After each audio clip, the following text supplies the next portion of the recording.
Yo, what's up, everyone? It's Legacy Shinobi here, bringing you another intense What If? Today's story dives deep into an emotional and action-packed alternate universe. What if Naruto and Hinata escape Konoha after the torture? This one's going to hit you right in the feels while delivering some epic moments you won't want to miss. In this tale, both Naruto and Hinata endure unbearable suffering at the hands of those they once trusted. Broken but not defeated, they make the daring choice to leave Konoha behind, seeking freedom and a chance to rebuild their lives. Together, they grow stronger, finding solace in each other and forging a path of independence that challenges everything they were taught. But with Konoha hunting them and new enemies lurking, will they find the peace they deserve, or will the world force them to fight for their survival? If you're ready for a story of resilience, growth, and love, hit that like button, share, and subscribe for more amazing what-ifs. Let's jump straight into the journey. A 4-year-old blonde boy could be seen running through the dark alleys of Konoha. As he ran, he often looked back to see if anyone was following him before turning into a dark alley, where he hid behind a garbage can. He was out of breath, as if he had been running for a while now. At the end of the blind alley, the lights started to move as a large group of people turned around the corner, armed with torches, kitchen knives, and all sorts of improvised weaponry. Come out wherever you are," a man at the front of the mob shouted. It was obvious that they knew that the boy was hiding there, but they liked playing with him. The child cowered behind his shelter and closed his eyes as he heard the people closing in on him. He suddenly was yanked out of his spot and into the group, who hurled insults his way as he stumbled and fell to the ground, making himself as small as he possibly could. Still with closed eyes, he cried out as he felt someone kick him in the ribs. They didn't stop there, however, and continued kicking and hitting him until they started to cut his arms and legs with the knives they had brought with them. The cries of the boy had become quiet, and the only sounds that came from him were small shrieks whenever a new knife was dragged across his body. The crowd was very disappointed with this, and they started to outright stab the boy in his legs, pushing their knives deeper with each stab. This got the desired reaction as the cries of the boy rang out through the alley. The crowd cheered as they further tortured the 4-year-old, and blood began to pool under him. "Let's end this hunt for good," one of the ringleaders of the group said as he stepped forward, a large sword in hand. He obviously had some kind of training in the arts of shinobi. He raised the sword and was about to bring it down when he stopped. "Naruto!" came a shout as an Umbu jumped down in front of the boy, Sharingan spinning.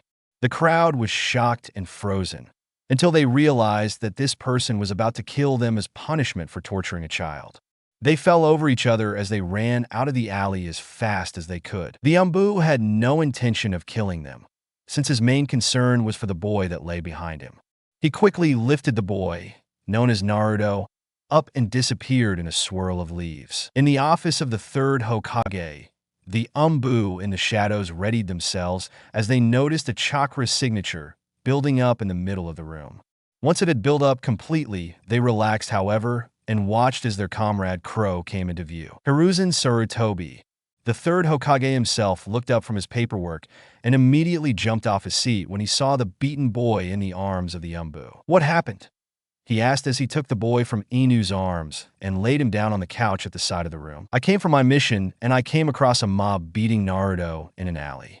I managed to save his life, but the mob ran away as soon as they saw me," the Umbu said, while his hands began to shine green as he hovered them over the small child. "That's unfortunate.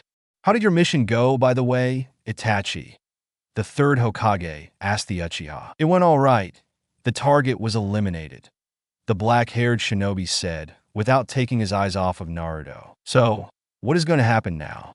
I mean, we can't let this continue," Crow said as he finished healing the boy, who was now sleeping peacefully on the couch. "I will put more Umbu on protection detail. But in the meantime, I have a mission for you." Naruto woke up standing in a dark space.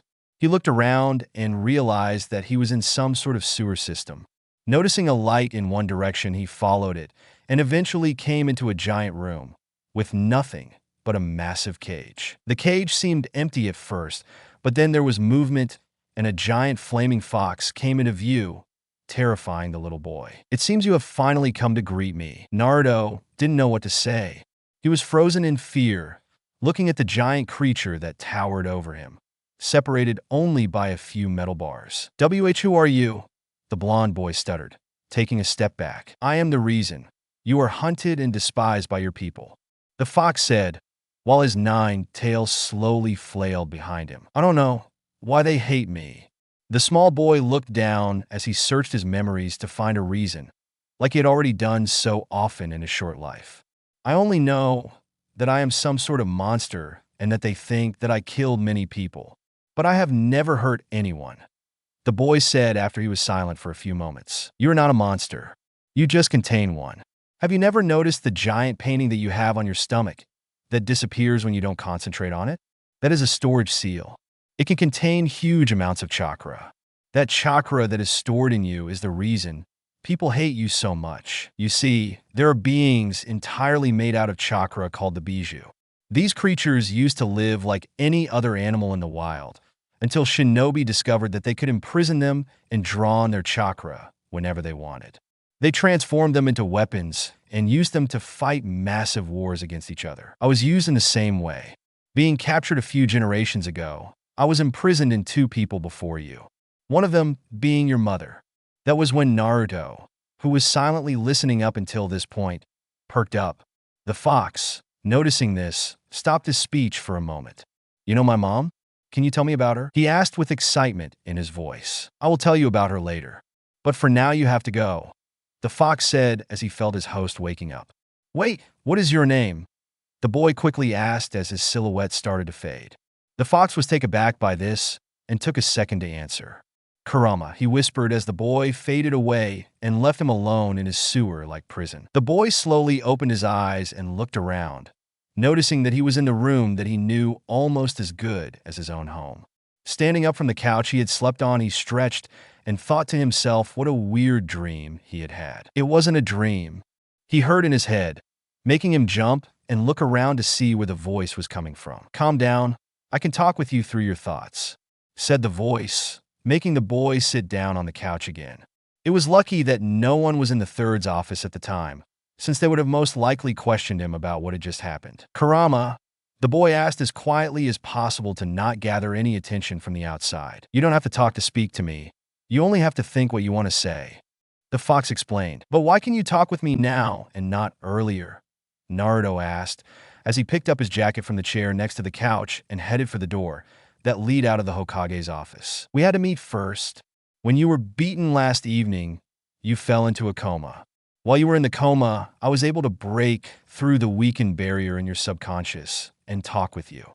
Because this barrier is now broken and you know of me, I can talk to you through your thoughts. The blonde nodded while he reached for the door. He jumped as it opened before he could reach it.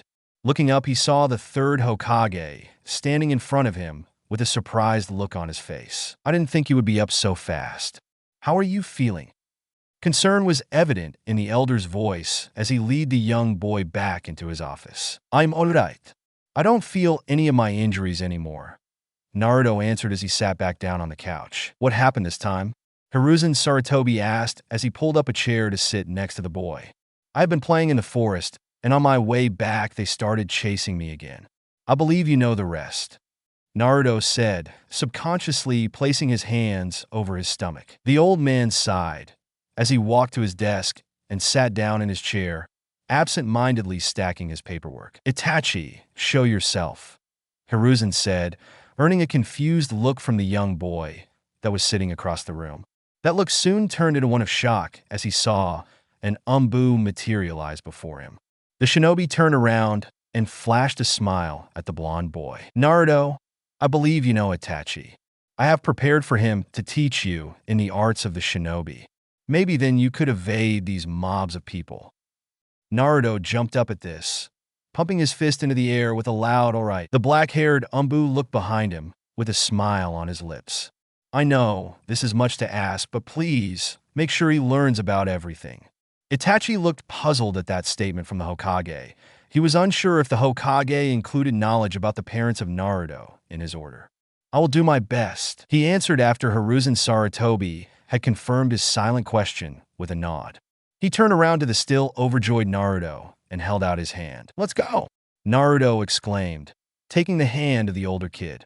Itachi chuckled at the enthusiasm of the small child as he smiled one last time at the Hokage before they left the office. Want to see a cool trick? Itachi asked as they closed the door to the Hokage's office. Naruto nodded furiously at that and again took the Uchiha's outstretched hand.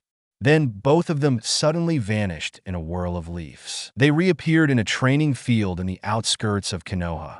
Naruto looked around, eyes wide as he realized where they were. "Wow, can you teach me?" The younger boy asked with awe in his voice. "Yes, sure, but first we have things to discuss," Itachi said as he sat down on the ground. "Shoot!" Itachi chuckled at that. He cleared his throat and began with a simple question. "What do you know about your parents?" The blond boy was taken aback by this question and lost his happy attitude within a second. "I never knew my parents. They died at my birth," he explained as he held back tears. Itachi placed a hand on the 4-year-old's shoulder. "Don't worry, I will tell you about them," he said, earning a small smile from Naruto. The boy sat up and waited patiently for the older boy to start. "I never knew your parents personally. After all, I was only 5 when they passed away. But I can tell you that both are heroes. Your father was an orphan, just like you. He has fought in the Third Shinobi War when he was a kid. Your mother came from a foreign clan that has had an alliance with Konoha until it was wiped out. She was lucky, since she was in Konoha at the time, and thus decided to just stay here. She was also a very special shinobi. Since she was from the Uzumaki clan, she had extremely high chakra capacities, which made it possible for her to keep one of Konoha's greatest weapons with her. She was the Jinchuriki for the Kyuubi no Kitsune. When they got older, they got together and married. Actually, that was around the time when your father became Hokage. They moved in with each other, and then your mother was pregnant," Itachi said casually, looking at the boy if he caught the small part, where he hinted at his father being the 4th Hokage. He could see that the boy had caught it and that his brain was currently trying to fathom what that implied. "Wait, my father was the 4th Hokage," Naruto mumbled, before he jumped up with a shocked expression on his face. "No way! That can't be. Why would the village treat me like this when they know who my father is?" he screamed. "Yes, your father was Minato Namikaze. But you said it yourself, when they know who my father is. There is the problem the majority doesn't know. They treat you like this because after Kushina Uzumaki's death, that was the name of your mother, the Kyuubi was freed, and someone had to be the next Jinchuriki. The problem is that you can only seal a bijou in newborns, since their chakra networks aren't fully developed yet, so they can adjust to the massive chakra that entered their body," Itachi explained. This didn't get the reaction that he had expected. "You already knew?" he asked, after the boy stayed calm after being told that he had a beast in him. "Yeah, I already met Kurama when I was in a coma last night," Naruto explained. "You did? How did that happen?" Now it was Itachi's turn to patiently wait for the other boy to start. After Itachi had listened to the younger boy, telling him how he met the 9-tailed fox, he stood up and smiled at Naruto. "Okay, the Hokage has told you that I am supposed to train you." The blond boy nodded, waiting for the raven to continue. "Well, from now on, we will meet here every day at midday. I'm counting on you to be there." Itachi stood up, prompting the other to do the same. "Okay, today we will only do some endurance training." With that said, Itachi began jogging. Naruto easily caught up to him, and they talked a bit more while they went around the training ground. After they spent most of the morning and noon exercising, Itachi was impressed. Naruto had kept up with him on every step. The only problems he had were with his chakra control, but Itachi knew that the little boy would get it down in no time, since he had determination in his eyes. Smiling, he sat down and watched as Naruto relentlessly tried to press his chakra into the thin paper he had given him. Naruto ran through the streets, followed by a group of jonin. Laughing, he turned the corner and immediately went into a small alley, suppressing his chakra and waiting for his pursuers to pass. His breath hitched as he heard the stop only a few feet away from him. Man, how can a 9-year-old be so fast? The leader of the small group sighed as he scanned the area for the child's chakra signature. It wasn't the first time they were assigned to catch the blonde nuisance, so that he could face punishment for a prank he pulled, but this time, it was personal. "We have to find him, I already know, who will be charged with cleaning our vests for the next week," one of the jonin said, almost sounding scared. The black-haired leader looked down at his bright orange vest and sighed. There is nothing we can do about that now. With that, the squad jumped away towards the Hokage Tower to report the failure of their mission. Naruto sighed in relief and jumped on top of the roofs to look for a quiet place where he could exercise in peace. Jumping over the roofs, he suddenly heard a faint cry of help coming from a dark path leading into the forest. He immediately changed directions and sped towards it, not caring if the sensor was still scanning the village for his chakra signature or not. A few moments later, a group of teens came into view, all of them a lot bigger than Naruto. They were circling a small kid with purple hair. Naruto recognized her as Hinata Hyuga from his class. The older boys were pushing Hinata around, and Naruto grit his teeth as he heard one of them mention that they could have their fun with her, obviously thinking about more adult meanings of fun. Naruto had to do something, and so he wanted to do the first thing that came to mind. Hey, stop it. The older boys turned their heads to the loud voice that had interrupted their fun time. Oh, it's you. Boys, looks like we have an even better price today, the leader of the small group of boys said. A few of them took out kunai as they left Hinata laying on the path. Naruto knew of the risk of defending himself against the villagers, but he knew that he probably would not be able to protect Hinata after they were done with him. So he made the decision and took out his own weapon. The teens stopped for a second when they saw him take out a short sword, but then they laughed, readying their weapons before charging at the blonde boy. Hinata could only watch as Naruto was surrounded by the group of teens, but then she saw the blonde next to herself holding out his hand. Confused, she wanted to say something, but quickly found a hand on her mouth, preventing her from making a sound. Don't talk, Naruto whispered as quietly as possible. He helped Hinata up, but when he saw that she had an injury on her left leg, he quickly picked her up and jumped away.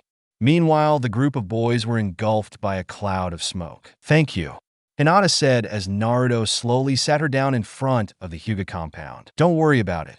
Naruto took a step away and was gone as soon as the guards noticed Hinata was injured. Hinata-sama, quick, get her to her father. I will go and alert the Hokage, one of the guards ordered as he disappeared in a quick shushin. Naruto was at home, reading a book that Itachi had given him when he was training him, when he heard someone knocking at his door. Oh, hey Inu, he began, but was cut off by the white-haired Umbu. Come with me, Naruto, the shinobi said, taking hold of Naruto's arm and immediately disappearing with him. Hiruzen Sarutobi was massaging his temple. He was getting too old for the job. The council had called for an emergency meeting, since apparently Naruto had attacked someone. He knew that these charges were most likely fake, but he had to attend nonetheless. Sitting in the council meeting room, he watched as one after another the council members came in until Naruto was brought in. Okay, so what are the charges against Naruto Uzumaki? He attacked my daughter Hinata Hyuga. The Hokage was surprised to hear Hayashi's voice.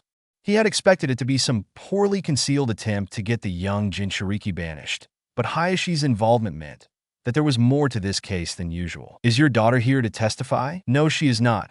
She's in the care of my most trusted medic and will stay at home for 2 days. After that, she will tell you what it has done to her. Hayashi's anger at the boy was hard to overhear. It was really unusual for the stoic Hyuga to get riled up like this. Okay, then we will postpone this until your daughter is well enough to testify against Naruto.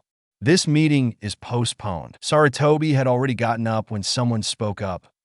What will we do with it? We can't let it get back out into Konoha. Miss Haruno, first of all, this is Naruto Uzumaki, not some object. Second, we don't even know if he has done anything, so we can't just lock him up. I demand a vote. Who is in favor of putting Naruto Uzumaki in jail until we can commence with the trial? The civilian side of the council raised their hands immediately. The shinobi side was hesitating until Hayashi put his hand up.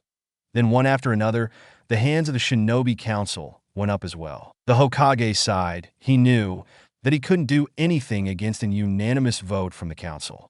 He looked at the gagged blonde boy with sorry eyes as he spoke. Then it is decided Naruto Uzumaki will be put in jail until we commence. Naruto closed his eyes and held his head low as he was escorted out of the room. The prison was hell for the young boy.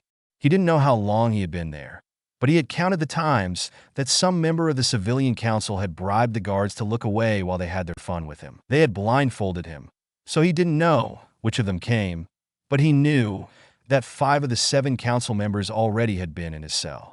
His body showed the signs: broken bones, cuts across his whiskered face, burn marks on his exposed skin, and countless bruises from the many kicks and punches he had received. Quivering, he prayed for the 2 days to finally be over, so that he could get out of this hellhole, even if it meant that he had to be exiled. Suddenly, he heard the telltale rustling of keys in front of his cell. He knew what would come next. Maybe you can take a break. There were steps that went away from his cell. No doubt the guard, he readied himself for another session of torture as he heard quiet steps approach him. "What have they done to you, poor boy?" Naruto raised his head in surprise. He felt hands untie the bandage over his eyes and was even more surprised when the bandages fell and revealed Hayashi Hyuga to be kneeling in front of him. The man had his ever-stoic face, but Naruto could see a glimmer of shame and guilt behind these steeled eyes. Hayashi set the young shinobi up and gave him a flask filled with water. "I am so sorry you had to endure this. Hinata has told me everything that happened. Again, I am so sorry I let my emotions get the better of me. I will clear everything up as soon as I am able to." Mustering all his strength, Naruto spoke up. "Don't. It is of no use if I was to stay here. The best you can do is to make sure that they don't change my sentence to execution. These past few hours have shown me that I cannot stay in this village." He coughed in between sentences, sprinkling his lips with blood. Hayashi was taken aback by this statement and the maturity behind it, but he thought how the childhood of the container of the Kyuubi wasn't a very easy one, and that he had to grow up a lot earlier than he should have. He nodded and stood up. The least he could do was to honor the kid's wishes. He just had to convince Hinata to lie to the council. Thinking of Hinata brought Hayashi to another problem he was to face later that day. The Hyuga Council was growing more and more resentful at Hinata for not performing up to their standards. They were spoiled by Hayashi's nephew Niji, who had been a once-in-a-year prodigy, and they were using him as a standard to Hinata. The recent incident only strengthened their position, and there were already calls for Hinata to be removed as the heir, and for Hanabi, her sister, to be proclaimed heir in her stead. Hayashi also knew that there were only 2 ways for an heir to step down from that position. Hinata would either have to become a member of one of the branch families and consequently be marked with the cage bird curse seal, which Hayashi would never allow, or she would have to die and Hayashi would make damn sure that nothing happened to his daughter as long as he was still alive. This left him in a precarious situation. He knew if the Hyuga Council would cast a vote to disown Hinata, that he would have to make a decision, and he didn't like his choices one bit. He sighed and snapped out of his thoughts when he heard steps approach the cell he was standing in. Then he had an idea. Quickly, he leaned down in front of Naruto. "Would you take Hinata with you?" he asked with hushed voice. "Why does she need to get away from the village?" Naruto answered, while Hayashi quickly blindfolded the young blonde. "I can't explain it now. I will try to later. Would you do it?" he asked again. Naruto only nodded in confusion. Hayashi sighed in relief. Maybe his daughter will have a good life outside of this village if the council wishes her gone. The time is up. The guard had come back and waited for the Hyuga to leave Naruto's cell. "You will not let anyone get into that cell again. Understood?" Hayashi pressed another bag of money into the hands of the guard, who nodded with a smile. Of course. When Hayashi came back to the Hyuga compound, he was greeted with 2 of the council members, standing next to the entrance to the compound. He sighed as he approached them. "Yes, my lord. The council needs your attention." "What is this about?" "Your daughter." Hayashi nodded with a frown and went towards the house, where the Hyuga held their council meetings. When he entered, he sat down on the head of the table, looking at the 4 people that sat on the sides of the table, waiting for the other 2 to also sit down. "Very well. Let's get on with this. What is your decision?" Hayashi looked at the faces of the council members and saw that they were hesitant to come forward with their proposition. "We have talked about what had happened to your daughter. It was a horrible thing, and we don't want to say that the monster has won against us. But we think that this incident shows that Hinata is not fit to be the heir of our clan. We have decided that we will ask you to disown her and to put her in the branch family, so that Hanabi can be the new heir. Maybe she will be better suited for it." Hayashi grit his teeth. When the council said that they had decided to ask him, they were pretty much forcing him, since there was a Hyuga law that stated that a unanimous decision from the council cannot be overturned by the leader. Knowing that he had no other choice, Hayashi nodded before standing up and going to the door. "We will hold her initiation into the branch family in a week," he said as he stood in the door frame. Hinata sat on her bed, and wondered why her father had wanted to talk with her alone. Hayashi sat in front of her on the small stool that she used as a nightstand. Hinata, you know how you told me about what happened 2 nights ago? Well, I know this must be confusing, but I want you to tell the council today that Naruto has attacked you. But he didn't. It was these evil teens. Hinata interrupted her father. Hayashi held up his hand and smiled at his daughter for wanting to be honest. I know, but it would not be good for anyone if the truth came out. They would probably hurt Naruto really bad for attacking and injuring the boys, and would probably still pin your injuries at him. Hayashi tried to explain to the lavender-haired girl, but why do they hate him so much? That is for Naruto to tell you. But I came here to tell you something else. What is it? Hinata asked, after her father had stopped and looked out of the window for a few seconds. Sighing, Hayashi continued. The council has decided that I have to name Hanabi as the heir, since they think that you are not fit to lead the Hyuga. The case with Naruto seems to have only solidified their opinion. Hinata's eyes went wide at that. But I am the heir. What will happen to me? She asked with fear in her voice. They want me to disown you and to give you the caged bird seal. He said just loud enough for his daughter to hear it. The dark-haired girl froze when she heard her father's words. Hayashi immediately took her into his arms and tried to comfort her, but to no avail. The kid couldn't understand why that was happening to her, but she understood what it meant to have the caged bird seal put on. I don't want that, it hurts, she whispered. I know, I won't let you go through this. That's another reason why you have to lie to the council later, because when Naruto gets banished, I have asked him to take you with him. You can stay at a house that your mother owned, where you will get food and everything. I will see to that. I hope that you can be happy outside of the village and the clan. But I don't want to go away. Hinata's voice cracked when she realized that she would either get the seal or had to leave her family. You will be fine, I promise, but you and I both know that staying here would be a giant mistake. Hayashi pulled his daughter in for another hug as she pressed her face into his chest. Naruto Uzumaki, you are accused of attacking the citizen Hinata Hyuga. What is your plea? Naruto's eyes had finally accustomed themselves to the brightness of the council chamber. Looking around, he saw Hiruzen Tsurutobi sitting opposite him, arms folded waiting for an answer. On Naruto's left sat the civilian council, who had smug grins on their faces. The other side was occupied by the Shinobi Council and Hinata Hyuga, who sat next to her father and had guilt written all over her face.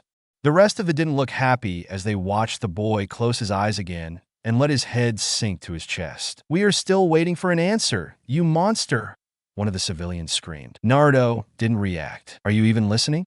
Don't you dare disrespect us, another one of them shouted. Naruto didn't react. Then suddenly the boy felt something hit his shoulder with so much force that he fell from the chair he sat on. He almost cried out, but could just barely keep his composure. He wouldn't give them the pleasure to see him scream.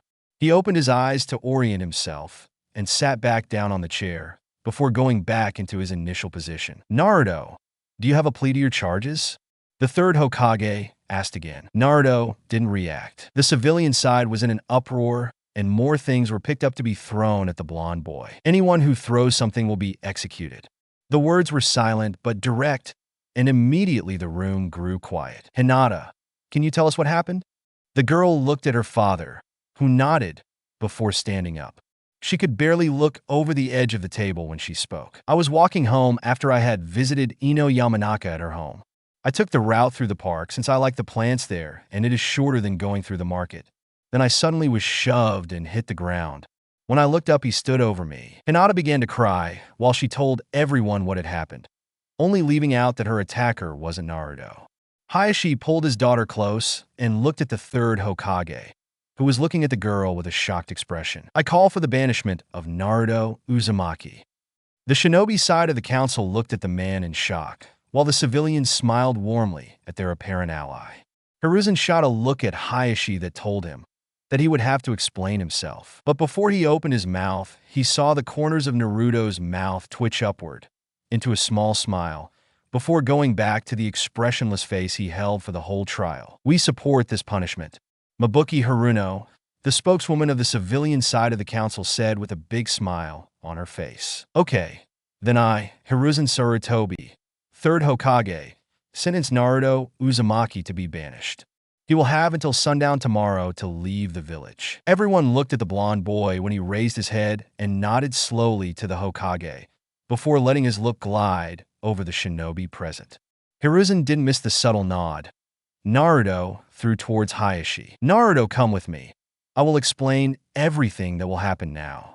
Hiruzen stood up and went to the door that was right behind his chair, waiting for Naruto to follow him. When he closed the door, he knelt down in front of Naruto. Why would you do something like this? I didn't hurt Hinata, Naruto answered. I know. Why would you work with Hayashi to get yourself banished? Hiruzen rephrased his question. Because this village will never accept me. When I was in prison, there were a lot of people that paid the guards to let them into my cell. You can imagine what they did to me. Then Hayashi came to me, since Hinata had told him that I had actually saved her. That's when we made the deal that he would tell Hinata to lie in order for me to escape from this village. Naruto didn't show any signs of sadness when talking about leaving the village, which Hiruzen understood. He knew how bad the villagers treated the boy, even if they couldn't torture him anymore since Itachi had trained him, because he would always escape before they could catch him. But one question still lingered in the old man's mind. Why would Hayashi agree to this? Just then there was a knock on the door. Hiruzen looked up as the door opened and Hayashi came in, Hinata in tow. I am Sore Naruto. Hinata whispered with tears in her eyes. Don't worry about it. I knew what would happen. Hiruzen looked at Hayashi, knowing that the man had heard his last question. Well, when Hinata was injured, the Hyuga Council decided that she was not fit to lead the clan, since she had not learned to defend herself yet. Apparently, they expect everyone to be a prodigy, at least as good as Niji. Anyways, they voted to exclude Hinata from the main family. But I won't let my daughter get the caged bird curse seal, which is why I am planning on letting her go with Naruto. I only ask that you hold back the tracking squads for a few days, so that the two can get out of here safely. Hiruzen nodded before his eyes narrowed a bit. Which tracking squads? He asked. Well, you see, I am officially not allowed to let Hinata go to avoid putting the seal on her. When they are gone, I will have to alarm everyone and to demand for you to search for her, since I will tell everyone that she has been kidnapped. I see. I will see what I can do. Naruto was again looking through the backpack Hayashi had given him, hoping that he would have everything he would need on his journey. Hearing the knock on the door, he looked up and at the door, watching as it opened to reveal Hinata peeking into the room. My father wants you to come and see him, she said silently, trying not to disturb the silence that was in the whole house. The blond boy only nodded, closing the backpack and shouldering it. The two walked out of the house they were in into the dark night and towards the big house, where Hayashi's office is located. After Hayashi, we had sat down in Hayashi's office. The older man looked at the children with a sad smile on his face. I have set everything up for you too. The house is ready and there will be food delivered for the next 2 years. Hinata has the keys. The boy nodded, taking this information in. I trust that you will get there safely. There have been a lot of bandit sightings recently. Hayashi sounded worried at the prospect of his daughter and her friend running into said rogue groups. Don't worry about that. As long as we don't get followed by the Yambu, we will be good. Naruto reassured the worried Hyuga. When do we leave? Hinata asked timidly, clutching her bag, trying to hold back tears. We leave in an hour. I'll go and get my stuff from my apartment, and then we meet back up here, Naruto said while standing up. Hinata nodded and tightened her grip on the bag that she had packed with everything necessary for her. Hayashi nodded at the young boy, watching as he opened the door and went out of his office. I don't want to leave, Hinata confessed when Naruto was gone. Hayashi's eyes softened as he enveloped his daughter in a hug. I know, but you have to. There is no other way, he whispered as the purple-haired girl began to cry into his chest. Naruto walked through the dark streets. Usually he wouldn't have been able to, because of the so-called fox patrols by the villagers that would go through the village even at night. Tonight it was different. Not a single soul walked the streets. Apparently, everyone rested easily, knowing that they had finally been able to get rid of the monster that had plagued them for so long. Sighing, Naruto turned around another corner and walked straight through the old Uchiha district's gates. He knew exactly where he was going. Itachi had told him that whenever he needed his help, he only needed to put a piece of paper in a certain mailbox and Itachi would come to help him within 6 hours, or send help in other ways. That's exactly what he did now. He wrote a meeting point in the woods on the paper and put it in, before turning around and heading to his apartment. At his apartment, he took his few belongings and sealed them in a scroll. Taking one final look at his former home, he turned around and left, leaving the door open. After he returned to the Hyuga compound, he waited as Hinata gave one last hug to her father before they went to the wall around the compound, waiting in the shadows.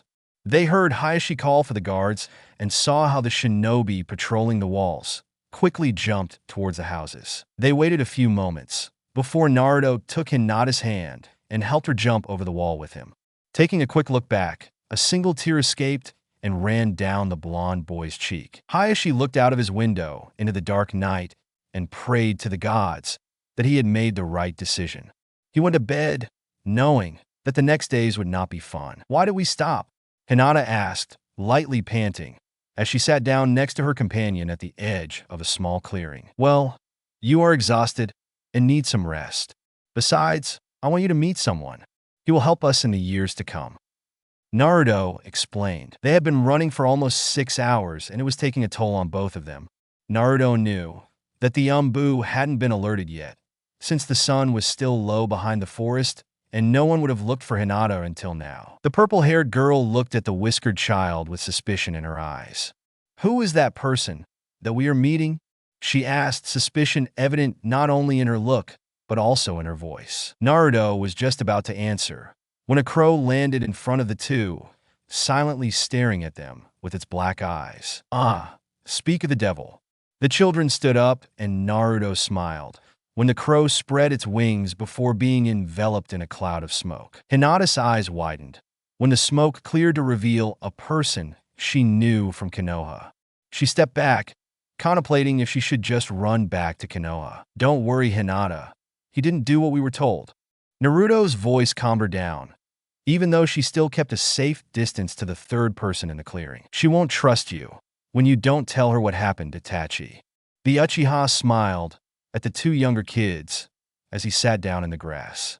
After everyone had sat down, he began to tell them about the events that had preceded the so-called Uchiha massacre. Even though Naruto already knew the story, it still saddened him to see Itachi talk about it and the emotions on his face.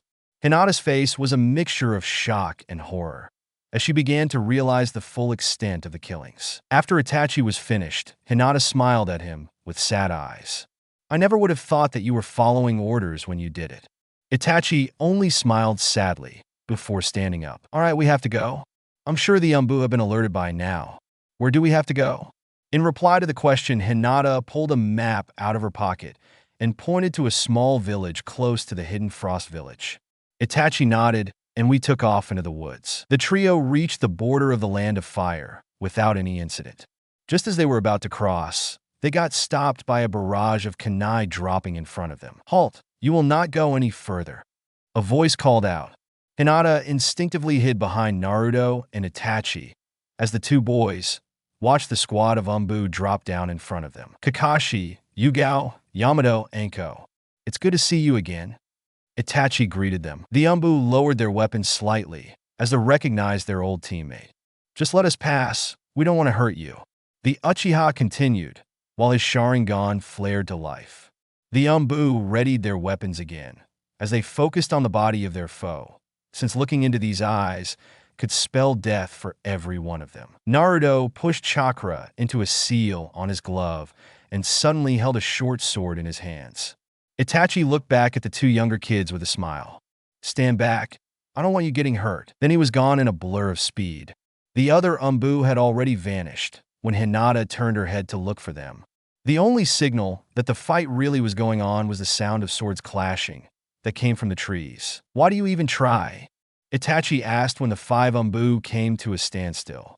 He knew that they had no intention of really getting the two kids back to Konoha, since they easily could have just split up and kept Itachi from helping the two. "We will capture you and say that the kids fled while we saved them from being abducted by you."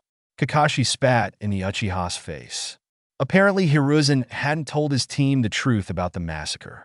Itachi had wondered why they were going at him with full force when they didn't want their mission to be a success. "If that is how you want to do this." Itachi raised one hand and smiled at the 4 Umbu. Yamato and Yugao were too slow to avert their eyes from the Sharingan and dropped down moments later, breathing heavily unconscious. Kakashi also didn't avert his eyes, but because of his Sharingan, he was able to break out of the illusion, even though he was panting too. He and Anko readied their swords expecting an attack by the Uchiha. They were confused when Itachi just stood there and smiled. Then he vanished in a cloud of smoke. Kakashi's eyes widened as he realized that they had been fighting a shadow clone. How did I not see through him? Kakashi whispered as they rushed to check up on their teammates. We have to get back. Hiruzen has to know that Itachi has the kids, Anko said, while they picked up their still unconscious friends and jumped off towards Konoha. Itachi, could you send a message to Hiruzen? I don't want him or Hinata's dad to worry that something might have happened to us. Naruto asked the black-haired teen as they were sitting in a clearing, taking a short break to recover a bit. Itachi nodded and quickly summoned a crow. Naruto wrote a few short sentences on a piece of paper and put it on the crow's foot. The Uchiha looked the crow in the eyes, Sharingan spinning, before the crow flew off, making its way towards Konoha. Naruto looked over to Hinata, who was awfully quiet, and saw that she had tears in her eyes. Scooting over next to her, he put an arm around her. Why are you sad, Hinata? He asked, while he let the girl put her head on his shoulder. I miss my home, she said, while she cried into the shoulder of the blonde boy. Don't worry, we'll find a new home. Naruto tried to comfort her.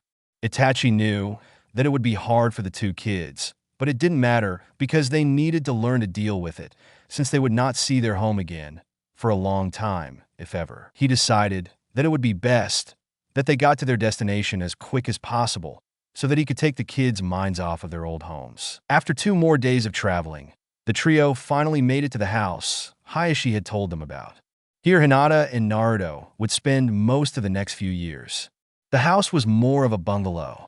Even though it theoretically had 2 stories, the upper part of it was only really useful as a storage room. Entering the house, the 3 former Leaf shinobi came into a hallway. A dark cabinet stood on the wall next to a small clothing rack. The walls were painted in a light beige color.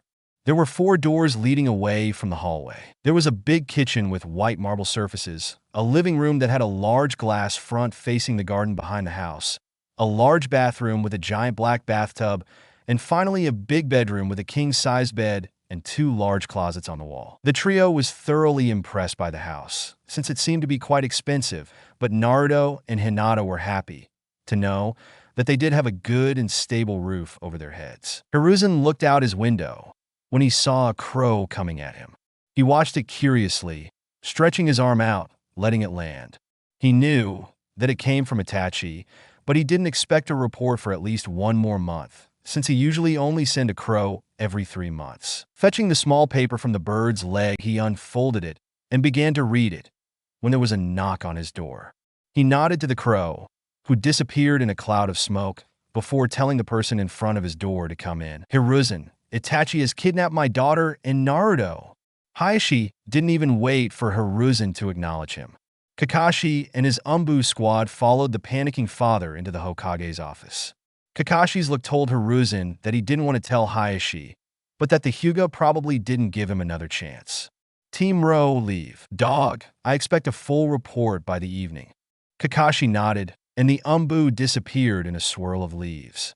Hiruzen made quick hand gesture, to which 2 more Umbu appeared and left the room. Okay, now that we are alone, I have to tell you, what I am about to tell you will not leave this room under any circumstances. Are we clear? Hayashi only nodded, causing Hiruzen to take the message from Itachi out of his pocket. Naruto smiled at Hinata as he took her hand, and the 2 of them walked through the thick forests that they had once called home. They both had long black robes covering their figures, since they still were forbidden to set foot in the land of fire. Only a few more hours, and we will be in Konoha. I'm sure your father will be glad to see you, Naruto said, smiling. Hinata didn't respond, but only put her arm around Naruto's waist and rested her head on his shoulder while they were walking into the setting sun. I hope he won't be too mad that we didn't reach out to him in the past 2 years, Naruto continued as they wandered through the woods. Hinata's smile vanished for a short time as she remembered what had happened on that fateful day. Hinata and Naruto had been training with each other while Itachi was out in town getting some groceries. It had become a rare occurrence for Itachi to visit them, since he had gotten more and more missions from the Akatsuki, but he still would make time for the two of them, whenever he could. They were laughing, while Hinata tried to dodge all of the balls that Naruto threw at her. Suddenly, Naruto tensed up and looked worriedly in the direction where the village was. That's when Hinata heard it, the sound of someone running towards them. She also heard a group of men following the runner, but they were a bit further away. When the person crashed into the clearing, it was Itachi who was looking worried and exhausted. Naruto, Hinata, grab everything necessary. We have to go. Now, he shouted, panting slightly. He had just come back from a mission with the Akatsuki, so his chakra and stamina reserves were low. Taking out a kunai, he got into a defensive stance, staring down the incoming group. Hinata and Naruto gave each other a look, and Naruto took Itachi's side, while Hinata ran into the house to get some things together. When she came back out, she saw a group of rogue shinobi land in front of Naruto and Itachi. "Oh, we finally found your hiding spot. You know, we didn't believe it when we heard that a Hyuga was living around here, but apparently the rumors are true. You will bring a fine prize when we sell you to Kumo." The leader of the group spoke. "Itachi, protect Hinata. I know that you are not in a good shape right now," Naruto said, while he drew the short sword that he had strapped to his back. Hinata smiled shortly at the courage of the blonde boy, but knew that he most likely would need help from Itachi and her, since the rogues seemed to be around Jonin level at least. "Oh, so you want to protect your little girlfriend? Then she will have to watch while you die," the leader taunted again. Naruto didn't let himself get provoked and stayed in his defensive stance, waiting for the attackers to make a move. When the leader charged, the other four shinobi jumped into action too. Naruto blocked a few kunai with his sword, before he had to raise his hands to block a high kick from the leader. Hinata saw that one of the other shinobi was about to throw some kunai at Naruto's back and jumped forward, taking out her own kunai. Naruto felt the girl land behind him, only to hear the metallic sound of her blocking the weapons meant for his back, and smiled. He kicked the leader in the stomach before he pushed him away, creating a bit of space for him and Hinata to move around. Flying through some hand signs, he shot bullets made of compressed air at the leader and one of his comrades. The leader dodged them barely, obviously having underestimated the speed of the attack. The second target didn't have so much luck and got thrown head first into a tree.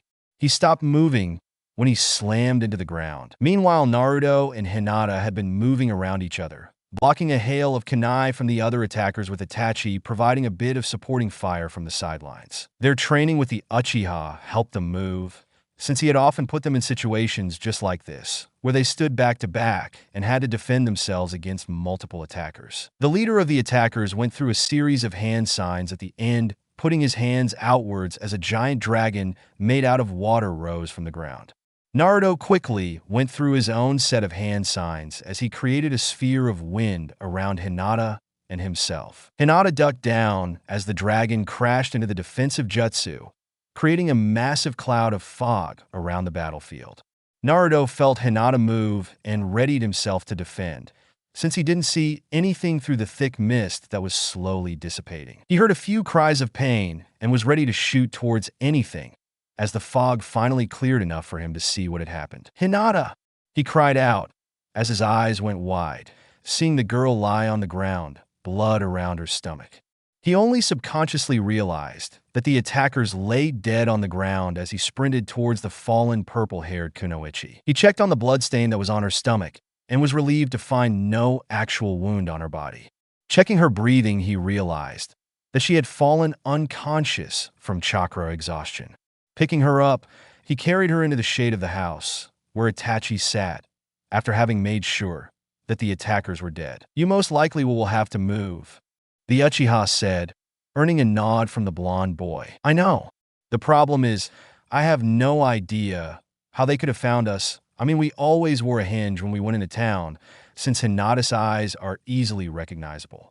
Yet they still found out about her," Naruto said, as he laid the girl down, letting her head rest in his lap as he sat down beside Itachi. "I have no idea either. But from now on, I think it would be best if you don't attempt any contact to Konoha, since it is the only instance that I can think of where your identities could have been discovered," Itachi said. Naruto scowled. He knew how Hinata would hate to not be able to write to her father and that it would be hard on her, but he knew that Itachi was right, It was the only situation where anyone could have discovered who they really were by intercepting the messenger bird they used. We will head out when Hinata wakes up, Naruto said. Itachi smiled sadly at the boy as he stood up. I have to get back to the hideout. It will probably be a while before we meet again. Say Hinata that I am sorry, Itachi said with a wave as he dissolved into a flock of crows. Well, here we are. Home sweet home, Naruto said silently as the gates of Konoha came into view. The moon was standing over the village. It looked so peaceful. Hinata commented, let's visit your father, Naruto said, and the pair masked their chakra and jumped off the trail into the woods. Hayashi was sleeping peacefully when he was woken up by someone entering his room. He shot out of his bed, hands raised ready to attack whoever the intruders could be. He almost attacked when he saw the black cloaks, but then he saw the pair of Byakugan looking at him with tears in them. His hands dropped and his eyes went wide as the two figures pulled their hoods down. There stood his daughter, who he had buried 2 years ago.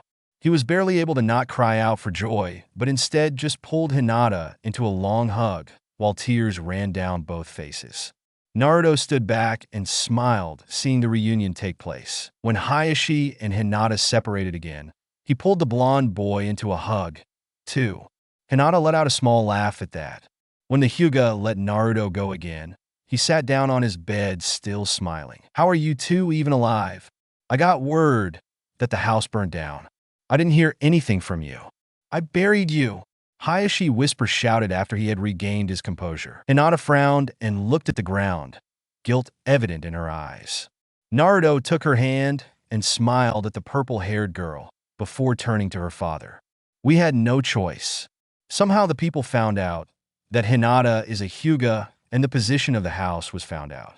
We were attacked by some rogues trying to kidnap her. The only possibility for anyone to find out would have been to somehow intercept the letters that we had sent you. So we had to leave the house and to stop messaging you. It wasn't easy for us, especially Hinata, and I can imagine that it wasn't easy for you either. But we had to do it in order to ensure that we survive. Naruto explained. Hayashi nodded. He had noticed how the boy had grabbed Hinata's hand in order to cheer her up a bit, but he wouldn't press the matter. If they had something to tell him, he was sure that they would eventually tell him when they were ready. What have you been doing then? I mean, I know about the training with Itachi for the first 2 years after you left, but what about the time when you didn't write me? Hayashi asked while he sat down behind his desk. Hinata and Naruto took the 2 seats in front of him before they answered. You know about Itachi training us?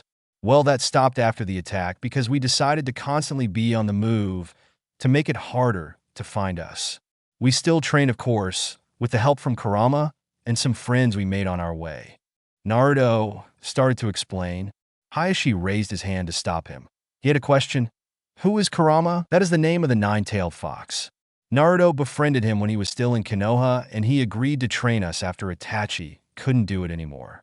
Hinata explained to her father. Hayashi's eyes went wide, but he still nodded and let Naruto continue with his story. After we left the house, we supported ourselves through mercenary missions that we took on. With that, we traveled the 7 nations. We actually spent a lot of time in Sunagakure because Gaara, the son of the Kazekage, became a close friend to us. We even visited the Land of Fire a few times, but we kept on the border because we didn't want to cause any trouble. Then around a year ago, we met Itachi again. We coincidentally had been hired by the same people for a joint operation. Anyways, after we had finished the mission, we trained a bit together and found out that we were all roughly on the same level. We talked a bit before we parted ways again. And finally, a month ago, Hinata and I decided that we wanted to visit Konoha. And here we are. Hayashi smiled after Naruto had finished his explanation. Any specific reasons to come back? Well, we wanted to give the Hokage our headbands, since we technically aren't allowed to have them anymore. Also, we wanted to visit home again, since we weren't here for 4 years now, Hinata explained. Hayashi wanted to say something, but Naruto stopped him. And there is one more thing. Naruto looked at Hinata with a small smile. I wanted to ask you if you would agree with me dating your daughter? Hayashi knew that this was coming. He smiled at the two and nodded approvingly. As long as Hinata agrees with you, then I don't see a reason to disapprove of this relationship. Hinata smiled and hugged Naruto before she turned to her father and gave him a big hug too. Naruto bowed slightly to the clan head and smiled. Well, I think we will take our leave then. We will stay in touch. but I fear that we have spent too much time here. We may not have as much time with the Hokage as we wanted. Stay safe, Hinata said to her father as Naruto and her walked to the door. You too, her father responded, watching the two pull up their hoods and conceal their chakra before slipping out into the night. He also saw that there already was a small shimmer of red over the trees. They really didn't have much time left. Hiruzen sat in his office, working on some paperwork that had been left from the day before, when he noticed two figures standing in front of his desk. Raising his hand, a squad of Umbu appeared, shocked to find two intruders in the Hokage's office. Who are you? Hiruzen asked the pair. You know who we are, the left figure said, as he took out a kunai the third hadn't seen in 13 years. The right figure lifted the hood, revealing the pale eyes of a Hyuga clan member. Hiruzen's eyes widened as he realized who was standing before him. He signaled his Umbu to leave them alone. The Umbu left slowly, not trusting the two hooded figures. After they were gone, the Hokage made a quick series of hand seals and pressed his hand on a small seal on his table, enabling a large array of privacy seals all around the room. As the seals slowly faded from the walls, Naruto and Hinata finally pulled down their hoods. Hello Naruto, hello Hinata. Hiruzen smiled, obviously not knowing how he should react to the news that the two were still alive. Naruto responded. How? That was the only thing Hiruzen was able to get out. He knew that it wasn't supposed to happen with him being Hokage, but his emotions took over and he had to wipe away some tears. He had buried the two. Hinata's funeral hadn't been too bad, since he didn't really knew her, but he still had to bury a child, and that would never be easy. Naruto's, on the other hand, was one of the hardest burials he had to do. There were only 6 people at the funeral. Kakashi was there, Hayashi Hyuga, Asuma with Konohamaru, and Kurenai, and lastly Hiruzen himself. Jiraiya had wanted to come too, but a last-minute letter from one of his contacts had caused him to miss the funeral. Hiruzen still remembered how the small procession had to put up privacy seals to keep the civilians from ruining the burial. When they had finished, they saw that a large party was celebrating the death of Naruto Uzumaki in front of his old apartment. They were furious, but couldn't do anything, since they officially were celebrating a successful hunt. Hiruzen eventually had moved the grave of the young Uzumaki after there were reports coming in that there were plots to destroy the grave. And now, 2 years later, the 2 kids that he thought were dead stood in front of him. Naruto smiled slightly at the confusion radiating from the Hokage, before he opened his mouth to explain what had happened 2 years ago. After the blonde boy had explained everything to the Hokage, he smiled, waiting for the Hokage to process everything he had just told him. So, why did you come to me? I mean, I get why you wanted to see Hayashi, but why me? Why risk it? Hinata and Naruto had expected such a question, and Hinata smiled as she took Naruto's hand. Well, you see, you meant and still mean so much to Naruto and to a certain extent to me, since you helped us escape from here, that we wanted to tell you personally that we were still all right. Also, we wanted to give you our headbands, since we don't need them anymore. She explained, earning a nod from the Hokage. Meanwhile, Naruto had produced both headbands with the familiar symbol and gently placed them on the desk in front of him. I understand. I assume that you won't stay in contact? He asked, taking the forehead protectors and putting them in a drawer. Naruto smiled sadly. We don't know. We promised Hayashi that we would stay in touch, so I guess it would only be fair to promise you the same thing, Naruto said. We will have to see where we will end up and how safe it is for us to write you letters. But we will try, Hinata added. Hiruzen nodded with a big smile on his face. Well, I guess you should get going now, he said as he looked out to see the sun peeking over the walls of the village. I guess so, Naruto nodded. It was good to see you again. You don't need to worry about us anymore. We will be safe, Hinata said, smiling as Naruto took out one of his Eurasian kunai and waved at the Hokage. Hiruzen waved back as the 2 kids embraced each other and disappeared in a flash of yellow and purple. Deactivating the privacy seals, he noticed his Umbu standing on the other side of his door, waiting for his signal to come back in. He chuckled and called them in. Well, that went a whole lot better than expected, Naruto said as Hinata and him sat down in the small clearing near the border between the land of fire and grass country. I wouldn't have thought that my father would be so understanding, to be honest, Hinata answered, before leaning her head on the blonde's shoulder. I'm glad he is, Naruto whispered, before quickly leaning down and stealing a kiss from the girl. The Hyuga giggled at the antics of the boy, before standing up and pulling him up with her. Come on, we have to get going. We haven't slept for more than a day now. We earned a bit of rest, she said, suppressing a yawn. Naruto nodded, and the two made their way towards grass country in search of an inn. When they finally found one, they booked a room for the night. Neither of them was really sleepy after the walk, so they decided to go and get something to eat, since it was lunch anyways. On their way to the city, Hinata noticed a familiar group of people walking in front of them. The familiar hair of Mei Terumi stood out in the busy streets of the small village. With her were her two closest bodyguards, Ao and Chijuru. Hinata and Naruto smiled and followed the trio for a while. After about half an hour, they stopped their small game and chuckled as they walked up to the three shinobi. Hey, you guys? Missed us? Hinata spoke up. Mei looked at them with big eyes. Chijuru quickly put his hand on the blade on his back while Ao kept his calm demeanor and smiled at the Naruto and Hinata. When the other two realized who had called them out, they relaxed and smiled too. Hey, Uzumaki Hyuga, how have you been? Mei exclaimed with a smile at her face. The two groups exchanged their pleasantries before agreeing to talk more over lunch, since both were looking for a place to find something to eat. So, how is the resistance coming along? Naruto asked as they sat in a small restaurant, waiting for their food. We'll manage. The base where you helped us really made a difference. Yagura has been permanently on his back foot since then. Mei said, smiling at the blonde boy. You know my offer still stands. Join us, and you will be welcomed into the new Kiri without hesitation. She continued with a bit of hope in her eyes. The two former Konoha shinobi would be a great addition to her forces and would give her even more of an edge against Yagura's forces in the Civil War. I'm sorry, but I don't think that Kiri would be right for us. We will gladly help you when you need us, but for now, we want to spend a bit of time together and relax. After the past few years, I think we have earned that right. Naruto smiled at the slight disappointment on the three faces opposite of him, while Hinata laid her head on his shoulder. Besides, we have already made an agreement with Inoki from Iwagakure that we would stop by and talk about us joining his village. Hinata added, her eyes still closed. But why? I mean, what do they have that we don't? Ao asked, indignation evident in his voice. Not someone that stole a Byakugan for starters. Hinata whispered just loud enough for Naruto to understand.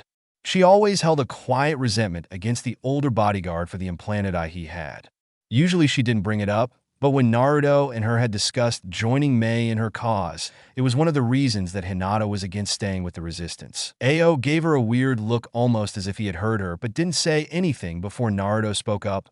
Well, we have done quite a few missions, and we eventually have formed a strong bond with the team that we have accompanied on most of these missions. We promised them to talk to their Kage and won't go back on our promises. Naruto explained, just as the food they had ordered arrived. Naruto and Hinata smiled at each other as they entered the small room they had rented for the night. They both unsealed a backpack from a small storage scroll they had been carrying on their belts and rummaged through them in search of their pajamas. Looking out the window, the blonde boy saw the full moon slowly making its way over the horizon. Hinata saw him staring out the window and walked up behind him, snaking her arms around his waist, putting her chin on his shoulder. What's so interesting out there? She asked with a smile on her face, seeing the full moon. You remember, don't you? Naruto replied. The purple-haired girl knew exactly what he was playing on. It was a night like this when Naruto and Hinata had first kissed. They had been on the run for 5 months since the house in the Land of Frost had burned down. The two had finished their training with Baki, a jonin from the Sand Village, who had been accompanying them on a mission when the trio was suddenly attacked. Hinata had almost died in that fight, and she remembered how Naruto had leaned over her, tears streaming down his face, waiting for her to regain consciousness after Baki told him that she would be pulled through. When her eyes opened, he sighed in relief, and Hinata knew that she had fallen in love with this caring boy. After she had regained a bit of her strength, she put her arm around Naruto's neck and slowly pulled him down, surprising even herself. The scar she had from this day still stung from time to time, but she smiled at the moon as she turned Naruto around while repositioning her arms around his neck. Yes, I do, she smiled and pulled him down for a kiss, only for him to turn away. Hinata looked concerned at the blonde before he spoke. Come with me, he insisted, taking the hand of the girl and climbing out the window. When they reached the roof, both of them sat down next to each other watching as the moon slowly rose over the world. "You know, I never asked you," Naruto said, a hint of worry in his voice. "Ask me what?" Hinata didn't understand what the boy wanted to say, and it made her worry. "Since that day, we have been together, and I mean we were close before that, but we both know that was something different. From that day, we were closer than ever, and still, I have never told anyone that you're my girlfriend. Do you know why?" Hinata slowly shook her head, wondering where he was going with this small speech. "I never told anyone because I never asked you to be my girlfriend. It just kind of happened, and honestly, I didn't want you to be my girlfriend. At least not until I had the permission from your father." The girl's eyes went wide as she realized what he was saying. "So, Hinata, do you want to become my girlfriend, officially and without a doubt?" Naruto asked, smiling at the purple-haired girl. "Of course." She breathed out before wrapping her arms around the blonde boy and embracing her new old boyfriend in a long hug. "Do you know how worried I was when you turned away from me earlier?" she asked with a smile as they separated again. Chuckling, Naruto mumbled his apologies before smiling back at his girlfriend. "So, where did we stop earlier?" Leaning forward, Naruto and Hinata closed their eyes as they took another step into their relationship, illuminated only by the moonlight. As the sun rose, the two former Konoha shinobi were woken up by the warm light, slowly creeping up on their faces. Naruto tried sitting up, but noticed a weight on his chest. Looking down, he saw his girlfriend's head resting on his chest, while her hands had found their way around his waist. She smiled as his eyes met hers and giggled at his attempts to sit up. Sitting up herself, she allowed the blonde boy to move. They both then realized that they still sat on the roof of the inn.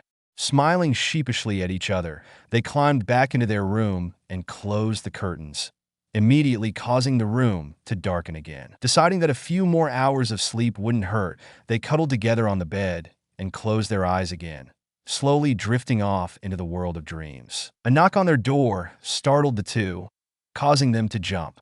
They had no idea how long they had been sleeping for, but the innkeeper said that they would either have to clear the room or pay for another night. Packing their stuff, Naruto and Hinata quickly cleared the room and went out into the busy streets of the border village. Looking at the sun, they realized that it was already midday. Looking at each other, they smiled and headed to the nearest food stall. "Do you think we should do a few more missions before we talk with Inoki?" Hinata asked while the two teens were walking around the village, browsing the small stores that praised their products. "I mean, honestly, I think we have enough money as is, and you and I both know that if we were to join IWA, we would be enlisted as genin at first, so it's not like we need the experience. In the end, you can decide, cause I am happy with both options," Naruto said, smiling at the girl in his arm. "You're right. I think we could go to IWA and take our time. After all, we have all the time in the world," Hinata proposed, earning a nod from her boyfriend. "Sounds like a plan," he replied.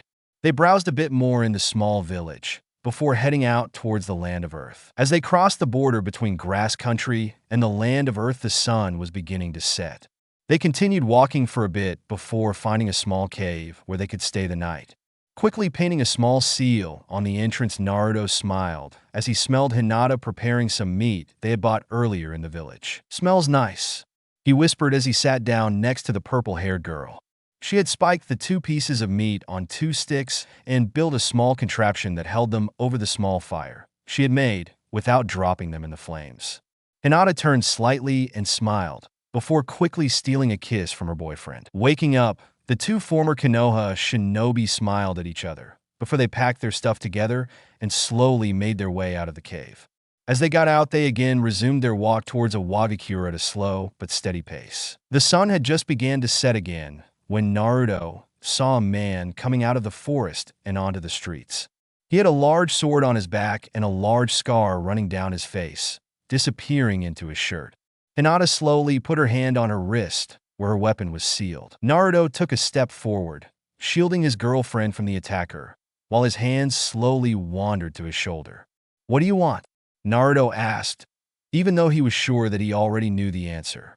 "Well, you see, two children all alone in the forests. We only want to make sure that your valuables are safe and don't get lost on your way. Why don't you hand them over and we can keep them safe for you?" the bandit said, smiling, holding out one of his hands. I think we rather would like to keep our stuff to ourselves. Naruto replied, causing the smile on the stranger's face to drop. Okay, let me rephrase that, you little brat. Give me your stuff, or we will hurt your pretty girlfriend. He said as he gave a signal, and 4 more people came out of the forest, surrounding the 2 kids. Hinata quickly pushed chakra into the seal on her wrist, summoning 2 small daggers. Naruto did the same and quickly readied his kunai as he saw the bandits ready their own weapons. All right, you brats, you asked for it, the leader of the bandits said as he jumped at Naruto. Naruto and Hinata quickly turned so that they covered each other's backs. Naruto blocked the first strike from the leader and threw one of his kunai at another attacker that was coming at him from the side. Hinata, meanwhile, was blocking attacks from the other 3 bandits, who apparently had not expected her to be able to keep up with their attacks, since they pulled back a bit to come up with a new strategy. Hinata smiled at that and quickly went through a few hand signs. The eyes of the bandits went wide as they watched a giant dragon made of water come at them. Only one of them reacted quick enough to dodge the attack. The other 2 weren't as lucky, and when the water crashed into them, they were sent flying into the tree line, crashing against the trees and not moving afterwards. Readying her daggers, Hinata looked at the remaining bandit with cold eyes, waiting for him to make a move. Naruto had felt it when his girlfriend had created the jutsu. He saw how the 2 bandits that had attacked him pulled back as the dragon rose and how they watched it with awe as it crashed into their friends. Naruto knew that it was fatal to lose focus during a fight and quickly threw 2 kunai towards the bandits, hitting them in the stomach and dropping them to the ground, not able to continue fighting. Turning around, he stepped next to Hinata, and the 2 looked at the last bandit standing. The man was shaking as he looked at the 2 teens that had just destroyed the team. He quickly made up his mind and abandoned his comrades, fleeing back into the woods. Naruto and Hinata looked at the bodies around them and decided that they wouldn't pursue the lone bandit. Hinata quickly checked the 2 bandits that she had hit with her jutsu, only to find that they were both dead. Sighing, she walked back to Naruto, shaking her head at his questioning look. Naruto, meanwhile, had been tying up the 2 wounded attackers. He sat them up against a tree before he slowly pulled the kunai out of their stomachs, immediately pushing chakra into his hands to slowly heal the wounds they had received. "Who are you?" Naruto asked as he sat down in front of the 2 bandits. "I am Jangakun, and this is my little brother Maru," came the reply with a quiet voice. "Why did you attack us?" Naruto continued questioning. "You seem to be an easy target. I mean, 2 kids alone in the woods, no headbands and nothing. We thought we could easily take your valuables, without you even trying to defend yourself," the younger bandit explained. Hinata had pulled out a small book and was going through the pages when she finally smiled and held it out to Naruto. "Seems like you have a bounty on your head in IWA," she said, smiling. "What a coincidence, we were just on our way there," Naruto answered. The bounty wasn't anything big, but it was a nice addition to their funds. Meanwhile, the 2 bandits were shaking, thinking that the 2 kids were going to kill them. "Don't worry, you're not going to die. We'll just seal you in Theses scrolls until we arrive at our destination," Hinata explained, taking out 2 scrolls. When she opened them, they revealed intricate seals that were similar to a normal storage scroll. She placed the hands of the 2 bandits on the scrolls before pushing a bit of chakra into the seals, causing them to light up and the 2 men to disappear in a cloud of smoke. After Hinata had put the scrolls away, Naruto and her resumed their journey towards Awagakure. The gates of the village hidden in stone were closed when Hinata and Naruto finally arrived at them. Stopping in front of the gray wall, the 2 waited as they felt 2 guards approach them. "State your business," one of the guards demanded as the 2 stood between the young shinobis and the gate. "We only want to talk with your Kage. Tell him that Fox and Lion would like a word." "What is that supposed to mean?" The guards were suspicious of the 2 strangers. Nevertheless, Kaido, the older of the pair, nodded at his partner and watched as he quickly vanished towards their Kage's office. "What happened?" Inoki asked as he saw Yumi enter his office, trying to catch her breath. "We have a situation at the gates. There are 2 teens requesting a word with you. They said that we should tell you Fox and Lion would like a word. Do you know them?" The young Chunin quickly explained. Inoki smiled at that. "Bring them here immediately," he ordered. An Umbu stepped out of the shadows, vanishing with a nod. Ayumi also nodded and disappeared towards the gates again. "All right, that Suchigage wants to see them right now," Ayumi told Kaido as she opened the gates to let the two enter the village. Kaido gave her a confused look before he stepped out of the way to let Naruto and Hinata pass. "Ah, Fox, Lion, good to see you again. I'll take you to Inoki-sama," the Umbu said. "Who are these two?" Ayumi asked as they watched the Umbu take the kids to the Tsuchiki's office. "I don't know, but they have to be pretty important if he sends an Umbu to greet them. I wonder where they have met Akira," Kaido replied, before the two went back to their posts. However, their thoughts kept coming back to the two strangers for the rest of their shift. "How have you been doing?" Akira asked as they walked through the streets of the stone village. "We've been all right," Hinata said, smiling at the people that were walking around on the streets with them. "Did anything interesting happen after our mission?" The Umbu asked further. "No, nothing interesting, a few bounties, but nothing hard," Naruto told their friend. "Well, that's good to hear. Anyways, here we are. Just head up the stairs and take the door to your left on the second floor," Akira said, coming to a stop in front of the large building that housed the Tsuchiki's office. The two kids smiled and waved as they went into the building. "Komein," Inoki answered as he heard the knock on his closed door. He smiled as he saw Naruto and Hinata enter. "Hi, you two. How are you doing?" he asked after the two had sat down in front of his desk. "We are good. Thanks for asking," Hinata said. "Okay, now why did you come here?" The Tsuchikage continued his questions. "I'm sure you remember our talk after the last mission we have done. Well, here we are. We promised you that we would talk about joining you. What can you offer us?" Naruto asked, causing Inoki to turn serious. "Well, after I got the reports from my Umbu for the mission you helped them on, I was impressed. I heard that you have no village to call your own, so I wanted to get you to join us. Obviously, we would have to test you before we can give you a rank higher than Genin. But if you pass the test, then we would most likely give you the rank of Jonin immediately, based on what I already know from the missions you did for me," Inoki offered. "Why the test? I mean, you already know about our missions and how good we are. Why can't you give us the rank of Jonin immediately?" Hinata asked, not understanding the point of the test. "Well, I could give you the rank of Jonin, but since you are completely unknown in this village, it would cause distrust in the ranks." Inoki tried to explain further. "But what about the missions? Don't they know about who has helped them?" Hinata asked in disbelief. "Not quite. You see, most of the missions you did for us were top secret. No one knows about them except for me. And the last mission with the Umbu also was top secret. The squad you had helped has been sworn to secrecy. So yeah, the most anyone knows about the missions is that two rogues, called Fox and Lion, helped with them," Inoki explained, hoping that they wouldn't press any further. He knew that the reasoning had holes, but he didn't want to tell the pair that they wanted them to perform in the Chunin exams to show Konoha that they had stolen their shinobi. Fortunately for the old man, Naruto and Hinata moved on to the next topic, apparently content with the explanation they had been given. "What about an apartment?" "Well, I would be able to give you a small flat until you have taken the test. After that, you would have to look for a place on your own," Inoki said, looking through his desk, pulling out a set of keys. "So, do you want to join IWA?" Inoki asked the one question that mattered at the moment. Hinata and Naruto already had decided earlier this day that they would accept as long as they didn't have to start completely over. "Yes, we do," Naruto answered with a small smile. Inoki smiled as well and quickly took out 2 headbands, handing them to his 2 new shinobi along with the keys to their new flat. Showing them where their place was located, he dismissed them, telling them that he would summon them in a few days to tell them about their test. Naruto and Hinata smiled at each other as they walked out of the building, their new headbands secured on their foreheads and the keys to their new home in hand.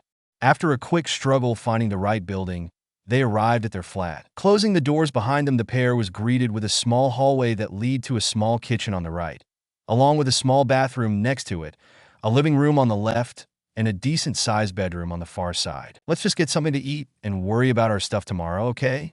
Naruto proposed, earning a nod from his girlfriend, and they quickly left their new place in search for a restaurant. "What do you mean we have to go back? We are still banished from the land of fire, especially Konoha," Hinata said, furious. They had been given 3 days where they had gotten to know the village and a few of their fellow shinobi. Currently, Naruto and his girlfriend were back in the Tsuchiki's office and were talking to Inoki about the test he wanted them to take. "Well, the banishment is no problem.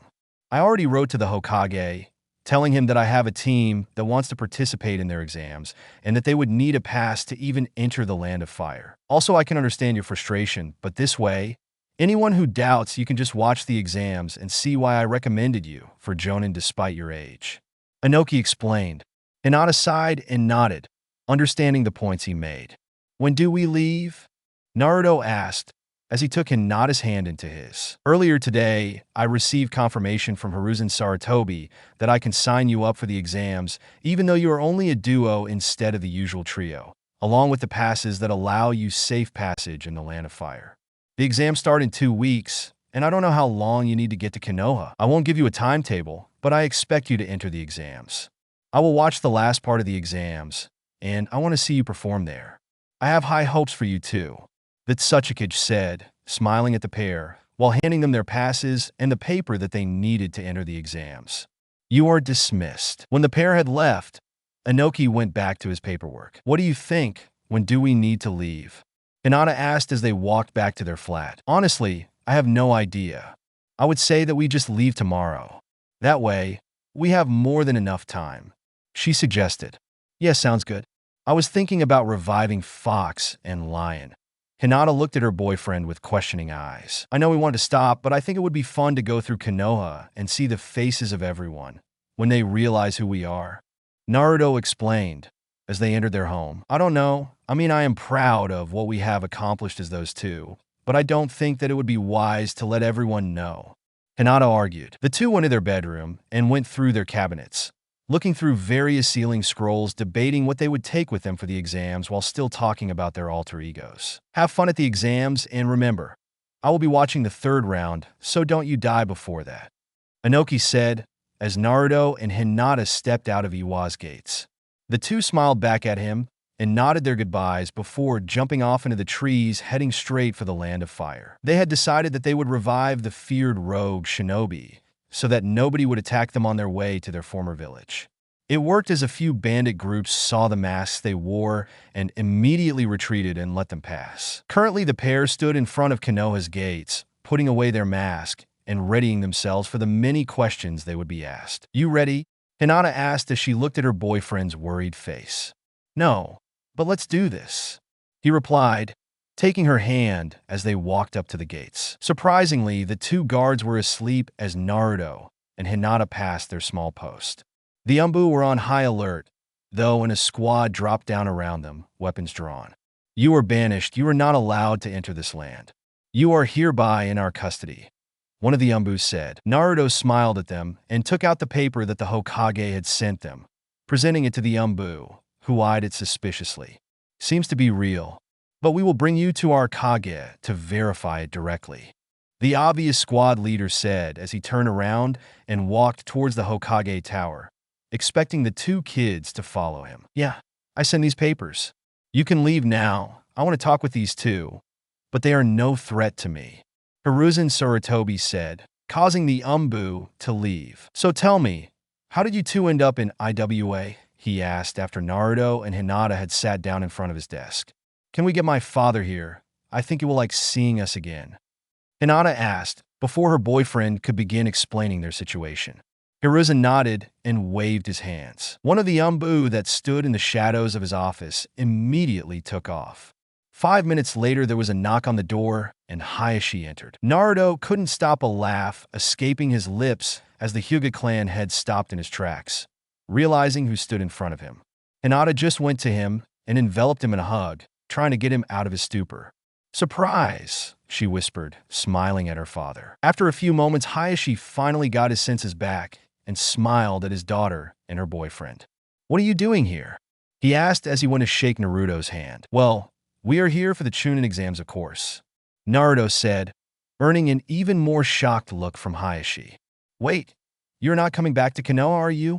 He asked with a little bit of hope in his voice. No, I'm sorry, but we have found a place in IWA, and we have to show what we are capable of before we are allowed to be promoted from Genin, the blonde boy said while they sat back down. Hayashi moved his chair so that he faced the two teens.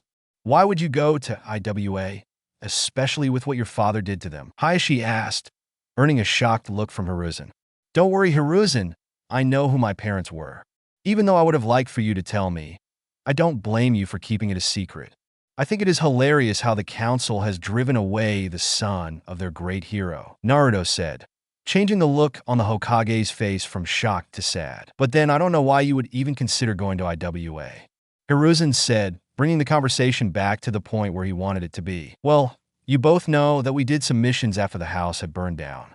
A few of these missions were from IWA, specifically such missions that if they went south there shouldn't be any trace that lead back to Inoki and his village.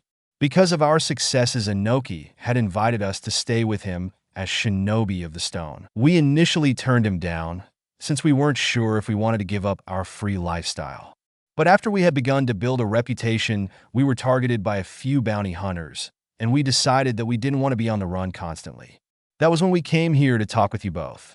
After that, we went to IWA and joined their ranks. Hinata explained, while the two older men intently listened to what she told them. Well, that went better than expected.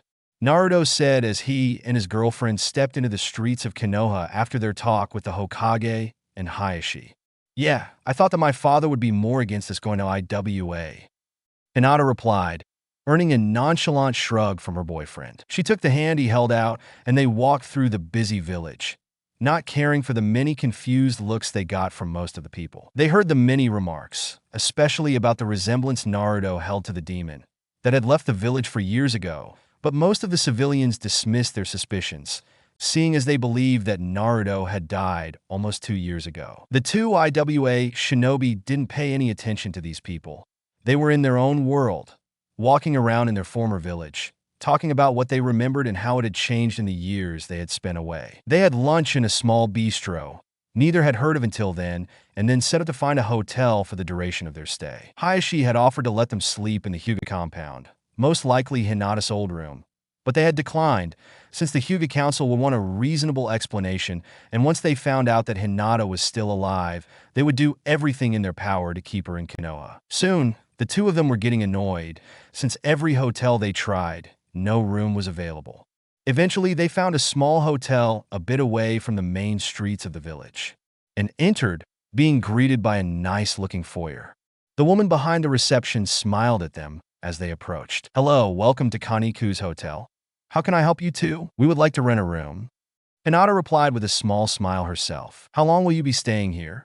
The receptionist asked, as she looked through the book in front of her. 6 weeks, Naruto replied. The woman searched the book and frowned after a few moments. "Oh, I am sorry, but we have a lot of reservations in the next few weeks. The only room that would be available is our honeymoon suite," she stated. "Then, I guess the honeymoon suite it is," Naruto said, smiling at the woman, who looked at the teen with shocked eyes. "Sweetie, that room is 50,000 ryo per night. I think you should look for something that you can afford," the brunette said. Naruto simply took out a small storage scroll from one of his pockets and opened it. Pushing a bit of chakra into the ceiling array, a cloud of smoke appeared, and Naruto held a bundle of bills in his hand. "We want the room for 42 days. Keep the change," he said as he handed the speechless woman exactly 2,100,000 ryo. "Yes, of course, here's your keys." The woman managed to get out after she had counted the money Naruto had given her. Taking the keys from her, Hinata smiled at Naruto, and they went up the stairs. When they reached the top story, they were surprised. The hotel had looked a lot smaller than it was. They had went up 7 levels. Finally reaching their destination, they smiled at each other before Hinata opened the door and they entered the honeymoon suite. Both were astonished. Their so-called hotel room was more like a big penthouse apartment. There is a big living room, dominated by a large beige couch. On the right wall of the living room was a big door leading to the bedroom. That room had light blue walls, and in the middle of it stood a giant heart-shaped bed with red sheets, blankets, and pillows. The two teens blushed a bit before looking at each other. They couldn't help but laugh at their shared embarrassment. Putting their stuff away, they finally went to look at the last room that they had yet to see, the bathroom. When opened the door, they were greeted with blinding white tiles. The biggest item in the room was a big bathtub made from black stone. The rest of the items were held in the same dark tone. The two teens went out of the bath again, threw themselves on the large bed. "So, what do you want to do now?" Naruto asked as Hinata snuggled into his side and put her head on his chest. "I don't know. I was thinking about getting something to eat and then wander around the village. Hinata replied without moving. Sounds good, but there is one problem. Naruto started. What is it? The young girl asked, slightly looking up. I don't want to move. It's just way too comfortable right now. The blonde boy replied with a small smile on his face as his eyes met Hinata's. Playfully punching him, she pulled his head down to give him a fast kiss before she quickly stood up. Now come on, I am hungry, Hinata said, laughing at the disappointed face of her boyfriend. Naruto slowly got up, smiling at the purple-haired girl. Hello, what can I do for you too? Tucci, the owner of the small ramen stand, Ichiro said as two figures entered into his shop. Turning around from his pan, he looked at the two newcomers and froze. Naruto, he whispered as he saw the blonde hair of the young boy he had fed years ago. Naruto smiled at the man, remembering all the times he had been granted a free meal from the old man. Hi Tucci, it's been a while. It really has, the chef said. So tell me, how come that I heard you died? He asked, a single tear rolling down his cheek. After a long time, talking to Tucci and eating the first good bowl of ramen in a long time, the two teens paid and got out of the stand, a content smile on their faces. The sun was setting, and Naruto got an idea, making him smile sheepishly. He quickly took Hinata's hand and pulled her into a hug, surprising his girlfriend, earning him a quiet laugh. Making sure he held her close enough for her view to be blocked, he quietly shooshined to the top of the stone heads of the Hokages. When he released his grip on the girl, she turned around and was stunned into silence. The sight of Konoha being lit up by the sunset was one of the most beautiful things that either of them had seen, and from the top of the Hokage monument, the two teens had a great view. Hinata smiled at Naruto as they sat down on the stone head of the sanddam, arm in arm, watching as the sun slowly went down behind the trees on the horizon. It has been 2 days since Naruto and Hinata had arrived in Konoha. Until now, everything had been quiet. They had just been training on one of the fields while waiting for the Chunin exams to start. Since there was only one day until these exams, the pair had decided to take the day off. Walking around the village, Naruto's arm around Hinata's shoulder, they noticed a loud crash in a street close to them. Shrugging their shoulder, the two turned and leisurely walked towards the source of the commotion. As they rounded the corner, they saw a black, clothed boy holding up a younger child. That will teach him to run into people. The headband the boy was wearing identified him as a shinobi from Sunagakure. Hinata knew who he was, but she could see that Naruto had no idea who the boy in front of him was. Before she could say something, a new voice cut her off. I would put that boy down. He is the honorable grandson of the Hokage. The boy that had said that was a little shorter than Hinata and had dark brown hair. The most unusual thing about him was the dog that was sitting on top of his head. This identified her as a member of the Inuzuka clan. After a bit of thinking, she remembered that she had met an Inuzuka boy before they had left, whose name was Kiba, if she recalled correctly. Kankuro, stop this. We don't want to cause a scene, the girl next to the Suna shinobi said. Hinata chuckled as she saw Naruto's face lighten up at the mention of the boy's name. Kankuro and his sister argued back and forth before a small pebble hit Kankuro's hand, causing him to drop the smaller boy, who ran to Kiba and hid behind him. Naruto and Hinata had already seen Sasuke stand on the tree branch, so they weren't as surprised as the others, who turned their heads and looked at the last Uchiha with wide eyes. I think Gaara will be happy to see us again, Naruto whispered to his girlfriend, while Sasuke tried to lecture the two Suna shinobi about the boundaries of the villages. The pink-haired girl that had come with Kiba suddenly realized that these shinobi in front of them were from another village. Temari and Kankuro mentally face-bombed and tried to explain to her what the Chunin exams are before they were again disturbed by their brother, who commanded his sand to gently close the mouths of his siblings. Looking towards the tree that Sasuke had stood on, Gaara was seen standing upside down on a different branch than the Uchiha. He shook his head with a small smile, after which he disappeared in a cloud of sand, reappearing next to his teammate. This is not going to do anything. We have better things to do than to waste our time with these genin, the redhead said, before turning towards Naruto and Hinata, smiling. Hello, Naruto, Hinata, care to join us for lunch? He asked, making his siblings turn their heads to the wall. The two were leaning on. Once they realized who these two shinobi were, they smiled and waved at them. The Konoha shinobi looked confused between the 5 foreign ninja, trying to make sense of how these teens knew each other. "Yeah, sure, we don't have anything else to do." Naruto answered Gaara's question. Leaving with the shinobi from Sunagakure, Naruto and Hinata could barely suppress a laugh at the still confused teens they left behind. "So, how have you been this past year?" Temari asked, as they waited for their food. "We've been all right. We joined IWA a few weeks ago. We are here to show our Kage that we are better than just Chunin, since he wants to see us in action before he will promote us to Jonin." Hinata told the 3 Suna shinobi. "He has been way quieter since he took a look at my seal. Thanks again for that." The Jinchuriki said. "Yeah, Raza was happy to see that Gaara and Shikaka finally were not in a constant struggle for power." Kankuro said. "Speaking of Raza, did you know Orochimaru tried to kill him to get Suna to help him with an attack on Konoha?" Temari told Hinata and Naruto, who were shocked to hear that Orochimaru wanted to kill the father of their friends. "How is he? I hope he wasn't hurt." Hinata asked. "He is all right now. He fought with Orochimaru, but when Gaara and I showed up and Gaara started to transform into Shikaku, he fled." Kankuro said, while Temari smiled. "You always make it sound so easy.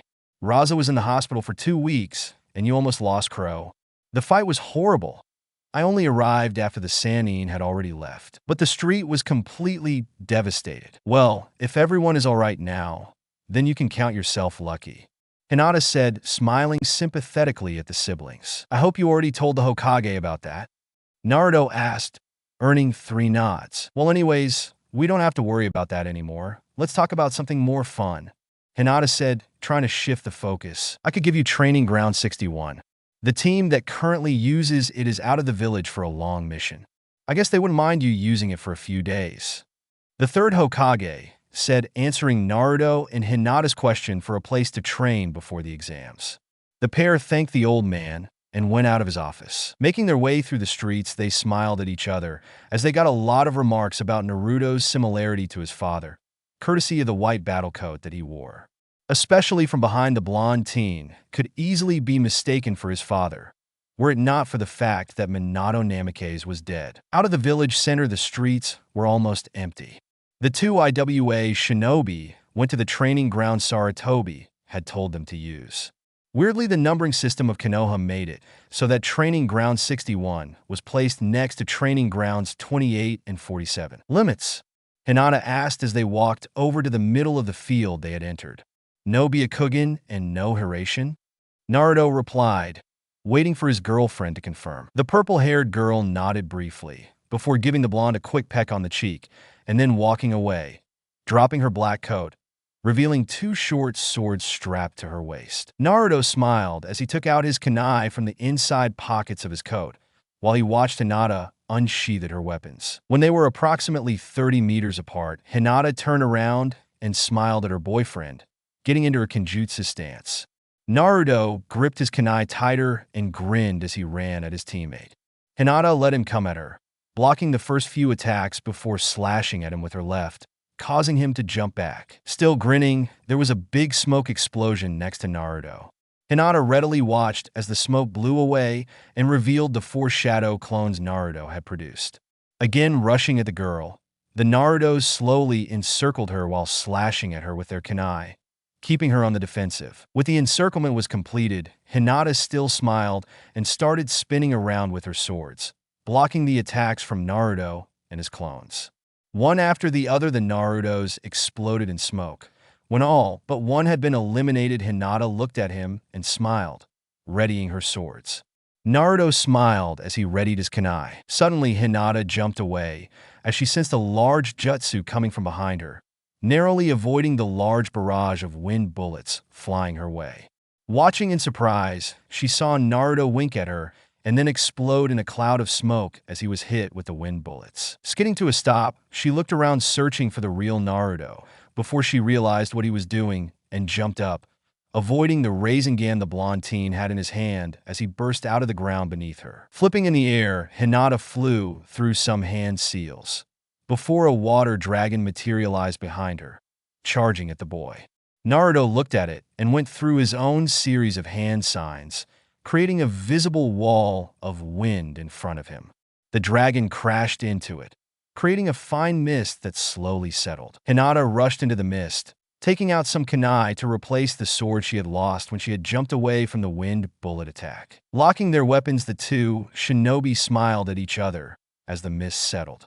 Then they both whirled around, firing their kunai into the distance as they sensed a team of shinobi running at them. The kunai whizzed past the shinobi, causing the only adult of the group to grab the three teens, yanking them back, positioning himself between his team and the two IWA shinobi. Naruto and Hinata recognized the team from their encounter with Gaara and his siblings 2 days ago, along with their sensei Kakashi Hatake, who they knew from his bingo book entry. Sasuke was obviously struggling against Kakashi's grip, so Naruto made a quick hand sign and pushed chakra into a seal on his hand, making the kunai disappear as he had reverse summoned them back into the storage seal he had in his coat. Hinata made the same hand seal, although her swords didn't just disappear, but they went back into their sheaths. Kakashi relaxed a bit at this, letting his team go and slowly walked towards the two IWA shinobi. Meanwhile, Hinata picked up her coat and put it on. Team 7 had relaxed while Kakashi had been holding them, and now they were walking behind their sensei, cautiously watching the two foreign teens. Naruto, Kakashi asked as he recognized the son of his sensei. Kakashi of the Sharingan, to what do we owe this pleasure? Hinata asked, making Kakashi look at her with a confused look. His eyes widened as he finally realized something. We buried you. Both of you. How are you here? He asked as his visible eyes started to water. We faked our death. Naruto simply explained the obvious. Who are these two? We ran into them a few days ago, and they know the team from Suna. Sasuke asked as he stood next to his sensei. Kakashi looked at his student with a smile. They're some kids I knew a long time ago. They actually used to live in Konoha, Kakashi said, not really answering the question, since he wasn't sure if the two in front of him wanted him to answer. But who are they? Sakura chimed in as she stood next to Sasuke. We are Naruto, Uzumaki Namikaze, and Hinata Hyuga. Naruto answered the question Kakashi didn't want to answer. Kiba and Sasuke took this information without any reaction, whereas Sakura's eyes went wide. You are the son of the fourth Hokage? She almost screamed at Naruto. Naruto only shrugged as he nodded. That can't be. They would never have let you leave. Sasuke said smugly as he thought to have discovered the lie from the strange pair in front of him. Doesn't matter if you believe us. We are only here for the exams, and then we will be gone again, and you won't see us again. Naruto said to the Uchiha. I know they're telling the truth. I knew them when they were little. It was a well-kept secret that Naruto was the son of the fourth. No one outside of Anbu knew about it. That's why they were allowed to leave. Kakashi said, not telling his team the whole truth about the events leading to Naruto and Hinata leaving. His three students were content with this answer. So, why were you coming into our training ground? Naruto asked after he and Hinata had sat down with Kakashi, while the three other teens were standing behind their sensei. I felt the chakra you used for your jutsu. I also knew that this training ground should not be in use currently, so we came to investigate. The gray-haired shinobi explained. Well, we were only training a bit to stay fit for the exams, so nothing to worry about. Hinata reassured the former Anbu. Well, then we won't disturb you any longer, Kakashi said, bidding his farewell and dragging his team off into the distance. Naruto and Hinata smiled at each other as they walked towards the old academy in Konoha. Their permission slips had told them that they were to report to room 303 to enter the exams. Holding hands, they entered the building and walked towards the staircase. They had heard the commotion as soon as they entered, and advancing to the second story, they saw a large group of kids standing in front of a door that had 303 written on it. However, the number 303 actually held two important messages. The first being that the room is located on the third floor, which is indicated by the rooms on that floor having numbers in the 300s. The second is that the room was the third room on the floor. The staircase was located on the far end of the academy, so that you exited it into a long corridor of rooms. The room the group of genin had piled up before was the first one if you counted from the staircase. Hinata and Naruto also had counted the flights they had climbed and thus knew that they were at the second story. Looking closely, they saw the small jinjutsu that was placed on the door behind the two teens, blocking the door. Shaking their heads, Hinata and Naruto went back to the staircase and climbed up another flight, finding a much quieter corridor. A single person sat in front of the actual room 303, list in hand. He looked at the two young teens with a smile on his face. "I'm sorry, I can't accept that until all members of your team are here," he said as Naruto held out the two slips for Hinata and himself. Chuckling, Hinata revealed that they were a two-person team, causing the Chunin to blush slightly before he went through his list, indeed finding the team from IWA to only have two shinobi signed up. Nodding profusely, he took the papers and opened the door for the pair. Inside the room, everyone turned to look at the two newcomers.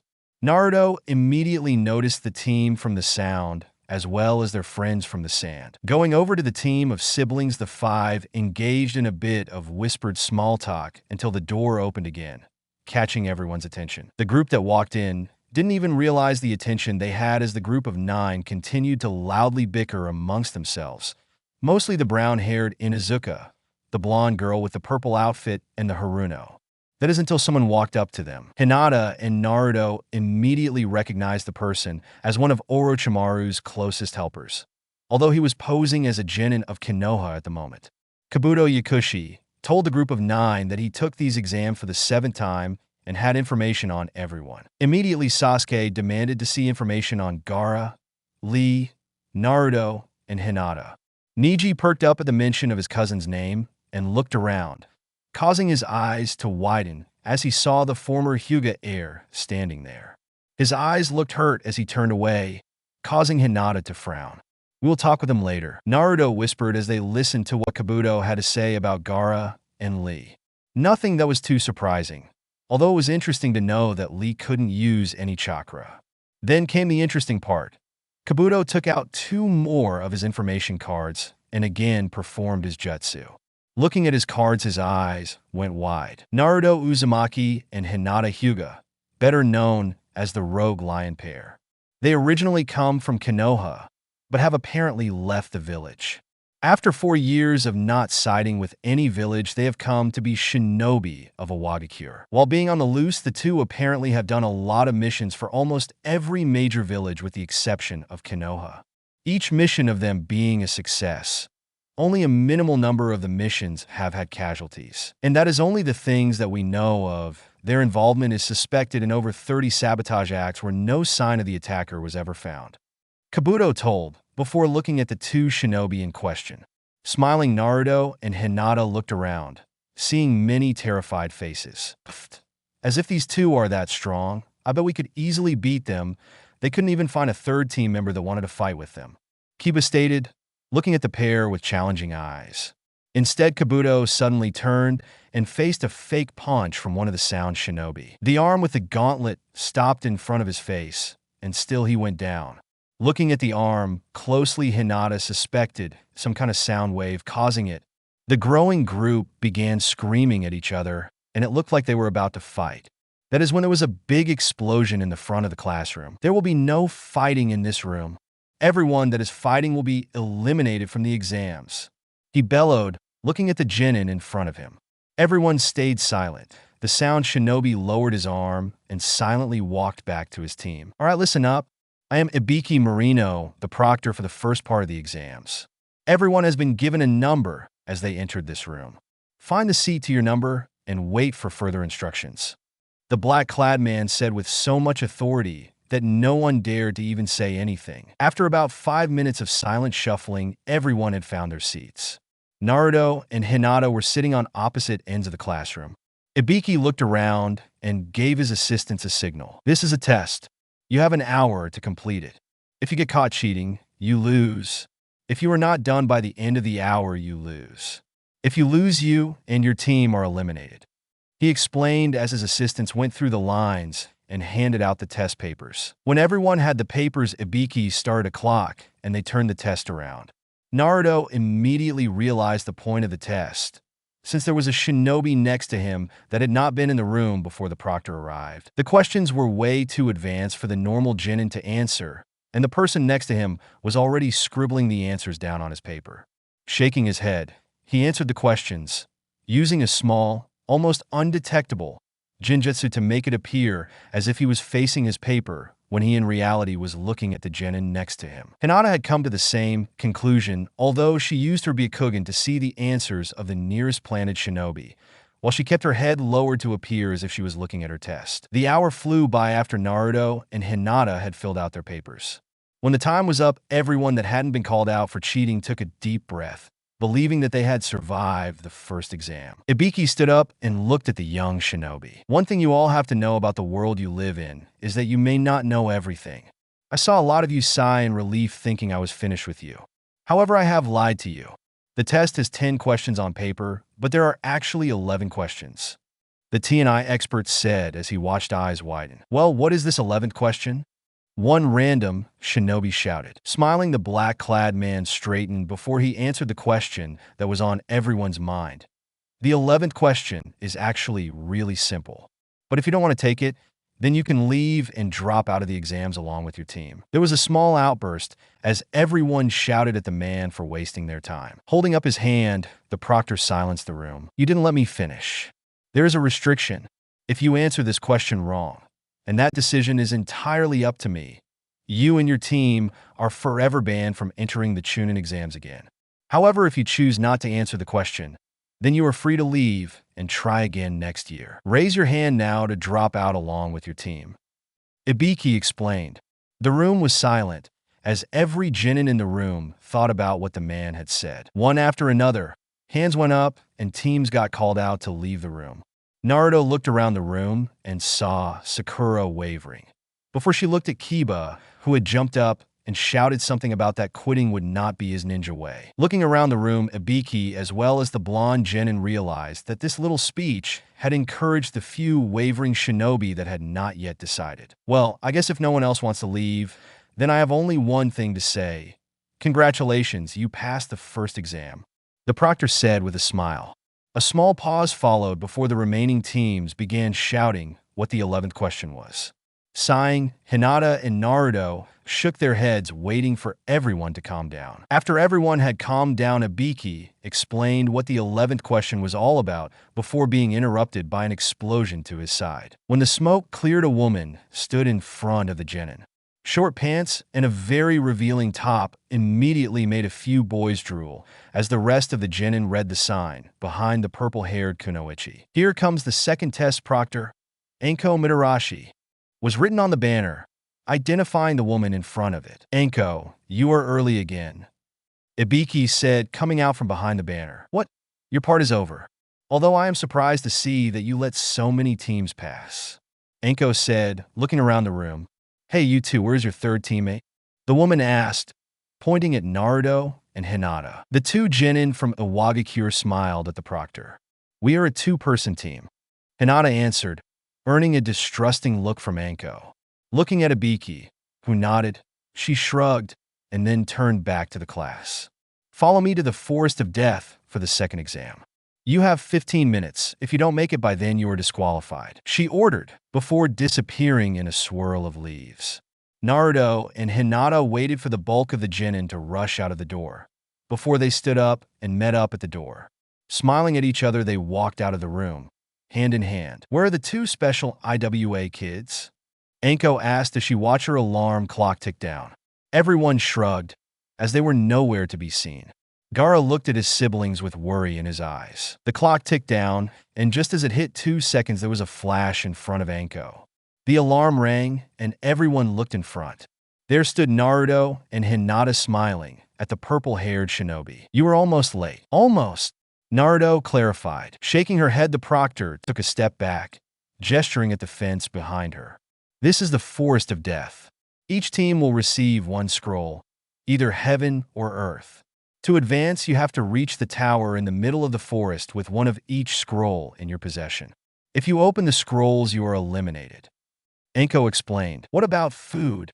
One shinobi from Konoha asked, looking at the forest with a hint of fear in his eyes. That is not my problem. Each of you will sign a waiver, taking the responsibility from Konoha in case you die in there. Now go to the tent to get your scroll and sign the papers, the proctor ordered. Naruto and Hinata received a heaven scroll after they signed their waivers. Walking behind the Chunin that showed them to their start gate, the two Genin checked their various weapons. "Hey!" Naruto whispered as they waited in front of their gate, the Chunin standing a bit away, waiting for the signal to flip the switch in front of him, opening the gate. Hinata looked at her boyfriend with a questioning look before seeing the seal his hand was pointing to. "Do you really want to revive them yet again?" she asked as she knew that the seal contained the mask for Naruto's Persona Fox. "I don't know, but I think we should not hold back at all from now on," he answered. "I don't think that we should use the masks. It could cause problems if there are masked shinobi from IWA running around in the exams. I agree that we shouldn't hold back, but we should do it as ourselves," Hinata argued. Naruto nodded, tapping a few seals on his wrist, making them glow and fade away, while Hinata did the same before turning her back to Naruto. Smiling, Naruto put his hand on her back, pushing a bit of chakra into the seal that was there, before she did the same on his back. The Chunin looked at them with shock as he felt the sudden rise of their chakra. The suppression seals finally faded away, and both Genin smiled. "Let's have some fun," Hinata said as they waited for the start signal of the second exams. Rushing through the trees, Hinata scanned their surroundings for any potential teams. Naruto, meanwhile, was casually keeping up with his girlfriend and talking to her. The two laughed from time to time, until suddenly Hinata stopped. "We have company, 3 to our left, 2 in front," she whispered as Naruto quickly unsealed a set of kunai. Throwing them into the trees, Naruto heard someone jump and watched as 2 Umbu came out of the woods, weapons drawn. "What do you want with us?" Naruto asked, readying another set of kunai. "We were sent here to investigate the large spike in chakra from earlier," the Umbu with the crow mask said. "Don't worry about it. We will report that it was you too," the other Umbu said before both of them vanished again. "Weird," Hinata commented as she scanned their surroundings again to find the other squad she had seen. Pinpointing their location, Naruto and Hinata took off, Hinata taking out her 2 swords and Naruto another set of kunai. When the two teams made contact, it was over in just a second. Hinata appeared behind the only girl on the team, swords ready to cut her head off, and Naruto threw 2 kunai between their legs, before positioning himself between his teammate and the 2 remaining Genin. "Give us your scroll, or your teammate dies," Naruto demanded. The Genin looked at each other, nodding. The taller one searched his pockets and produced a small scroll, throwing it to Naruto. Immediately, Naruto threw it back to the Genin with a frown on his face. "Last chance, give me your scroll," Naruto warned as Hinata increased the pressure on her blades, drawing a cry and some blood from the girl in her arms. The Genin quickly threw the scroll away before it exploded in the air. Sighing, the smaller Genin took out another scroll, handing it over to the blonde in front of them. Nodding, Naruto put the scroll in his pockets, making Hinata release her captive, who jumped directly to her teammates. "You can still get 2 scrolls from other teams. We will wait at the tower for you," Naruto said, turning around and walking into the woods with Hinata by his side. Turning around, the Hyuga caught the kunai that had been flying towards them, looking at the trio with indifferent eyes. "I guess we won't," she commented as she once again took out her blades, and Naruto took out yet another set of kunai. The 3 shinobi looked at them with determination. "We will get our scroll back," the girl said, tightening her grip on the katana she was wielding. "No, you won't," Naruto said as a flash cut through the small clearing, and the 2 shinobi behind her dropped dead. Looking at her comrades, the girl cried out and charged at Hinata, sword raised. It took only 2 swings with her swords for Hinata to disarm the kunoichi and to cut the muscles in her legs. Falling to the ground, the girl cried out again, this time in pain, as she tried to hold back tears. Naruto and Hinata knew that the girl would die from blood loss in a few minutes, so they left the clearing, heading straight for the tower in the center of the forest. The pair didn't look back, or else they would have seen how the girl took off her headband from Sunagakure and laid it in front of her, before taking her katana and placing it next to it. In silent prayer, she bowed down and remained in this position until her heart stopped beating. Jumping along the branches, Hinata and Naruto didn't talk, each of them thinking about the lives they had just taken. They weren't new to this feeling, but it never got easier, especially when the enemies are so young. It was kind of a ritual for the pair that they would not talk with each other after they had to kill until they had slept. As they jumped, Hinata suddenly stopped again, signing to her boyfriend that there was a team ahead. Naruto answered in their own sign language, asking if they should avoid it. Nodding, Hinata agreed with that idea, since they already had both scrolls, so they made a left and continued jumping through the forest, making a big curve around the team before turning back to the tower. Walking through the entrance of the tower, Naruto and Hinata figured out the riddle and threw their scrolls in the room, to be greeted by Hayashi. "Congratulations to you two, you have passed the second stage," he said, smiling. Naruto smiled as Hinata said her thanks, asking where the resting rooms were, since the sun had set a while ago and everyone just wanted to sleep. Showing the way to the pair, Hayashi asked how they had gone through the forest in just a day, causing Hinata to tell him what had happened. The next 4 days were spent mostly relaxing on top of the tower, watching the surroundings, as the team from Awagakure waited for the second test to end. While they waited, they saw Gaara and his team reach the tower. A little while later, Niji and his team appeared, although they apparently had it a lot worse than the team from Suna. The girl on the team was badly beaten, while Niji had to carry his third teammate, who was apparently unconscious. Kakashi's team was one of the last to arrive, entering the tower early on the last day. They looked like they had gone through hell. Sakura, apparently having had to cut her hair, was limping and had a lot of blood on her clothes. Sasuke was unconscious as he was carried by Kiba's dog, who looked like the only one to be mostly alright. Kiba himself was walking on makeshift crutches made from tree branches, as he had obviously broken his right leg.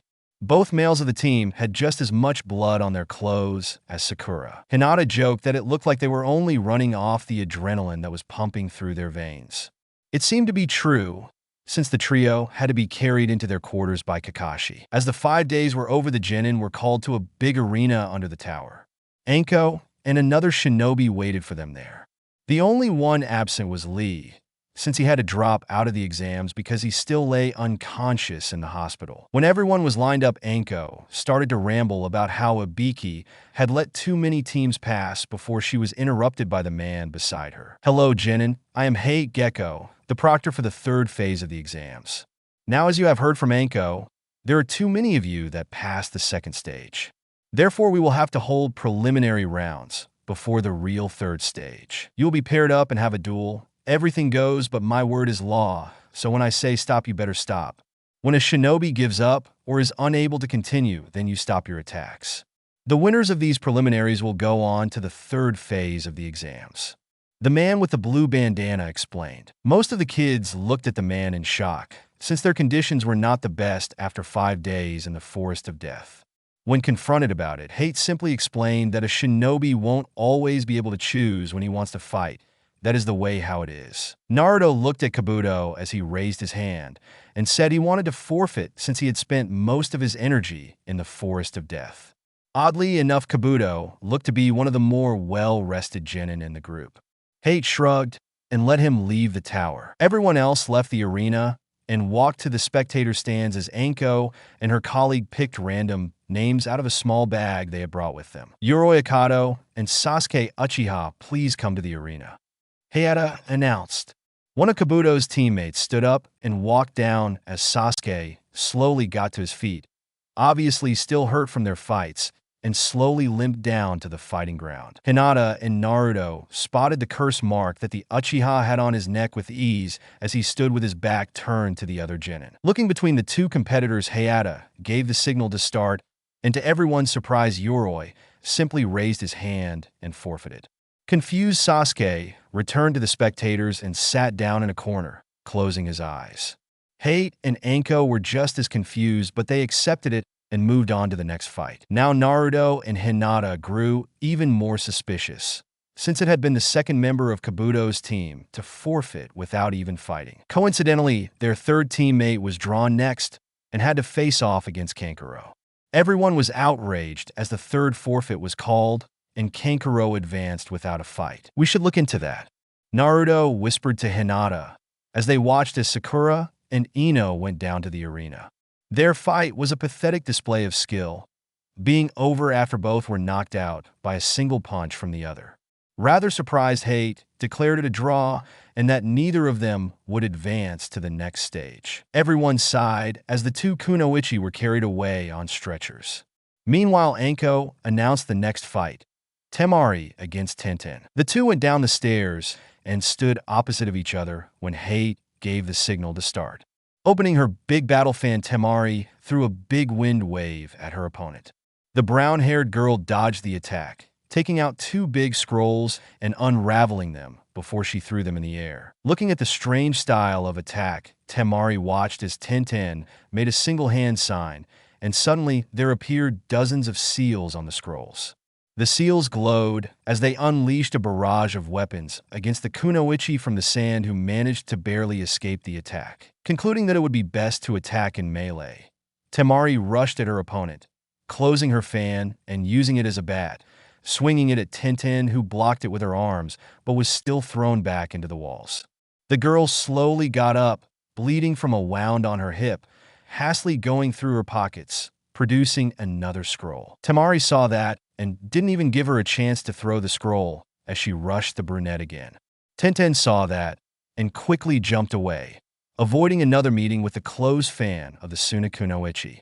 Unfortunately, she lost the scroll when she jumped away. While the Konoha genin jumped through the air, Temari reacted quickly and opened her fan, swinging it at her opponent, creating a bunch of wind blades that flew towards the younger girl. Tenten saw the attack too late and took the full force of it, receiving a lot of cuts all over her body. A few of the genin that were watching blushed as they saw the top that the girl wore fall off, since it had almost been shredded by the wind blades. Naruto saw Hinata sneak a look at him, smiling as she saw that the boy wasn't staring at the exposed girl. Letting out a scream, Tenten covered herself with one arm, raising the other arm to forfeit before she fainted from blood loss. Medics immediately rushed to her, while Temari walked back up to the spectators. The next fight was over quickly. Shikamaru outsmarted his opponent, Kintsuchi from Odo Geikure, from the first moment. The girl didn't stand a chance, as he threw kunai after kunai, forcing her to dodge while extending the reach of his shadow possession. At the slightest mistake, he pounced, and the girl was caught, forced to mirror the Nara's movements, and forfeiting consequentially. Naruto Uzumaki and Kiba Inuzuka, make your way to the arena, Gayatri announced after Shikamaru had made his way back to the spectators. Smiling at her boyfriend, Hinata gave him a quick peck. Have fun. I'll finish this quickly, the blonde stated, angering Kiba, who had heard their exchange. As the Konoha genin stormed onto the battleground of the arena, he was stunned to see the blonde already standing there waiting for him, since he had ran down the stairs before the pair from IWA had let go of each other. He saw the stunned looks from the proctors and got even more confused and angry. Ignoring his confusion, the Inuzuka let his dog jump down from his head and gave him a small pill. Hate started the fight after he got out of his stupor upon seeing the young shinobi from IWA perform the famous Hiraishin without using a kunai. Looking curiously at the dog, Naruto watched as the fur changed from white to red, and it grew to stand almost as tall as the two genin themselves. After the transformation had finished, Naruto shrugged, took out a kunai, and vanished in an orange flash. The dog searched around until his eyes landed on his owner, who had a terrified look on his face as he felt the cold steel of Naruto's kunai on his throat. Yield, Naruto demanded, increasing the pressure before Kiba's hand went up and he forfeited. Putting his kunai away, Naruto nodded at the proctor before another flash enveloped him and he reappeared next to Hinata, a hand around her waist. Miss me? Naruto asked with a smile. Not really, Hinata answered with a smirk, laughing a little at the playfully hurt expression on the blonde's face. Giving him a kiss, Hinata heard her name being called out and walked down the stairs to the arena. Standing in the arena, she waited for her cousin to come down the stairs. As she took off her coat, sealing it in a small seal inside her pocket. Looking at the two short swords strapped to Hinata's waist, Niji sneered as he took position opposite of her. Hate started the match and jumped away as Hinata rested her hands on the handles of her weapons. How are you even alive? Niji asked, slipping into his defensive stance. I had to fake my death, Hinata replied as she waited for her cousin to make a move. We buried you. We had a whole week of mourning for you. And now you come back, and you don't even have the decency to learn your own clan style. Niji continued, his voice rising as he spoke. Shaking her head, Hinata took her short swords from her belt and sealed them away in a small storage scroll, before placing the storage scroll back in her pocket and slipping into her own defensive gentle fist stance. One hand in front of her, the other slightly behind her, her left leg in front of the right one. Her eyes stared at her cousin with a small frown on her lips. "You really think I would not learn our style?" Hinata asked as Niji raised an eyebrow at her actions. "You can't have spent enough time to learn it, since you had to take time to learn all the other useless stuff you learned, like your swords. I'll show you that my mastery of our style is far better than yours," he said, charging at the pale-eyed girl, hands raised. Hinata waited for him to get close enough before she began to move. It was slow at first, it almost looked like she was dancing. As her cousin came closer, she grew faster until her arms were so fast that it was becoming hard to follow them. When Niji reached her, he threw his hands at her and was promptly sent back, skidding across the ground. Hinata had stopped, remaining in the position she had struck the boy in. Looking up, Niji saw the hard eyes of his cousin as he slowly made his way back to his feet. A bright red mark was forming on his cheek, with blood coming out of his mouth. "I don't want to do this," Hinata said as Niji readied himself for another charge. The boy didn't even respond as he started to run at her for the second time. Hinata watched as he came closer. When he went to strike her, Hinata caught his hands, earning gasps from almost everyone in the arena. "You leave me no chance," she said, frowning, before she moved with almost unseen speeds. Naruto smiled as he watched Hinata turn away, before Niji simply dropped to the ground.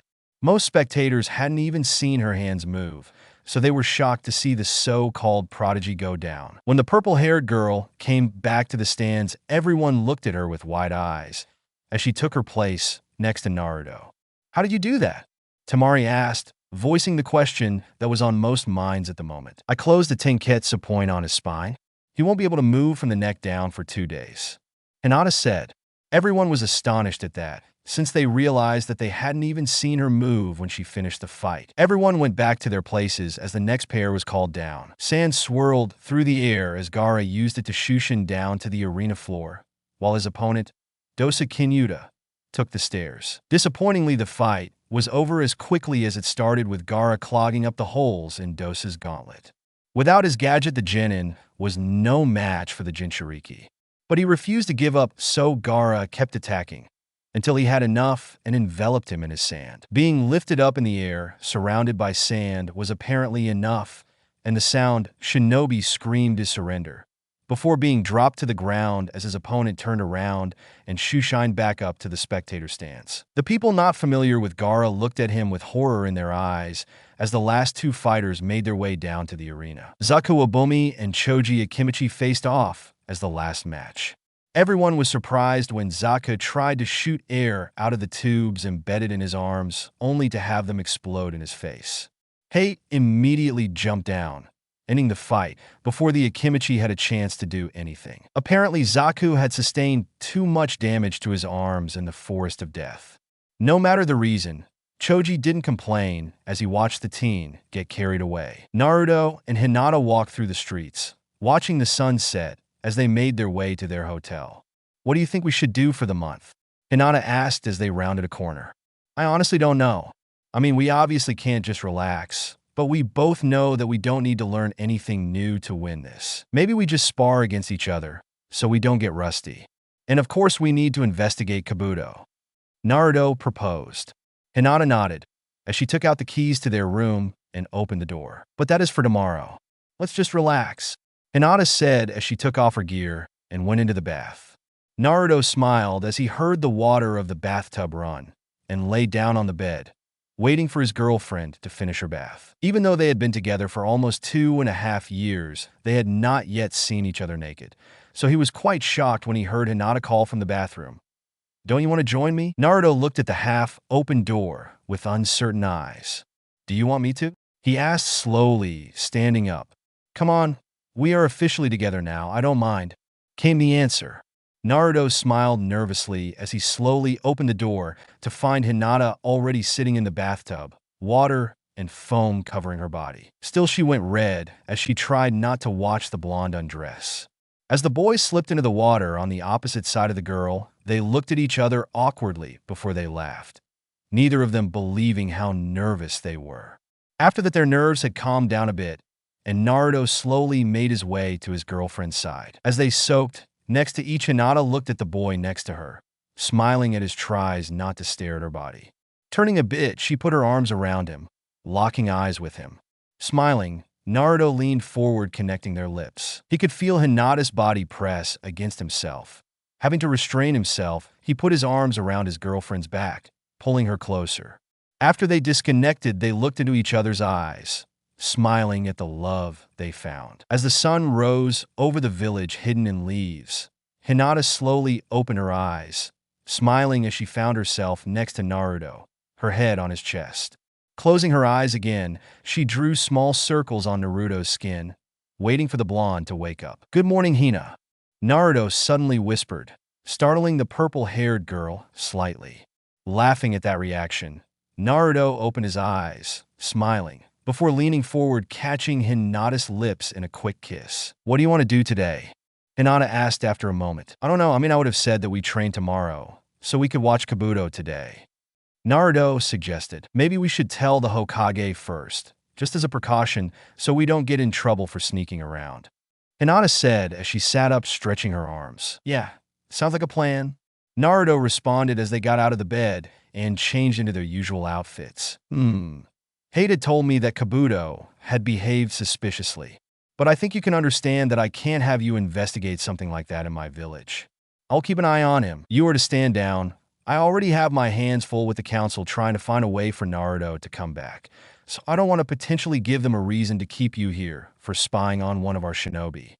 Hiruzen Sarutobi said after he listened to the request from the two IWA shinobi. Naruto and Hinata nodded and said their goodbye before leaving the office. "So, what do we want to do now?" Hinata asked as they walked through the streets, no destination in mind. "I honestly have no idea. The only thing I can think of would be to try to improve our skills, but we wanted to do that tomorrow." Naruto replied as he looked at the passing stores. "Yeah, right? Maybe we just relax and look through the shops? Maybe something will stand out. After all, we don't really have any decorations in our new apartment." Hinata suggested, earning a nod from her boyfriend. The month between exams went by without any incidents. The pair trained every other day, and on their days off they mostly did random things like shopping or having a small picnic on top of the Hokage monument. Currently, they were waiting at the village gates for the arrival of the Tsuchikage, since they had gotten a letter telling them that Inoki would arrive the evening before the exams. "Who do you think will be coming with him?" Hinata asked as the pair watched the path leading away from the village. "Well, Kuratsuchi and Akatsuchi are obvious. Other than these two, I think that he will make good on his word when he said that everyone who has doubts about us can watch us in the exams. I think there will be a few people tagging along," Naruto said, leaning against a tree, his eyes closed. An hour or so later, the two teens were still waiting for their leader to show up. "Do you think Inoki will want to stay after the exams to talk with the Hokage, or is he really only coming to watch us?" Naruto asked his girlfriend, whose head was lying in his lap, as he gently ran his fingers through her hair. "I don't think that he would come all the way just to watch us. He knows our capabilities. While it is a good pretense for coming here, he most likely is going to have a talk with the Hokage," Hinata answered. Her eyes snapped open as she sat up with a satisfied sigh. "Speak of the devil," she joked as the pair rose to their feet. A few minutes later, Inoki and his party landed in front of them. Naruto and Hinata were surprised to see around 20 or so people accompanying the Tsuchikage.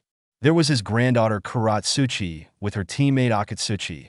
Akira and his Umbu teammates were apparently the protective detail, as well as 15 Jonin, whose names the pair hadn't been able to learn yet. Apparently, there was more doubt than they had realized. After they exchanged greetings, the Tsuchikage showed the two guards the papers for him and his entourage and was granted entrance into the village. "I guess you didn't run into any trouble?"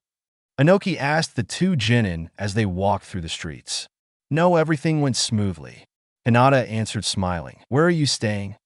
Naruto asked as they reached the middle of the village and halted in the shade of the Hokage Tower. "The hotel is called Tanuki's, if I'm not mistaken," Kuratsuchi answered as Inoki looked at her, obviously not remembering the name, but not wanting to admit it. "Oh, then we will be staying at the same hotel," Naruto remarked with a smile. "That's a lucky coincidence."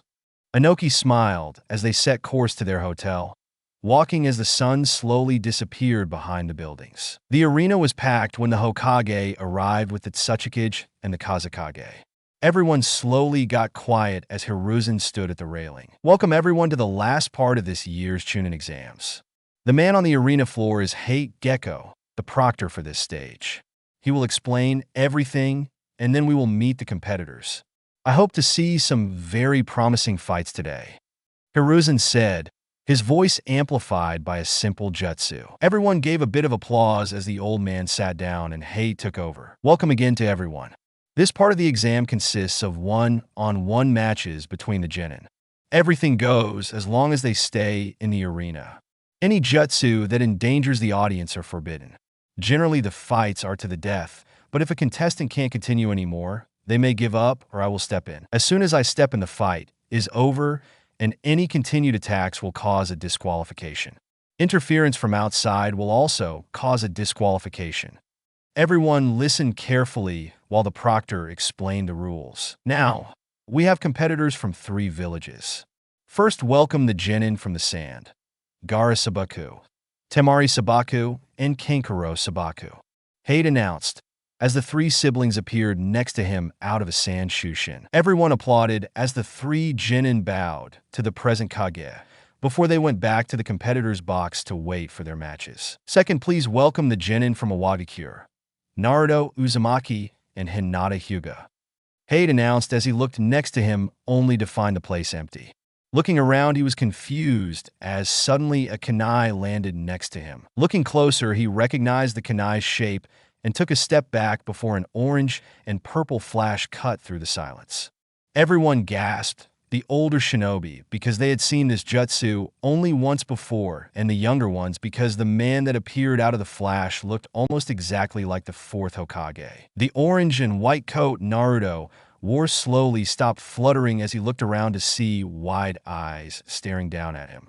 Hinata wore a similar coat, only that hers was purple and white. Both turned to the small raised platform where the different Kage were seated and smiled at the wide eyes from Raza, Inoki, and the Umbu. Hiruzen wasn't as surprised since he had no doubt gotten word about the use of the Hiration in the previous parts of the exams. The bulk of the spectators still were in shock when Naruto and Hinata smiled at each other, and another flash transported them back to the competitor's box. After a slight pause, Hate gathered everyone's attention again before he began to speak. Now, last but not least, please welcome the genin from Kanagakure, Sasuke Uchiha, Shikamaru Nara, and Choji Akimichi. He said, earning a loud round of applause for the hometown shinobi as they walked down the stairs from the competitor's stand. Sasuke Uchiha, however, was nowhere to be seen. After waiting for a few minutes, Hate decided to move ahead. After everyone was back at the stands, Hate looked at the Hokage, who nodded. The proctor nodded back and went to the middle of the arena, where he called for the first 2 competitors to come down. Shikamaru and Temari came down into the arena waiting for the proctor to start the match. After the proctor started the match, Temari immediately went on the offensive, not giving her opponent time to form a plan. As she attacked, she noticed a shadow racing towards her. Jumping back, she watched as the shadow stretched and became thinner and thinner as its distance to the caster grew. After about 50 meters, the shadow stopped, and Temari looked at the black-haired shinobi with a smile. Making a small mark with her fan, she attacked again, using her fan to amplify her long-range jutsu, making them even more destructive as they flew toward Shikamaru. The boy quickly threw a smoke bomb and fled behind some trees to think up some sort of plan. He was obviously outmatched, since he had no long-range attacks to counter Temari's wind jutsu. When the smoke cleared, Temari looked around searching for her opponent. Suddenly, she jumped back just in time to evade the kunai that hit the ground. She looked around, finding Shikamaru in between the trees. The Nara threw another set of kunai, forcing the blonde to jump back. As she jumped back, Temari saw Shikamaru go through the hand signs for his family's jutsu, but she didn't think anything of it, since she was well out of range for the shadow possession jutsu. Opening her fan, she went to swing it at her opponent, only to find that she was unable to move. Shikamaru looked down, forcing the girl to mimic his movements, enabling her to see the shadow that stretched from herself to Shikamaru, connecting to a few kunai on the way. Apparently, the shadows of the kunai enabled the shadow to stretch further than it was supposed to. Shikamaru slowly stepped forward, and with Temari mimicking his movements, they slowly came closer to each other. When they were face to face, Shikamaru raised his hand and forfeited to everyone's surprise. When questioned by Temari why he forfeited, he explained that he had no more chakra, so he would not be able to continue the fight. Temari came back to the other competitors while Shikamaru walked up to Ino and his sensei, waiting for their teammate Choji to have his fight. Naruto and Hinata waited as Hei went back to the middle of the arena to announce the next fight. The next fight will be between Naruto Uzumaki and Sasuke Uchiha. A flash cut through the arena for the third time this day as Naruto Hiroshined to the arena floor. The only problem was that his opponent still hadn't shown up. Hei was about to disqualify the Uchiha when an Umbu appeared next to him, whispering something in his ear. Everyone, apparently the fight between Naruto Uzumaki and Sasuke Uchiha has been moved back. The next fight will instead be Hinata Hyuga against Kankuro Sabaku. He announced after the Umbu had disappeared again. Hinata gave Naruto a quick kiss after she had leapt down to the floor. Naruto smiled as he flashed back to the competitor's box. The purple-haired girl waited for her opponent to come down, while taking out her short swords. She knew a bit of Kankuro's abilities, since they had fought together a year prior, but that didn't mean that she would become careless. As Kankuro stood opposite of her, the two genin looked at the proctor to start the match. Kankuro immediately threw a few kunai at his opponent to keep her busy while he unraveled his puppet. Hinata blocked the kunai with ease and readied her swords as she engaged with her wooden opponent. Her hands were a blur as she parried the various strikes from the four-armed humanoid that came at her. The many hidden weapons the puppet had didn't make it any easier, as there were a few times Hinata had to disengage to not get hit by a blade that had suddenly come out of nowhere. Activating her Byakugan, the Hyuga looked at Kankuro, who frowned, knowing that he didn't have any real chances against the Dojutsu. He didn't give up, though, and made Karasa charge again, activating another hidden mechanism that released some kind of liquid on all of the weapons. Hinata saw the liquid and thought it better not to come in contact with it, as she maneuvered her way around the puppet and precisely cut the chakra strings that the Sand Genin used to control the puppet. The wooden form collapsed as Kankuro called out to the proctor that he forfeited. Bowing to each other, they went out of the arena, Hinata going back up to the competitor's box and Kankuro taking his place next to his father in the stands. Naruto smiled at his girlfriend as he put an arm around her waist. "Nice fight," he whispered as he gave her a quick peck on the cheek. The two remaining competitors made their way to the arena, even though it was already clear who would win. Choji was sweating bullets as soon as he realized that Gaara was his opponent. Naruto thought that he would forfeit, but was surprised to see that the Akimichi didn't want to surrender. The fight started, and it was as expected. Gaara completely manhandled the larger genin. Choji managed to escape the sand trap a few times, enlarging the trap body parts, but after a few minutes of being chased around, he found himself trapped again and out of chakra to perform his family's jutsu. As he was lifted up by his trapped arm, he surrendered. Gaara let him down, before disappearing in a swirl of sand and reappearing next to Temari. "I guess it's my turn again," Naruto said as he flashed back down to the arena floor. Hei looked at the boy as he waited for any sign of the Uchiha's arrival. He was about to call it when he saw a swirl of leaves appear at the entrance to the arena. Kakashi and Sasuke stepped out of it. Kakashi looked around with an eye smile before he walked up to the proctor. "We're not late, are we?" "You were just in time a few seconds more, and Sasuke would have been disqualified," Hei announced. Meanwhile, Sasuke had taken position opposite of Naruto, a confident smirk on his lips. "All right, both fighters ready? Begin!" Hei started the fight, jumping away as usual.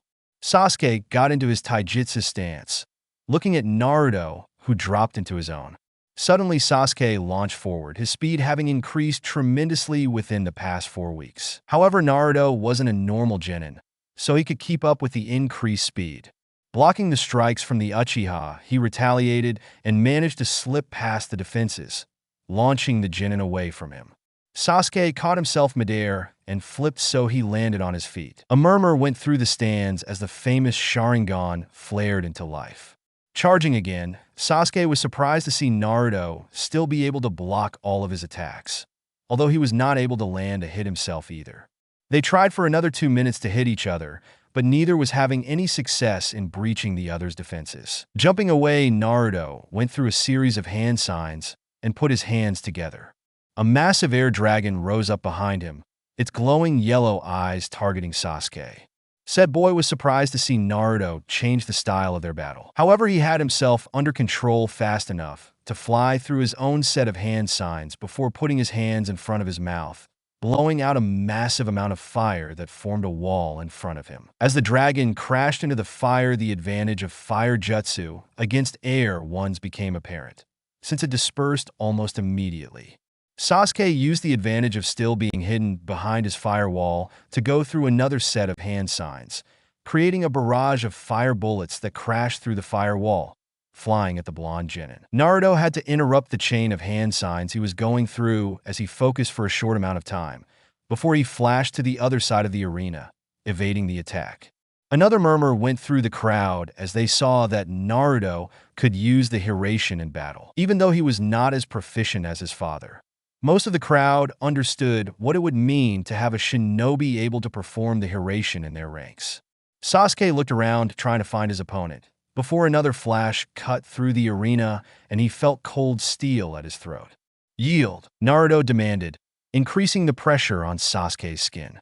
The Uchiha thought for a second before he raised his arm. However, he didn't surrender, but when Naruto slightly decreased the pressure on his neck, Sasuke moved around, getting his head out of the blown's grip. Suddenly, he fell over, holding his stomach. Sasuke had focused so much on the kunai at his throat that he had missed the short sword in Naruto's other hand. Said sword had cut his stomach open and was now pointed at his chest. Hissing in pain, he looked up only for Naruto to demand surrender for a second time. This time, he didn't get a choice as Hate stepped in, ending the fight. Medics rushed to the kneeling Uchiha, whose blood was forming an ever-growing puddle on the ground. Naruto took out a tissue and cleaned his sword, before incinerating the cloth with a small fire jutsu. Meanwhile, another Umbu appeared next to the proctor and whispered something in his ear. "All right, can the remaining genin come to me?" Hade instructed after the Uchiha had been carried away. Now for the next round, there will be a 2-against-2 fight. Temari Sabaku and Gaara Sabaku will face off against Hinata Hyuga and Naruto Uzumaki. The rules stay the same, but if one competitor is eliminated, the other will still be able to win, provided that he can beat the opposing genin. Hade announced, earning a large round of applause from the spectators since the fight promised to be a good one. Everyone was surprised by the announcement. Temari and Gaara looked at each other with determined eyes, knowing that they were at a disadvantage, but still vowing that they would give their best to win. Naruto and Hinata smiled at each other, before the blonde reached out to the girl and an orange and purple flash transported them to one end of the arena. Their opponents walked to their starting point, silently talking. "Let's end this quick," Naruto said, readying his short sword, earning a nod from his girlfriend. Hinata took out her own short swords, waiting for Hate to start the match. When the match started, Gaara went forward, rushing at the two IWA shinobi, while Temari opened her fan, ready to support her brother if necessary. Watching as the sand user approached, Naruto raised his sword and smiled as a flash cut through the arena. Gaara stopped, surprised that the attack hadn't hit him until he realized what that meant, and he spun around looking for Temari. Temari herself stood in her starting position.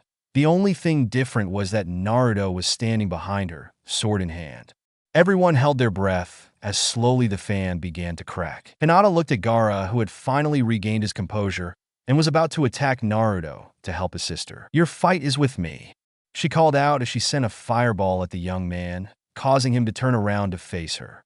Making a few hand signs, she sent fireball after fireball at Boy, whose sand kept blocking all the attacks. Meanwhile, Naruto looked at Temari, who had turned around.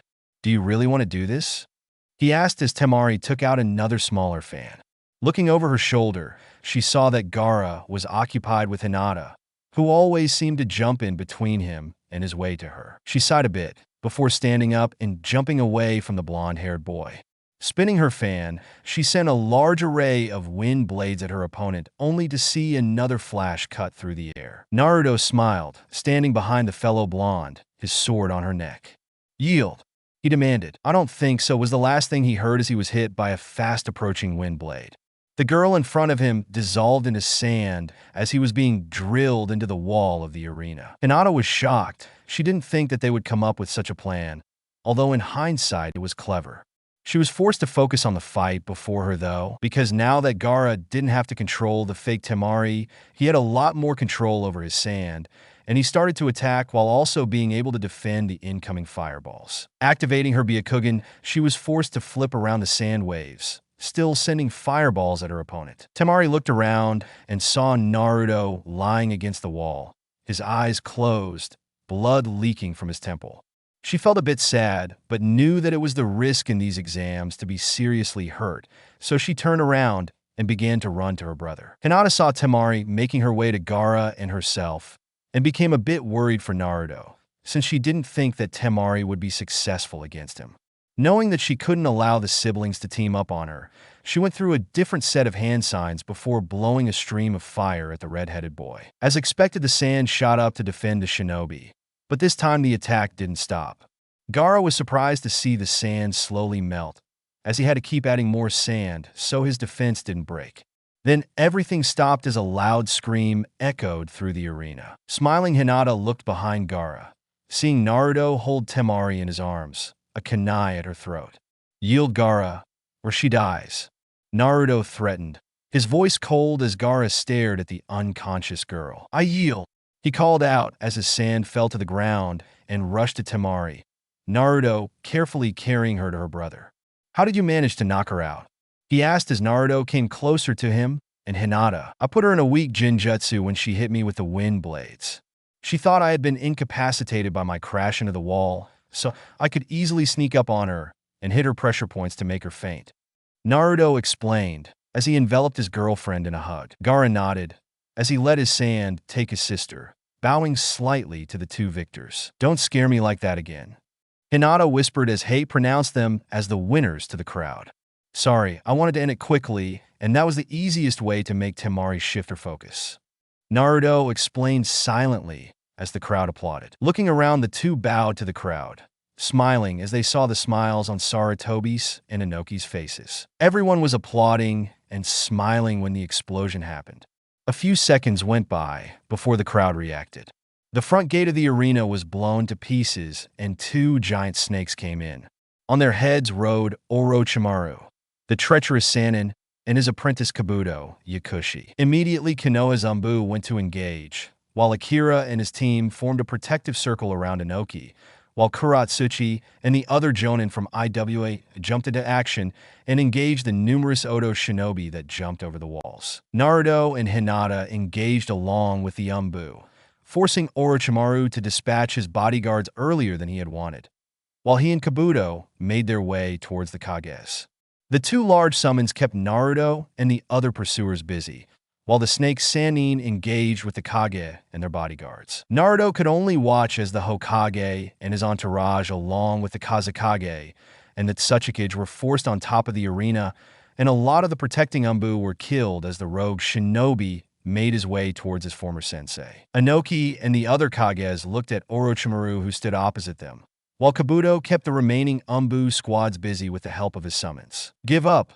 You don't stand a chance against the three of us," Hiruzen called out as he readied Enma, who had transformed into a bow staff. Orochimaru smiled and slowly went through a short series of hand signs. "Maybe I don't stand a chance alone, but I brought some backup." The roof exploded as 4 coffins rose from the ground. 3 were numbered 1, 2, and 4, while the 4th coffin only had the kanji for red on it. Gasping, Hiruzen immediately recognized the coffins. "Step back from the coffins. You won't like what comes out of them," he called out to the other 2 Kage. Defeating the last summon, Naruto and Hinata looked up at the roof to see the lids of the coffins slowly fall to the ground. The first to step out of the dust cloud was the second Hokage, looking around with confusion evident on his face. His predecessor followed with much of the same expression. The other 2 reanimations stepped out in sync, looking at each other in shock. Blue eyes met violet ones as blonde and red hair became visible through the dust cloud. Naruto was seething. His anger made him unconsciously pump out enormous quantities of chakra as the arena was flooded by a wave of killing intent. Everyone looked down at the blonde, who took out his short sword and in a flash appeared next to the Kage along with Hinata, who had taken hold of his shoulder at the last moment. "I will kill you for this," he calmly said, his eyes staring into Orochimaru.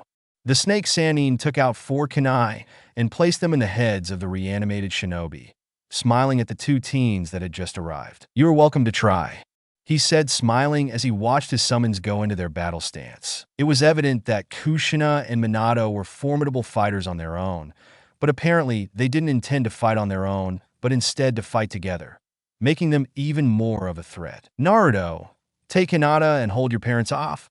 I will go after the snake," Hiruzen called out as the Kages went into their own battle stances. Hinata and Naruto looked at each other as they watched Minato take out some kunai from his vest and Kushina summoned some of her chakra chains.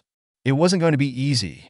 It was a small tone from a kunai in the stand of the arena that set everyone into motion. Hinata and Naruto were constantly on the back foot as they were forced to parry Kushina's chains as well as attacks from Minato, who apparently had not been buried with his Hiratian kunai, making him just a little bit easier to deal with.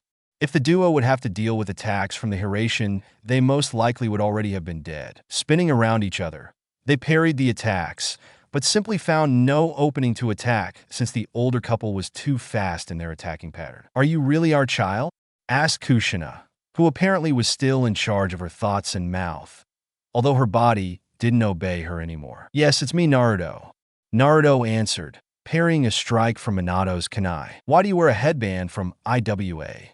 his father asked as he retreated to give Kushina a chance to attack with her chains. "Hinata and I were banished from the village. We found a new home in IWA." Naruto gave them the short version of their story. "I hope you will live to go on this way, although we don't have control over that anymore." Minato cursed as his body moved again to attack his son. Naruto knew that they wouldn't last long against his parents if it was to continue like this. Doing something he really didn't want to do, he drew on some of Kurama's chakra. He didn't like using it, but it was necessary and he knew that Kurama wouldn't mind, since it was an emergency situation. An orange cloak enveloped him as he parried another of Kushina's chains. Quickly tapping Hinata on the shoulder, he transferred a large portion of Kurama's chakra to her, enveloping her in the same cloak as himself.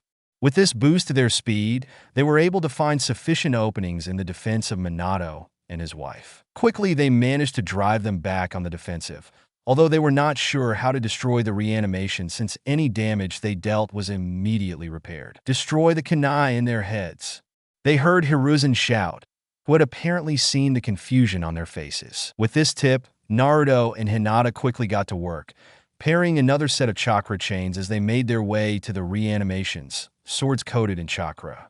2 swings later, Minato's head was split open, and Hinata could quickly grab the kunai and throw it on the ground before a quick fire jutsu from Naruto destroyed it. A few moments later, the same happened to Kushina, causing the two to look around surprised, before recognizing each other and smiling as their bodies slowly disintegrated.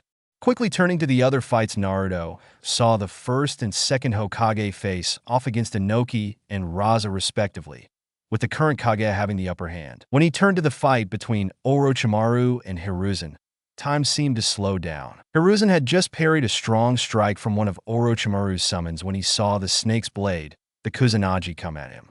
He immediately knew that he didn't have enough time to react and closed his eyes as he went through a series of hand signs. He had almost finished the hand signs when he heard a scream and felt blood splatter all over his body. Waiting for the pain, he stopped, but there was no pain, and somehow he didn't feel as if the sword had struck him. Opening his eyes, he looked down, and his eyes went wide. Hinata could only watch as Hiruzen dropped to his knees. Her eyes watered as she looked at the person in the Hokage's arms. Sinking to her knees, she couldn't even scream as she recognized Naruto with a massive wound in his chest. Sobbing, she felt a pair of arms wrap around her, but all she could think of was that those weren't the arms she wanted to feel. Meanwhile, Inoki and his Umbu drove Orochimaru out of Konoha, causing the whole attacking force of Otogekyure to follow their leader. When Inoki came back to the rooftop, the first thing he saw was Kuratsuchi kneeling next to Hinata, who was still silently crying. Looking around, his eyes went wide when he saw Naruto lying on the roof, blood still flowing from his wound. He had to bring up all of his self-control to not break down at the sight, but he was able to keep his composure, instead just turning around and taking a deep breath. Naruto, it's been a while. A voice was heard through the darkness. Naruto looked around, finding himself inside a very familiar sewer system. Yes, it has, he replied as he made his way towards the place where the nine-tailed fox had once been imprisoned. The cage had disappeared when Naruto had opened the seal, and in its place stood a large forest. Kurama sat on the edge of the forest, looking at the blonde with worry in his black eyes. Why did you do it? The fox asked as Naruto sat down in front of him. I didn't want him to die. He's the closest thing to a father I ever had, Naruto said, looking down. He still felt the pain in his chest, but knew that in his own mind it wouldn't matter. He most likely was already dead, and the only thing holding his soul in this world was Kurama. You know, that I can hear your thoughts, right? The orange being asked with a smirk on his face. But you are right. I am holding you here and don't think that I will let you go that easily. Have you ever thought about Hinata or Itachi when you jump in the way of that sword? He continued. With a sigh, Naruto shook his head. He hadn't thought of them. It was a split-second decision. I saw a way to save someone and I did it. Naruto mumbled. I don't know what to do with you, kid. Naruto laughed at that, smiling at the giant fox with a hint of sadness in his eyes. Let me go, don't keep me alive, and give Hinata hope. We both know that even you can't heal a body that has already died, Naruto said, earning a frown from his friend. I told you, I won't let you die so easily.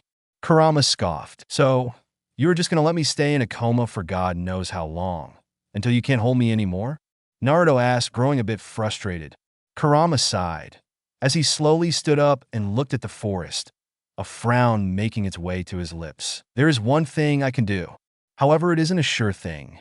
Kurama began as he shrunk to Naruto's size. There is a technique similar to the healing jutsu used by Tsunade of the Sannin or the second Hokage. It is supposed to be able to restart the heart of a Jinchuriki after his Biju was taken from him. Usually it needs at least 5 jonin to use this jutsu, since it takes so much chakra, but I think that I have enough chakra to restart your heart. Kurama explained. Naruto's eyes went wide as he realized what Kurama implied. I won't let you sacrifice yourself, just so I can live, he said, earning a smile from the fox. Don't worry about me. I can't die, remember? I will just reform in a few years, Kurama said, smiling, as he put his paw on Naruto's shoulders. What are 4 or 5 years compared to the thousands of years I already lived? And what are 4 or 5 of my years compared to your whole life? He said, a smile on his face. I will miss this forest, but we will meet again, and don't you dare to die before we do, Kurama said, as he readied himself for the jutsu he was about to do. I will miss you too. Thank you for everything, Naruto whispered as he put his arms around Kurama's neck, pulling the fox in for a hug. Kurama slowly pulled himself out of Naruto's hug, a smile on his face as he closed his eyes to concentrate. Naruto did the same when he felt the pain in his chest starting to rise. Hinata was broken. She sat next to the bed where Naruto's death had been pronounced by a medic Nin. She just sat there, holding on to her lover's cold hand as she waited. She didn't know what she was waiting for, but she knew that she couldn't be anywhere else. She didn't have the energy to cry anymore, so she just sat there, staring at the white blanket covering the corpse while she waited. Suddenly her head jerked around as she thought she had felt the hand move, but everything was just as it was moments before. Looking around, she saw the box of food her father had brought her after she had been here for the 2nd night in a row. Hiruzen had brought a small bouquet of flowers when he visited, telling her that the funeral would be held a week from yesterday.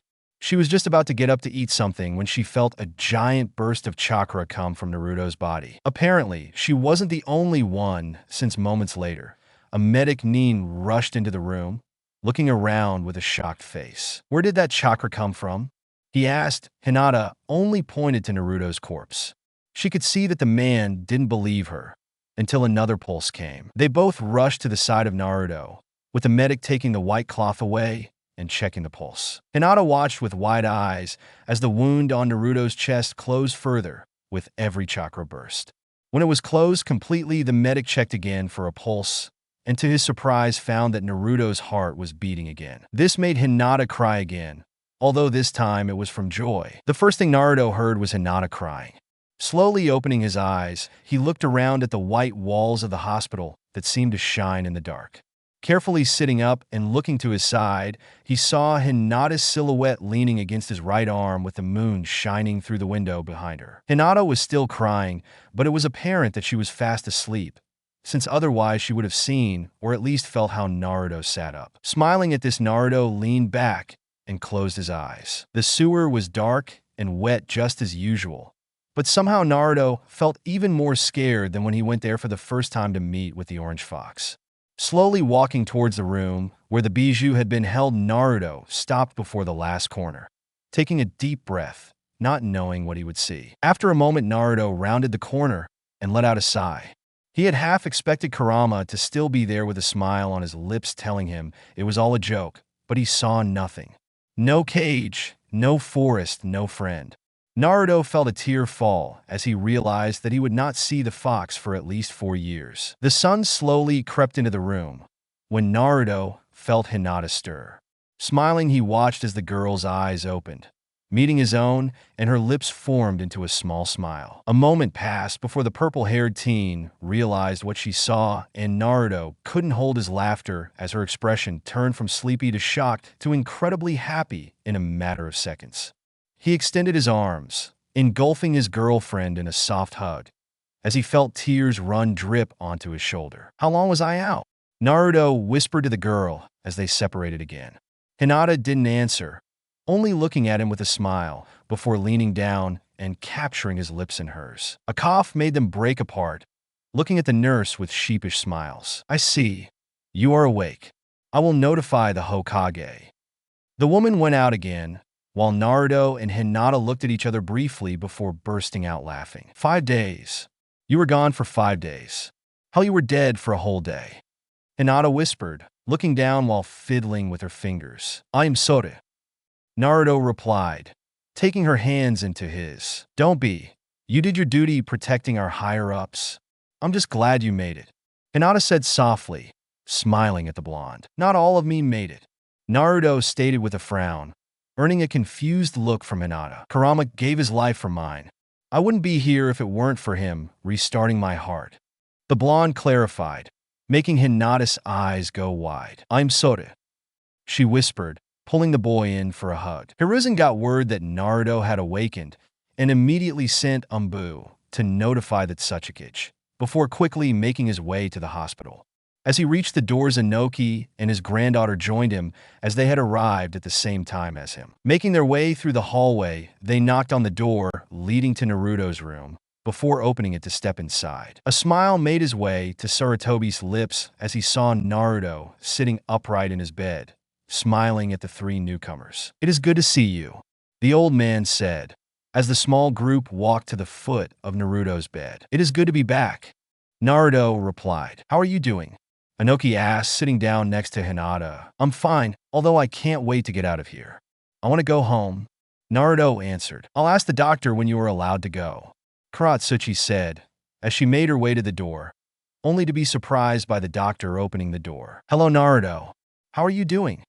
the doctor asked after joining the group around Naruto's bed. After Naruto repeated his answer, the doctor did a quick jutsu to check if everything was okay, and not seeing anything wrong, he released the boy. The group of 5 made their way out of the hospital, deciding to go to a small restaurant for lunch since Naruto had yet to eat breakfast.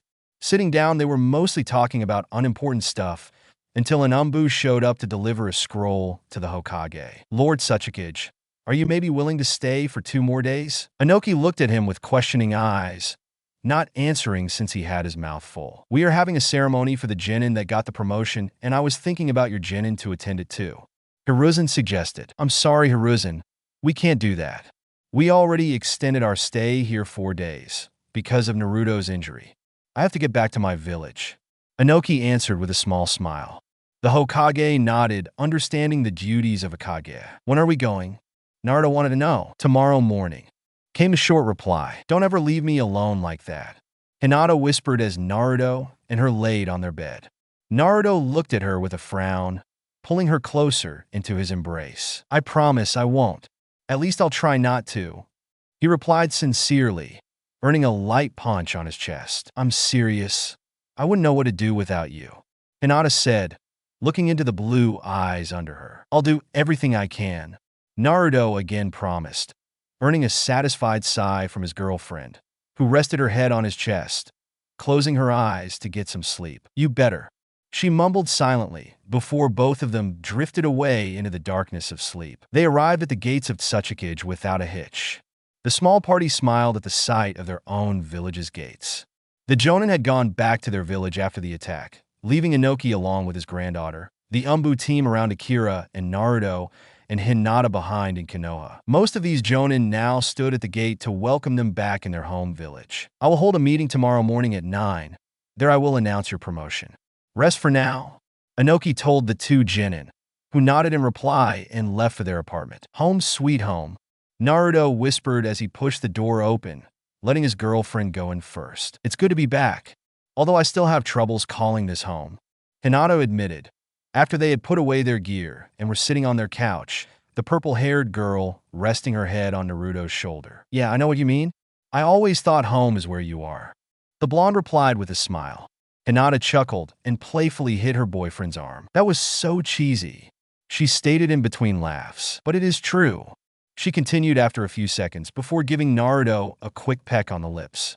Naruto smiled into the kiss, pulling her closer as they deepened the kiss. Naruto, Uzumaki Namikaze, and Hinata Hyuga, I am proud to say that I promote you to Chunin after your performance in the Chunin exams in Konoha, and as a result of the battle after the attempted invasion, I have seen enough of your abilities to promote you to Jonin.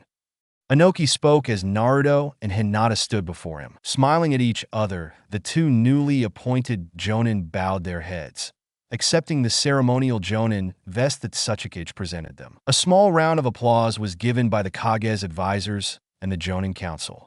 Smiling, the pair in the middle bowed a second time, before the village leader ended the meeting. Hinata, Naruto, could you stay for a moment? Inoki asked as everyone was leaving. Of course the two nodded and waited for everyone to leave. Now that you are Jonin, you will have more responsibilities, as I am sure you are aware. One of those responsibilities is border patrol, another would be village security and those kinds of things.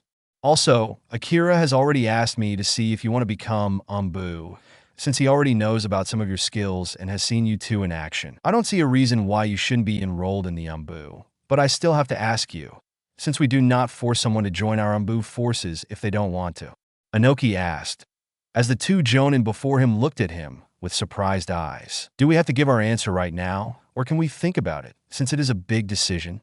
Hinata asked, looking at the Tsuchikage for an answer. I didn't expect you to answer me right now. I had planned for you to take the next border patrol shift on our southern border. It would last for a week starting tomorrow, so I had expected an answer after you were back from that assignment. The old man said while he searched his desk drawers for something. Producing a scroll, he handed it to Naruto, who nodded and put it in his pocket. Of course, we will have our answer ready by then, Naruto said as the Tsuchikage dismissed the two. So, what does the scroll say? Hinata asked, as they were on their way back to their apartment with Naruto reading said scroll. It's basically an introduction to the patrol mission concept. If we detect someone, we are to identify them stealthily, and if they do not belong there, we're to confront them to see what they want. If we run into trouble, we can't handle two exploding kunai into the sky, and the Umbu response team will come to our aid. If we spot said signal, it means that a team on another mission has run into trouble and we have to go and help them. The usual rotation between teams lasts a week, although it can be altered by the Tsuchikage. If we request an early replacement, we have to send a message to Inoki and wait for his response. The team that is currently on patrol will expect us at the southern border crossing at noon tomorrow. Naruto relayed what the scroll said. Hinata hummed in response, saving the information so as to not forget it. After a few seconds, she smiled, linking her arm with Naruto. What do you want to do for the rest of the day?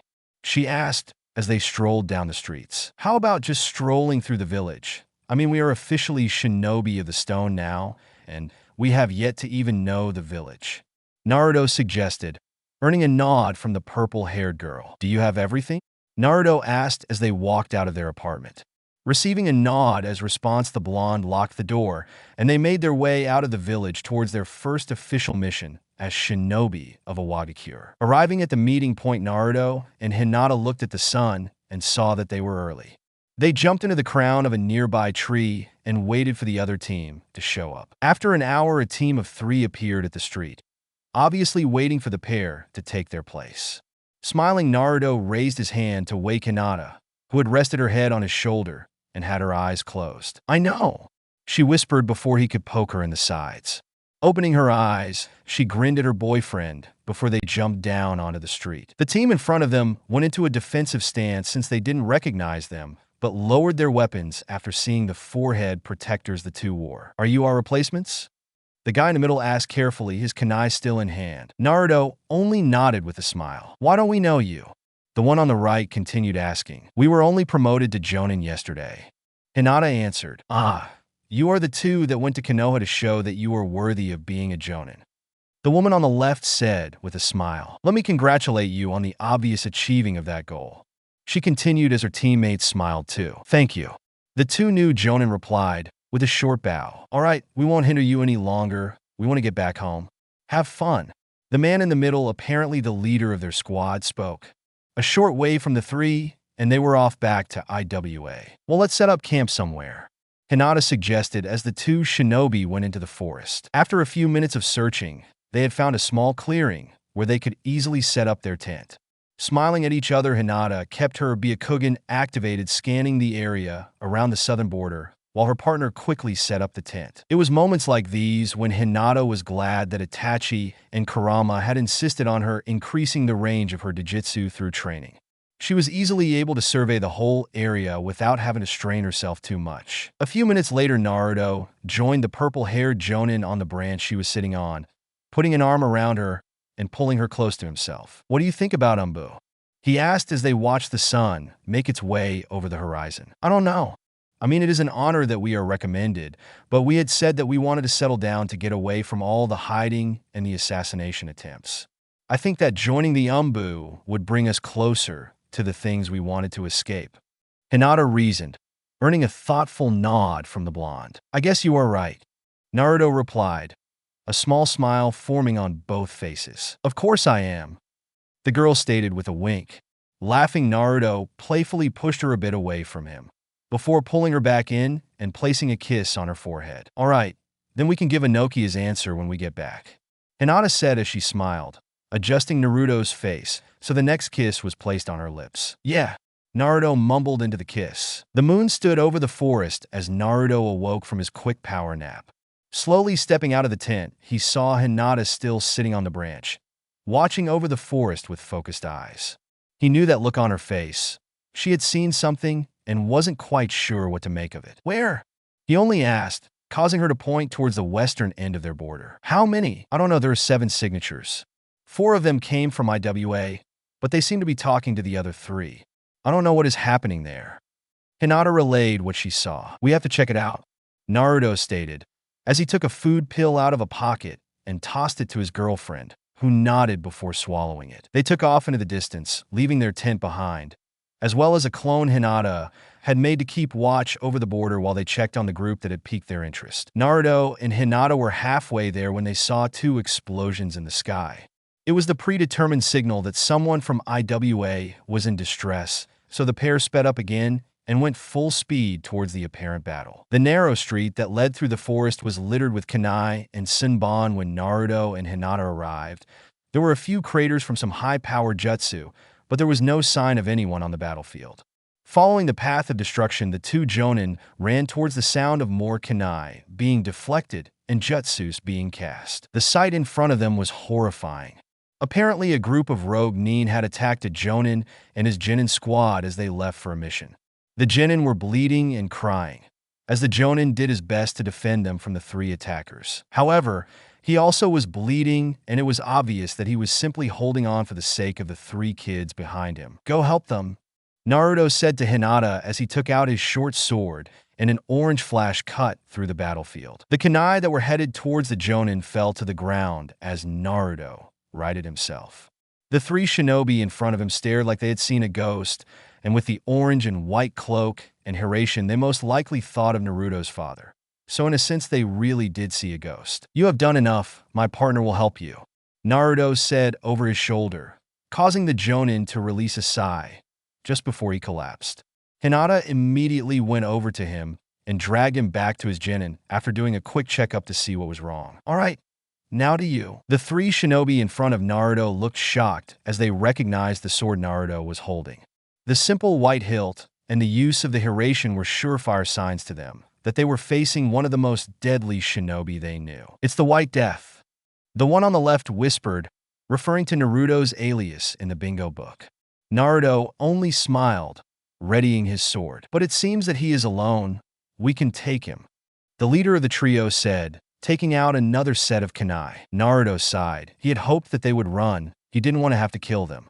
Blocking the onslaught of kunai, Naruto knew that he couldn't just use the Hiraishin, since the kunai would then head straight towards Hinata and the injured team.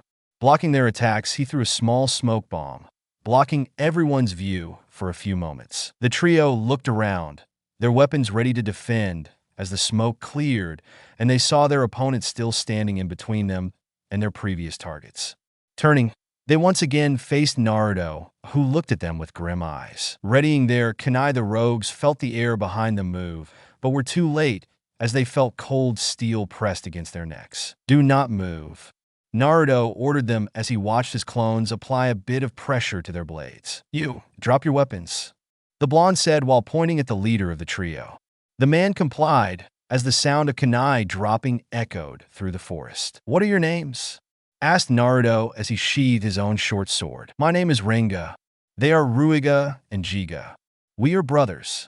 Ringa, the man in the middle said. Why did you attack this team? Came the next question. The Jonin has a price on his head. Ringa answered, as Ruiga and Jiga quickly shot a look at each other. Before Naruto could ask further, Ruiga and Jiga had moved, trying to knock the kunai away from their throats and stab the clones behind them. Ringa tried to do the same. However, his timing was slightly delayed, so the clone behind him reacted quickly enough, slicing his throat before he could push the blade away. Ruiga and his brother looked at the blood coming from their sibling and screamed in rage. Jiga stabbed the clone who had killed Ringa, while Ruiga sped forward to engage Naruto himself. Quickly, the blonde had his sword back in hand, blocking the strikes from Ruiga's and Jiga's kunai. As he blocked another strike, he saw an opening, and with a quick strike of his sword, Jiga fell down, blood coming from his chest. Ruiga was distracted by this, and Naruto used it to also eliminate the last of the attackers. Quickly wiping his sword on the clothes of Ruiga, Naruto sheathed it and walked over towards Hinata and the squad they had protected. He was relieved to see that Hinata had wisely told the kids to cover their eyes, as they were still blocking their own vision. A quick fire jutsu, and the bodies burned. Waiting for the bodies to be nothing, but Ash Naruto told the Genin that they could open their eyes now. Are you really the White Death? Asked the Jonin after he had reassured himself that his Genin were unharmed. Not seeing any reason to lie, Naruto nodded. I didn't know that IWA had gained another A-rank shinobi. The Jonin said with a smile as he slowly got up, followed by his students. Sensei, what is an A-rank? The only girl in the squad asked. Well, you see, there is a book. It is called the Bingo Book, and each of the 5 great villages has its own version of it. In this book is a list of the shinobi that pose the greatest threat to the village's own shinobi. I'm sure you have learned about the Great Sannin. They are in our bingo books as S-rank, because there are only a few people that can match their strength. S-rank is the highest rank that someone can get. The second highest is A-rank, then comes B-rank, then C rank, and lastly D rank. However, most versions of the bingo book only list people higher than B rank, since most chunin from other villages fall at least in a D rank, and then the book would just be too big. Each entry has his or her name or nickname written there, as well as some specific attributes to identify them. There are a few more informations about the shinobi in the book, but that is the most important stuff. The Jonin said, giving his students an improvised lecture about the bingo book while taking a copy out of his jacket and showing it to them. And you are at A rank? One of the boys asked, looking at Naruto with wide eyes. Smiling at the boy, the blonde nodded and watched as their sensei quickly flipped a few pages in the book, showing them Naruto's page. Who was the lost Hyuga? The boy asked again as he read the page. Naruto chuckled as he took a glance into the book and saw the new nickname Hinata had gotten. That would be my partner, he said as he gestured at the purple-haired girl that stood next to him. The eyes of the Genin went wide. The Jonin only smiled as his students bombarded the pair with questions. He had already guessed that Hinata would be the counterpart to the White Death, since the two were never seen without each other, and she fit the description perfectly. All right, that is enough questions. If we run into them again when we are not on a mission, I am sure that they will answer everything you can come up with. But now they need to get back to their mission. The man said after a few minutes of letting his squad question the two shinobi. Waving their goodbyes, Naruto and Hinata jumped back into the trees, going back towards their camp. The rest of the week went by without any serious incident. Of course, Naruto and Hinata had to check out the occasional trading convoy, but the pair did that while keeping in the shadows, while using the Byakugan to look for anything suspicious. On their last day, the pair broke camp and made their way to the meeting point, waiting for the team that had taken the next shift. Naruto sat down on the branch the two were standing on, leaning his back against the trunk of the tree. Opening his arms, he smiled as Hinata sat down between his legs, leaning back, her head resting just under his chin. Closing his eyes, the pair waited as they knew that their clones were still covering the border. Took them long enough. Hinata mumbled as she slowly sat up, having spotted the squad moving up to their location. Naruto only nodded, opening his eyes as he patted the dirt of the tree from his clothes. Jumping down into the street, the pair startled the team in front of them. After a few moments, the four lowered their weapons, and the leader smiled at the duo. "I guess you were here to take our place," Naruto stated, earning a nod from the man in front of him. "All right, have fun," Hinata said as she took Naruto's hand, and they walked off, slowly making their way to a Wagakure. "Welcome back, Naruto, Hinata." Inoki greeted them as they entered his office. Smiling at the two, he motioned for them to take a seat in front of his desk. "So, I take it nothing more happened apart from the incident 6 days ago." "You are right. Nothing else happened. We inspected the traders that came, but nothing suspicious could be found," Hinata answered. "Okay, so have you had enough time to think about my other proposal?" The Tsuchikage asked again, referring to his offer for the pair to join the Umbu. "Yes, we have, and we politely decline," Naruto answered after a short look at his girlfriend. "May I ask the reason?" Their Kage asked, while taking out a scroll from his desk. "Well, we decided to settle down to escape the life of constant danger and secret missions. We just want to live a relatively peaceful life," Hinata stated, earning a nod from the man in front of them. "All right, if you are sure about that, then I have your next assignment as Jonin," he replied, earning a nod from the pair. "Recently, one of our Jonin died on a mission. He had a Genin team in his care. I want you two to train them for the upcoming exams. We will have our Genin exams in 2 months. I expect the three to be ready for Chunin by then," Inoki said, handing Naruto the scroll he had taken out of his desk. "You will meet them at sunrise here. This scroll contains their data and their academy scores as well as the reports from their former sensei." "Dismissed," Inoki continued, making Hinata and Naruto nod. As they walked out of the office, they looked at each other with a smile. "What do you think? Ready to become a sensei?" Hinata asked, a smile on her face. "As ready as we'll ever be," the blonde next to her replied, returning the smile as they made their way to their apartment. "So, let's see what our team looks like," Hinata said as they opened the scroll that Tsuchikage had given them. Academy Report. Ryujin Mako. History B. Taijutsu A. Ninjutsu B. Jinjutsu C. Weapon Handling A. Infiltration C. Teacher's Commentary. Very skilled with her Kunai and Senbon. Jinjutsu is not her strong suit. Her Taijutsu is among the best in the class, only outclassed by Lia.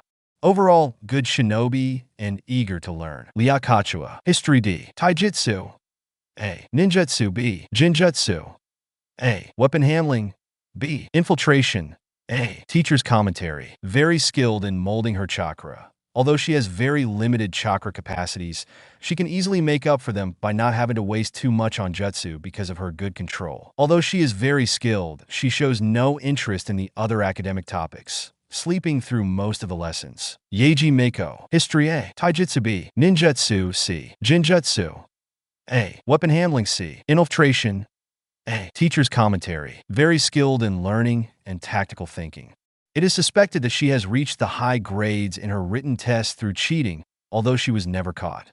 She can easily evade detection by her peers and even by the teachers if given enough time to form a plan. Struggles with combat and has reservations about hurting others. Naruto and Hinata looked over the mission reports that their sensei had submitted, which stated that the three slowly began to work together and to help each other out to get over their weaknesses.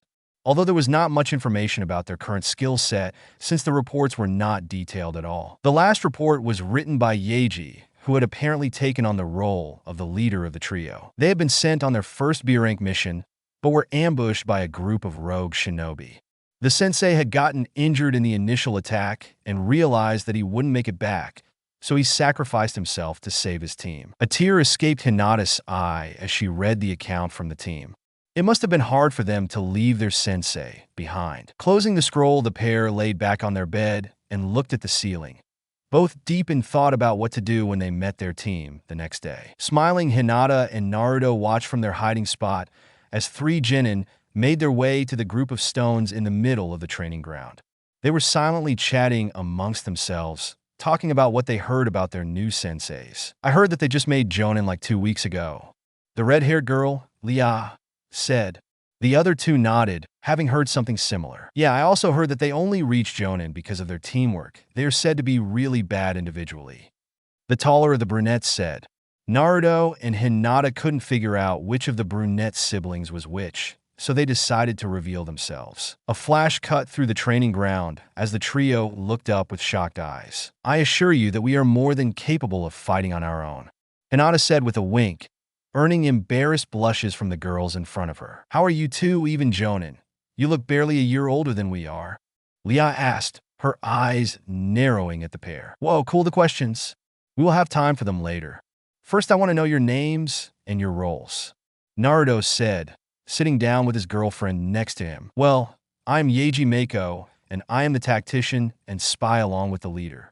The shorter of the two brunettes began. I am Ryujin Mako, and I am the primary fighter, Yeji's sister said, after said girl had gestured to her to begin. I am Liakachua, and I am the support and medic of the team, the redhead said, earning a nod from their new senseis. While we are Naruto Uzumaki Namikaze and Hinata Hyuga, we will be your senseis for the next 2 months. After that, you will participate in the Chunin exams and hopefully earn your promotion. As for the immediate future, we will have to figure out what your strengths and weaknesses are, so we plan for you to fight against one of us for today, Hinata explained, earning a nod from the team in front of her. Who will we be fighting?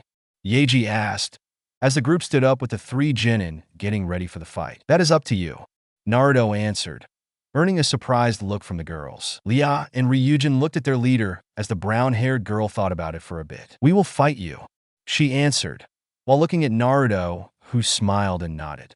Hinata nodded too, giving the blonde a quick peck on the cheeks, before disappearing in a quick shushin towards the sidelines. Only one rule: no serious injuries, Naruto instructed as he reached behind him to take out his short sword, readying himself for any attack the trio might throw at him. The girls looked at each other, each taking out a pair of kunai, before jumping away.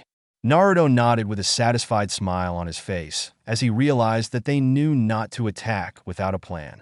Staying in his spot, he waited for the trio to attack. He saw them move, Lia taking position behind him, Ryujin walking up in front of him, and Yeji to his left, while his right seemed to be empty. Readying his short swords, Naruto watched as Ryujin took out a handful of kunai and flung them at him. Parrying the attack, the blonde jumped away from an attack, narrowly avoiding the stone pillars coming out of the ground, courtesy of Lia. Waiting for the next attack, he readied his swords, spinning around to block kunai swipes from Yeji, who had tried to sneak up on him. The girl quickly disengaged again, leaving Naruto to parry another barrage of kunai from her sister. Naruto quickly glanced at Hinata, who was intently watching the fight, her Byakugan active. Deciding that it was time to test their defense, Naruto quickly dodged another set of earth spikes before quickly closing the distance between himself and Lia, who was surprised but managed to block Naruto's sword. However, she was unable to block the kick that followed, being thrown into the group of stones. He saw Hinata quickly go to check on the down fighter, when she didn't stand up straight away. Turning around, he saw Ryujin coming at him, but simply sidestepped her strikes, countering with swipes of his own sword. He quickly managed to disarm the brunette, and was about to demand her to yield when he had to jump away to dodge a strike from Yeji. The two sisters looked at each other as the bigger one took out another pair of kunais. Naruto smiled at them as he readied his sword again, jumping at them, the smile not leaving his face. Ryujin blocked the first strike with Yaji, trying to retaliate, but Naruto kicked her hands away, flipping away from Ryujin's strike while taking out a kunai and throwing it at Yaji, pinning her top to the ground, but not hitting the girl herself. Focusing back on the older sister, the blonde quickly managed to disarm her a second time and forced a surrender from her, effectively ending the fight. "Are y'all alright?" Hinata asked as she came to the group of three, supporting Lia, who was limping slightly. "Yeah, we are. How are you, Lia?" Naruto asked, a small frown on his face. "I have been better. It's just a bruise." The redhead replied, "I'm sorry, I got carried away." "Yaji, I am also sorry for your top," Naruto stated, looking at the finger-size hole his kunai had left on the shoulder of the black piece. "It's alright. Don't worry about it." The leader of the squad replied with a smile. "I enjoyed the fight." She continued, making Hinata and Naruto smile at her. "I have to say, I didn't expect you to be so proficient and coordinated. However, I am glad that you are, because that means we don't need to train you in anything particular for the exams, and we can go on missions to get you some more experience," Hinata said, although both senseis didn't miss the slight fall of the trio's expression at the mention of a mission. "Did you ever talk about him?"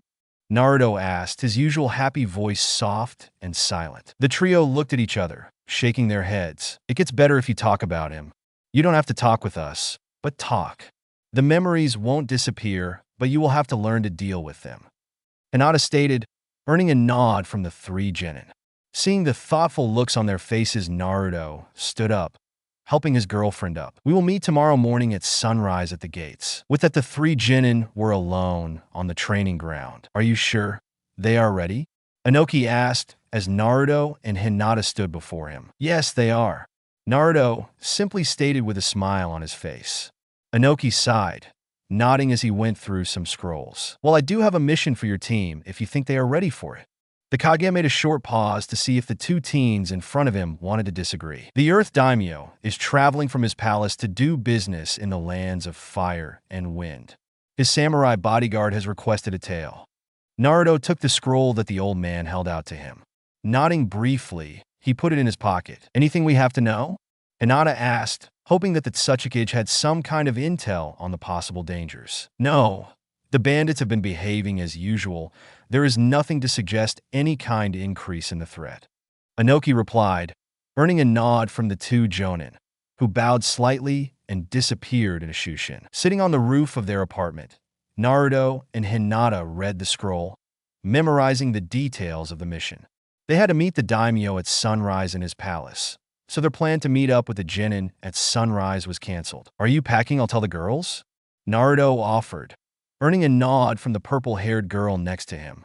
A quick kiss, and Naruto disappeared in a flash, leaving Hinata to climb back down into their bedroom and start looking for the stuff they would need. Liao was crying softly as Yaji and Ryujin comforted her.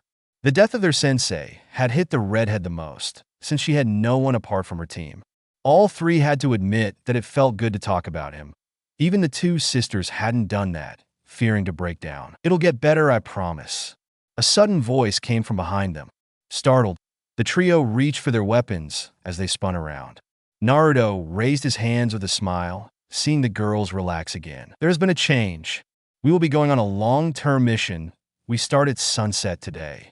Pack only the necessities. We will give you the details when we head out," the blonde boy said. Yaji nodded, making Naruto smile. He turned around and walked away, before he stopped hearing his name being called. "What kind of mission is it?" the leader of the trio asked. "It's an escort support. Don't worry about it. Just pack your usual long-term stuff," Naruto answered with a smile, earning another nod. "It is a beautiful sunset from up here," Hinata mumbled as she watched the sun make its way over the horizon from the top of Iwa's gates. Naruto sitting next to her, an arm around her shoulder. "Yes, it is," came a voice from her other side. Akira laughed at the surprised looks from Hinata and Naruto. "Heard you were going out. Good luck, and stay safe," the Umbu said with a smile and a pat on their shoulders. The three saw Liao walk up to the gate, followed by the sisters. Akira nodded and disappeared again as Naruto and Hinata stood up and jumped down to greet their team. "Now, let's get this show on the road," Naruto declared as they walked out of the gate. So, what is the mission about? Leah asked as they walked. The daimyo's guards have asked for help on their travels. They start at sunrise tomorrow. We will have to talk with the head of his samurai, but I think that it would be good for you three to be with the guards, while me and Naruto stay hidden until you need us. We will only stay on duty between the stop, meaning when we reach a settlement we are off duty until the daimyo leaves again. Hinata explained. Sounds like a good plan. Yeji stated. Yeji, if it works out how we want it to, you will take point in this and coordinate the squad with the samurai guards. Naruto instructed, earning a surprised look from the genin. The younger of the two sisters caught herself quickly and nodded. Why don't you lead us? Ryujin asked after a few seconds. Because we want you to get more experience. Also, we don't know enough about your abilities to put you in the right positions in the defense. I trust that Yeji knows you a bit better than we do. Lastly, if the person in charge is present, it is easier to coordinate quick changes than it would be if Hinata or I were in charge. Naruto explained, a smile on his face. There could be another reason, because in the eyes of the samurai it won't matter who is in charge, since we all are only teens. Yeji commented, a laugh escaping Hinata's lips. Yeah, that could become a problem. The girl stated with a sigh. Arriving at the palace, the three genin were stunned seeing the size of the structure.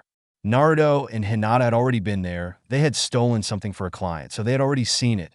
The younger girls, on the other hand, had only seen the complex from afar, so they were wide eyes as they looked up at the walls towering over them. Knocking on the wooden gate at the entrance, Naruto waited as he heard scrambling on the other side of the wall. What do you want at the daimyo's palace?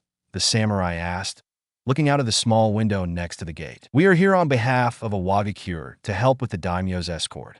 Naruto said, holding up the scroll from the Tsuchikage. Okay.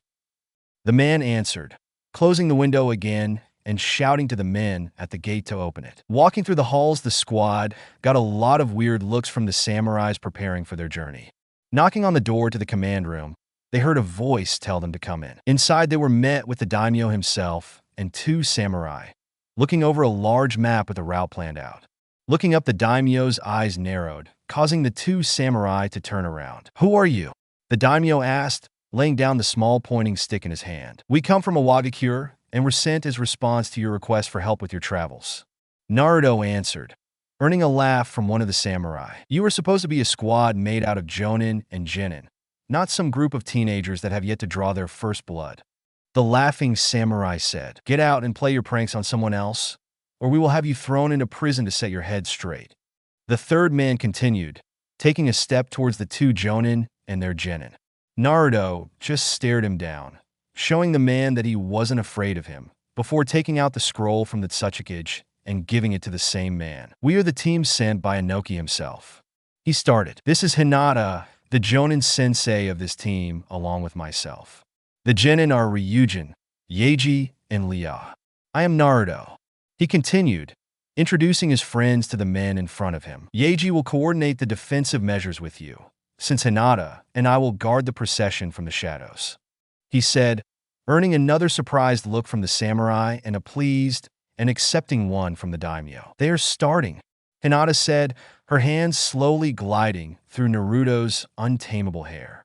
The blonde only nodded, slightly shifting his body on the branch they were sitting on, turning his head in his girlfriend's lap to face towards the girl's stomach. Laughing slightly, Hinata leant down and gave Naruto a quick peck on the lips before quickly shoving the boy away, effectively throwing him out of the tree. Quickly flipping and landing on his feet, Naruto smiled at the purple-haired girl that came jumping from the tree as they walked on, following the path. Is it normal for your senseis to be so laid back on missions?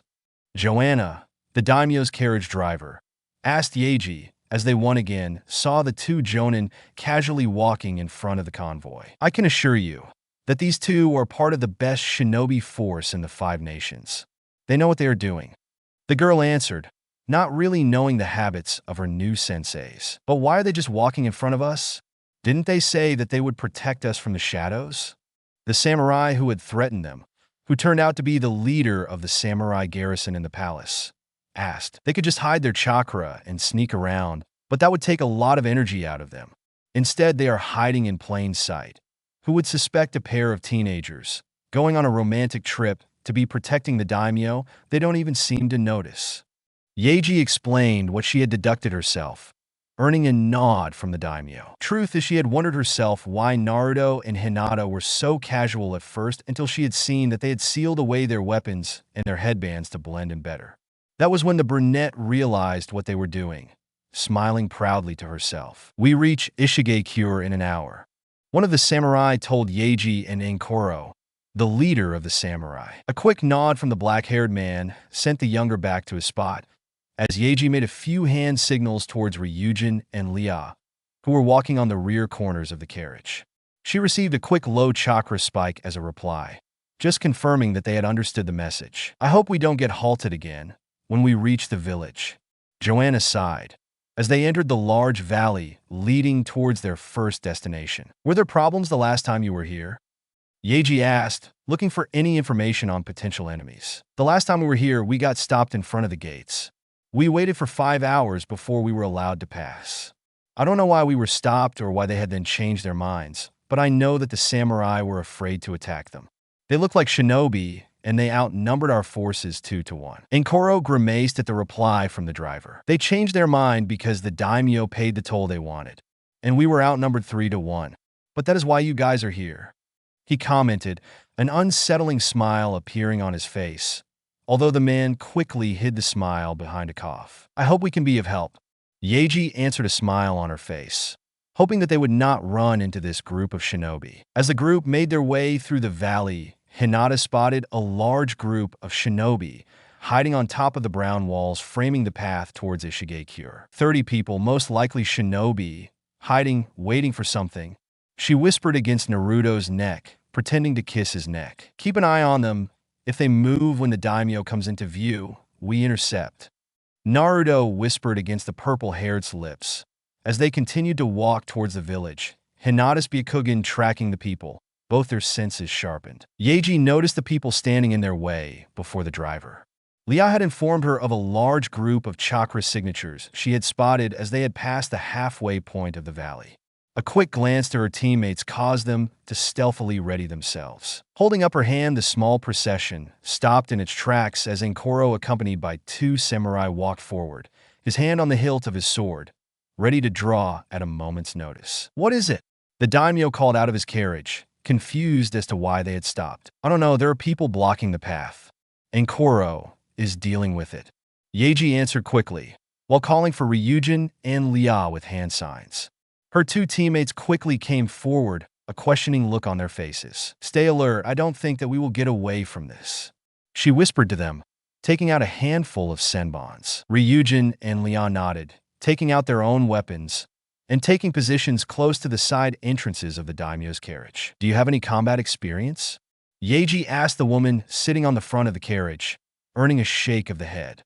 The IW shinobi noticed how the hands of the driver were shaking, quickly taking them into her own and pulling her off of her seat. Get into the carriage.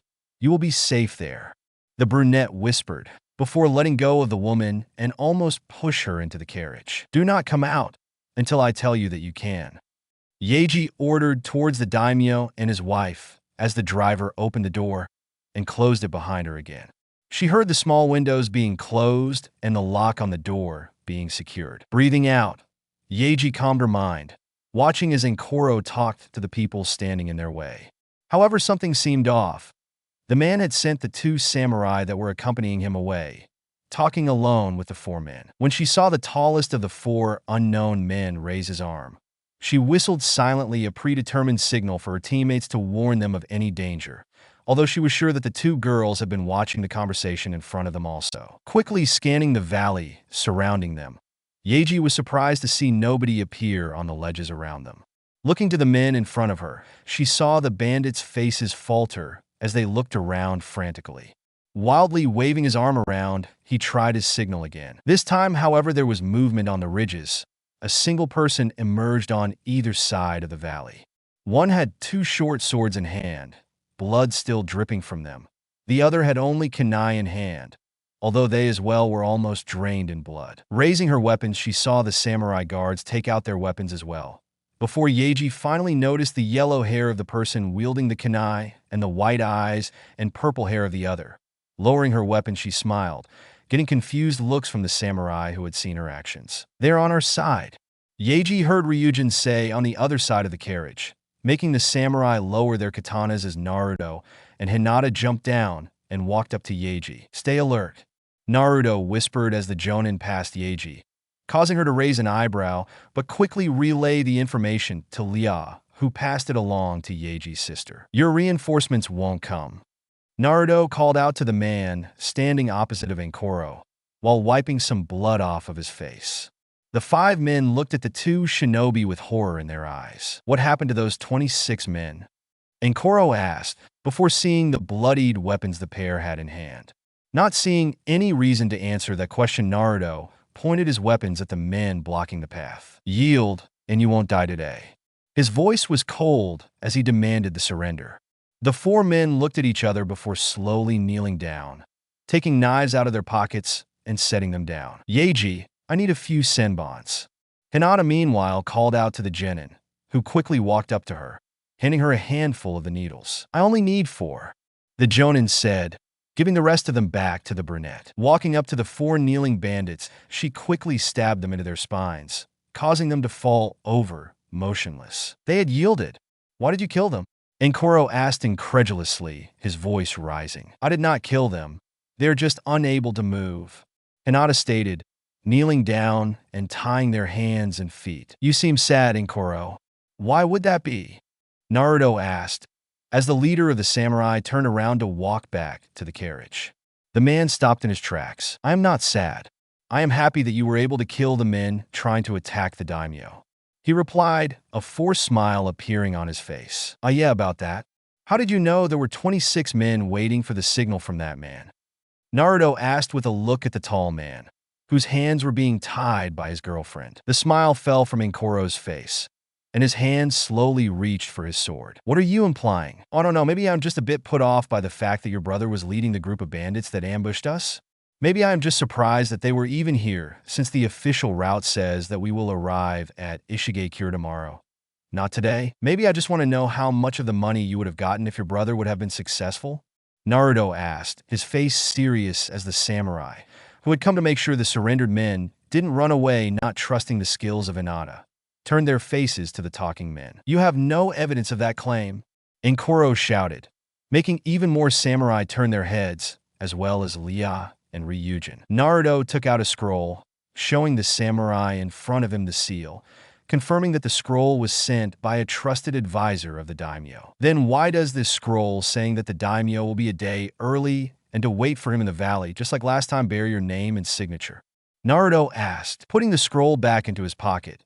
Naruto looked at the man in front of him, a victorious glint in his eyes. A scream echoed through the valley as Ankoro drew his sword and charged at the blonde, only for him to collapse halfway. "Nice throw," Naruto said, nodding to Yeji, who stood behind the fallen man, her arms still outstretched from the senbon throw. "Get the daimyo, he needs to know about this," Naruto ordered as he took the katana away from the samurai and also took away the short sword he had fastened on his belt. The daimyo looked at the scene in front of him with confusion evident in his eyes. Naruto was holding the weapons of his samurai commander while the man himself was kneeling in front of him, his hands tied behind his back. Looking at his other guards, they didn't seem to be angry at the shinobi, but had a look of disgust and disappointment on their faces. "What is the meaning of this?" the man asked as he reached Naruto and Ankoro. "Tell him," Naruto demanded coldly, as the man in front of him didn't answer the daimyo's question. Since Ankoro still didn't talk, Naruto shook his head, before handing the scroll he had gotten from the bandits to the man standing in front of him. "We got this from a group of bandits that was supposed to attack the convoy. We managed to defeat them and found it on one of them," Hinata explained as the daimyo read the contents of the scroll. "I had high hopes in you, Ankoro," he stated sadly as he finished reading the letter. "What you did is treason, and you know the punishment for it." The kneeling samurai nodded, even though it was a statement, not a question. "Since you have served me good in earlier times, I will give you the decision of how you want to die," the daimyo said, causing Ankoro to raise his head a bit. "I would like to go the way a samurai would," he almost whispered, his voice shaking a bit. Nodding, the daimyo asked a samurai for his short sword. Handing it to the kneeling man, Naruto and the other shinobi watched closely as the man bowed, resting his forehead to the ground, mumbled a few words before rising again and taking the sword into his hands. With one final look at the daimyo, Naruto plunged the blade into his stomach and made a horizontal cut, effectively disemboweling himself. Dropping the blade, he held his hands in front of his face and stayed like this until the life left his body and he slumped forwards. The daimyo bowed slightly before he turned around and went back to his carriage. Cleaning the sword, Naruto handed it back to the samurai it belonged to. Watching as Ryujin went through a series of hand signs, breathing a fireball onto the corpse. Watching the fire burn, Naruto felt Hinata place an arm around himself. "We are almost in Ishigekure. Come on, we need the rest," she whispered as they turned away from the burning corpse and caught up to the carriage that was already moving forwards again, the four captured bandits lying unconscious on the baggage. "I had thought it would get easier with time," Ryujin stated as Hinata walked beside her. Looking at the genin, the Hyuga smiled sadly, seeing the expression of guilt and sadness on her face. "It never does. You just learn to hide how you feel about it," she replied, looking towards the front of the carriage where Naruto was talking with Leah. Yeji placed a reassuring hand on her sister's shoulder. "How do you keep going with all the guilt?" the younger sister asked, as the gates of Ishigekure finally came into view. "I have someone to share it with." Hinata said, a small smile forming on her lips as she looked at Naruto. "What can we do if we don't have someone to share it with?" Ryujin asked, earning a smile from the purple-haired jonin. "But you do have someone to share it with. I didn't mean it in the way that Naruto and I are a pair, but rather that we are partners and that we can talk about everything. Whenever we have to kill someone, we talk about it. Often not on the same day, but eventually we talk about it, and it helps a lot to just have someone to talk to. You have your teammates to talk to, and if you want, you can even talk to us about it," Hinata explained, earning a thoughtful nod from the two sisters. Passing the gates, Naruto and his team were officially off duty. Knowing that the daimyo would stay in the village for 2 days, the group decided to head to the hotel the daimyo had booked before anything else. Departing from the daimyo and his retinue, who were going to the official welcoming with the village elders, the group passed a variety of small food stalls before making it to the hotel. "We will meet you outside the gates at midday," Naruto said to the three genin as they went out to get something to eat. They had agreed on a small training session on their day off so that their skills wouldn't get rusty. Making their way into their own room, Naruto and Hinata saw the single bed and laughed. Of course, the daimyo was only expecting one jonin, so he had booked only a one-person room for the adult. They didn't mind at all, since both were not moving much in their sleep, but it still seemed a bit funny. "I can't get his face out of my head," Hinata admitted as they laid next to each other on the small bed. "Me neither," Naruto stated, knowing that his girlfriend was talking about Inkoro. "I mean, I get that he betrayed the daimyo and his punishment was death, but why this? He died in so much pain," Hinata said, remembering the pain-filled eyes as the samurai plunged the sword into his stomach. "I don't know why he chose suicide, but it was his choice and the daimyo had respected it. I also think that there would have been faster and less painful ways to kill him. However, he wanted it that way," Naruto said, agreeing with the girl that it was gruesome to watch. "I just hope that I don't dream of his face," Hinata mumbled as she placed her head on the blonde's chest and closed her eyes. "Me neither," the boy said, kissing the purple hair on top of her head before closing his eyes as well. The rest of the mission went by smoothly. Naruto and Hinata trained with the girls whenever they were staying in a village, with the genin getting better and better. By the end of the 2 weeks, they were able to defend against Naruto for more than half an hour, although he did not use the Hiraishin against them. Confident in their abilities, the trio agreed instantly when Hinata told them that they would be registered for the upcoming Chunin exams. As the squad made their way back from the daimyo's palace, successfully completing their mission, the genin were already excited talking about the challenge in front of them. Naruto and Hinata smiled at them as they made their way through the rocky outskirts of the land of Earth. "What do you mean? You won't tell us what the test consists of?" Naruto asked, confusion and a bit of anger in his voice. "Calm down, Naruto. None of the teams know what the test will be. That way there is no way for the senseis to prepare them specifically for the test, which would only endanger the genin, since they would pass and get sent on harder missions without having the necessary skills to complete them. Inoki explained, handing over the forms for the 3 genin under Hinata and Naruto's guidance. Sighing in defeat, but ultimately understanding the reason, the blonde Jonin nodded, taking the forms and bowing before walking out of the Tsuchikage office. All right, you did good work on the mission. However, since Inoki wouldn't tell us anything about the exams, we will conduct an all-round test tomorrow. We meet here at sunrise. I want these forms signed by then. Hinata instructed as she handed out the papers the genin needed to attend the exams. The 3 girls nodded before walking away, talking amongst themselves. And what do you want to do for the rest of the day? Naruto asked, looking at the sky where the sun was still standing tall. How about getting something to eat first, and then we can decide what to do? Hinata set a smile on her face as she took the teen's hand, and they began walking towards the village center. This day will consist of different missions you will have to complete. You will have 2 hours for each mission. The time you have left when you complete the missions will be added to the time you have for the next mission. Everything goes, as long as you complete the objectives. Everyone clear on the rules? Hinata asked as she explained the procedure for the day to the 3 genins. Earning 3 shaking heads, the jonin smiled and stood up. All right, the first mission is to find Naruto. He is hiding somewhere near the Tsuchikage's office. Your time starts now, Hinata announced, as the 3 genin took off towards the center of the village. Do you see him somewhere? Ryujin asked as Liao looked through her binoculars, scanning the surrounding streets. Yeji was sitting next to her searching for Naruto's chakra signature, but also to no avail. The roof of the Tsuchikage building gave them a good vantage point, but they couldn't find anything. I think we have to go and search for him directly, Yeji said, as 10 minutes passed and they had still not found a trace of their sensei. Agreeing with their leader Ryujin, and Lia jumped down onto the small ledge over the entrance to the building. Another jump and they were down on the street. What do you think? Where could he be? Lia asked as they looked at the different directions they could search in. I have no idea, Yeji admitted as the trio looked at each other, trying to come up with some kind of plan. Eventually, they decided to look for their sensei, walking around the tower, spending another 20 minutes, without getting any closer to finding the blonde. Meeting back up at the entrance to the central building to their search, Liao looked up at the Tsuchikage's office and narrowed her eyes. What is it? Ryujin asked, following her teammate's look. Looking up at the dome on top of the genin, saw Naruto lie on the windowsill in front of the Tsuchikage's office.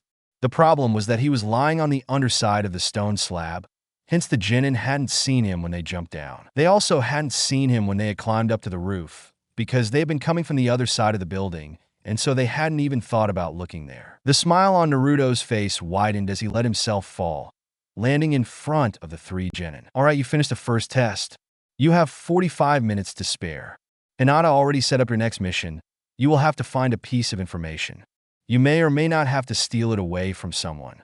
You will get 3 hints for the place. The first one, you can see the information from the top of the gates. The second one, the yellow cross leads the way. The third one, when you can't go on, food find some. Energy is important, you need it to succeed. Naruto smiled after finishing the 3 hints. Yeji had quickly taken out a pen and some paper and had written down the hints. You have 2 hours and 45 minutes. Any questions?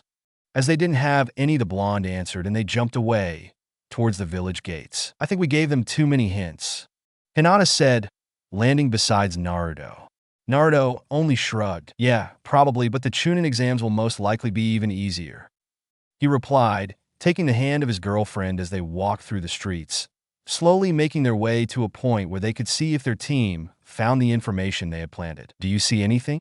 Ryujin asked once more as Lia searched the streets for the yellow cross Naruto had mentioned. Setting the binoculars down, the redhead smiled as she stretched out. We have to go to the small restaurant that opened last year, she stated, jumping down from the gate. How do you know? Yeji asked as the 2 sisters landed next to their teammate. The logo is literally a giant yellow X. Laughing, the trio realized as they remembered the large font on the facade of the barbecue restaurant. Walking into the small store, the trio sat down, looking around. The only other customers were a couple, giggling with each other as they ate their meal on a corner booth. What can I bring you to drink? The waiter asked as he gave the girls the menus. They all chose water, and looked through the different meals while trying to figure out what they were supposed to do from there on. "I'll go to the toilet. Just give me the fried chicken with a side of rice," Ryujin said, standing up from the table. Her sister nodded, as the brunette walked towards the counter to ask where the toilet was located. On her way there, she looked over the various sake bottles the place had on display. One of them sparked her interest as she stopped, looking at it again, before turning around and walking back to her teammates. "You were fast," Lia remarked, a confused look on her face. "I didn't go. There is a sake bottle on display with a yellow X on its neck," the girl said, throwing a look back at the counter. "You think we have to steal it?"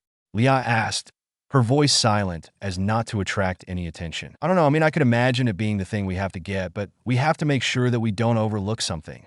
I don't want to steal something and have it be the wrong thing, you know?"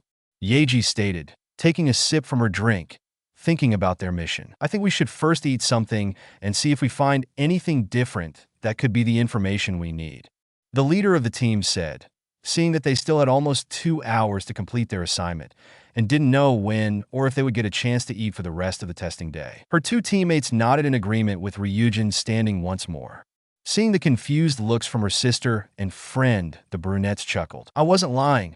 I really need to go," she stated, turning around and walking towards the counter for the second time. "How do you think they will get the bottle?"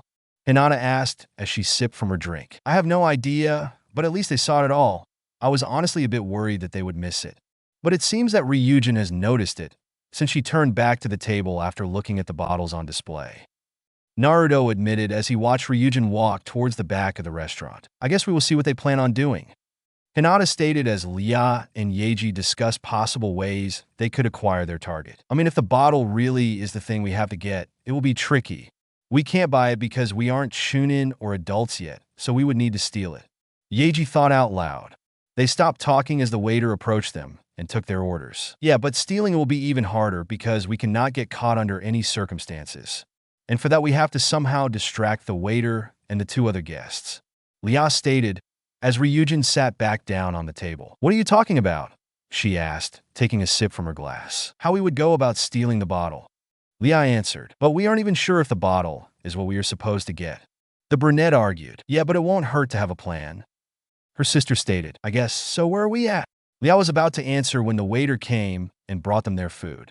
The trio smiled at him and dug in, temporarily putting the mission on pause as they enjoyed their food. "When do you think they will make their move?" Naruto asked his girlfriend as they watched the Jinin talk, their plates clean. "I have no idea, but it has to be rather soon. They only have an hour left," Hinata answered as she sipped on her water. The pair leaned back, discreetly watching, as they fed each other the pie they had ordered for dessert. They saw Lia call out to the young waiter.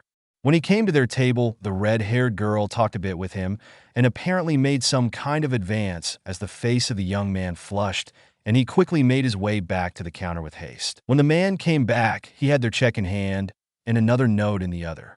Naruto and Hinata felt the small chakra spike as Lia smiled at the young man and took the 2 pieces of paper, lingering her hands on his longer than necessary. Quickly dispelling the Jinjutsu, Naruto and Hinata watched as Yeji made her way to the counter and went around it, quickly grabbing the bottle.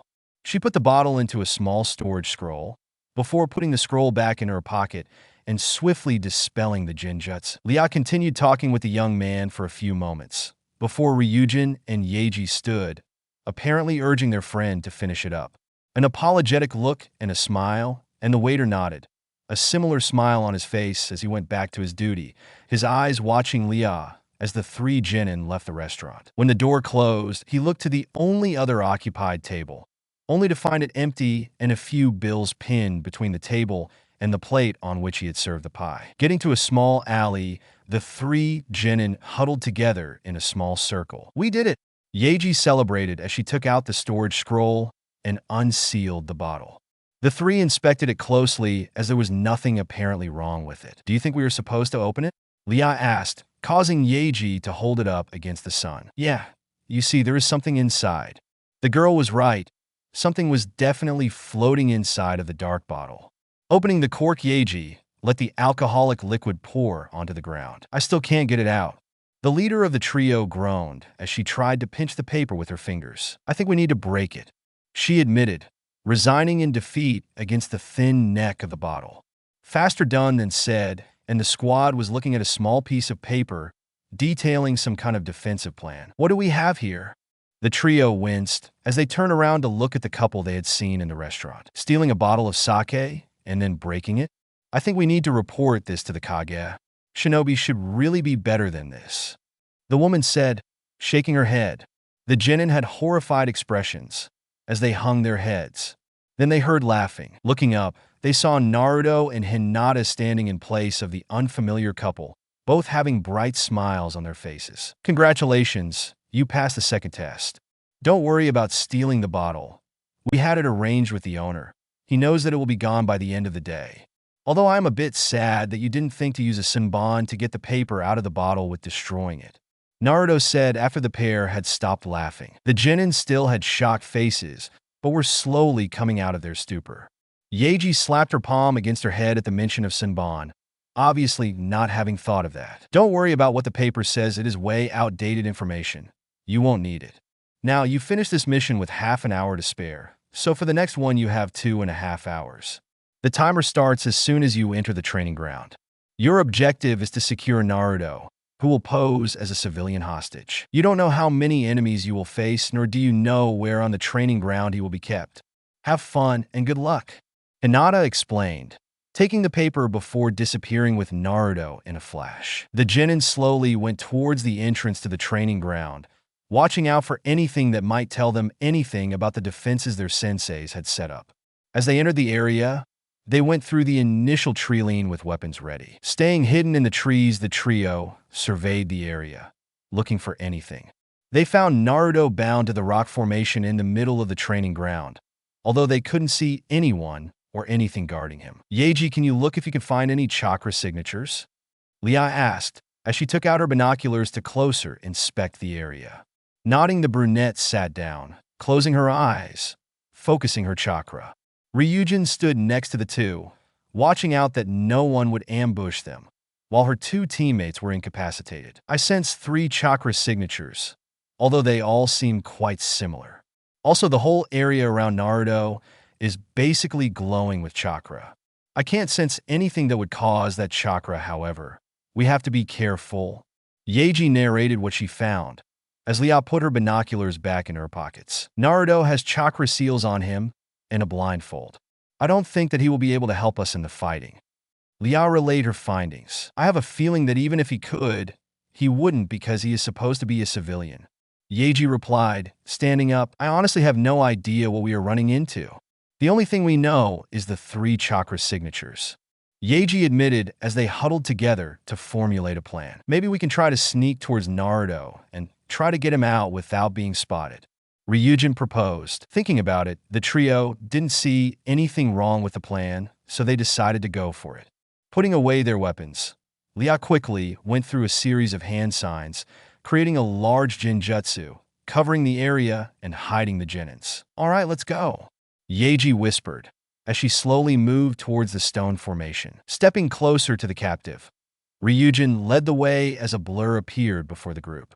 Quickly getting out a kunai, Ryujin blocked the sword coming at her, courtesy of Hinata.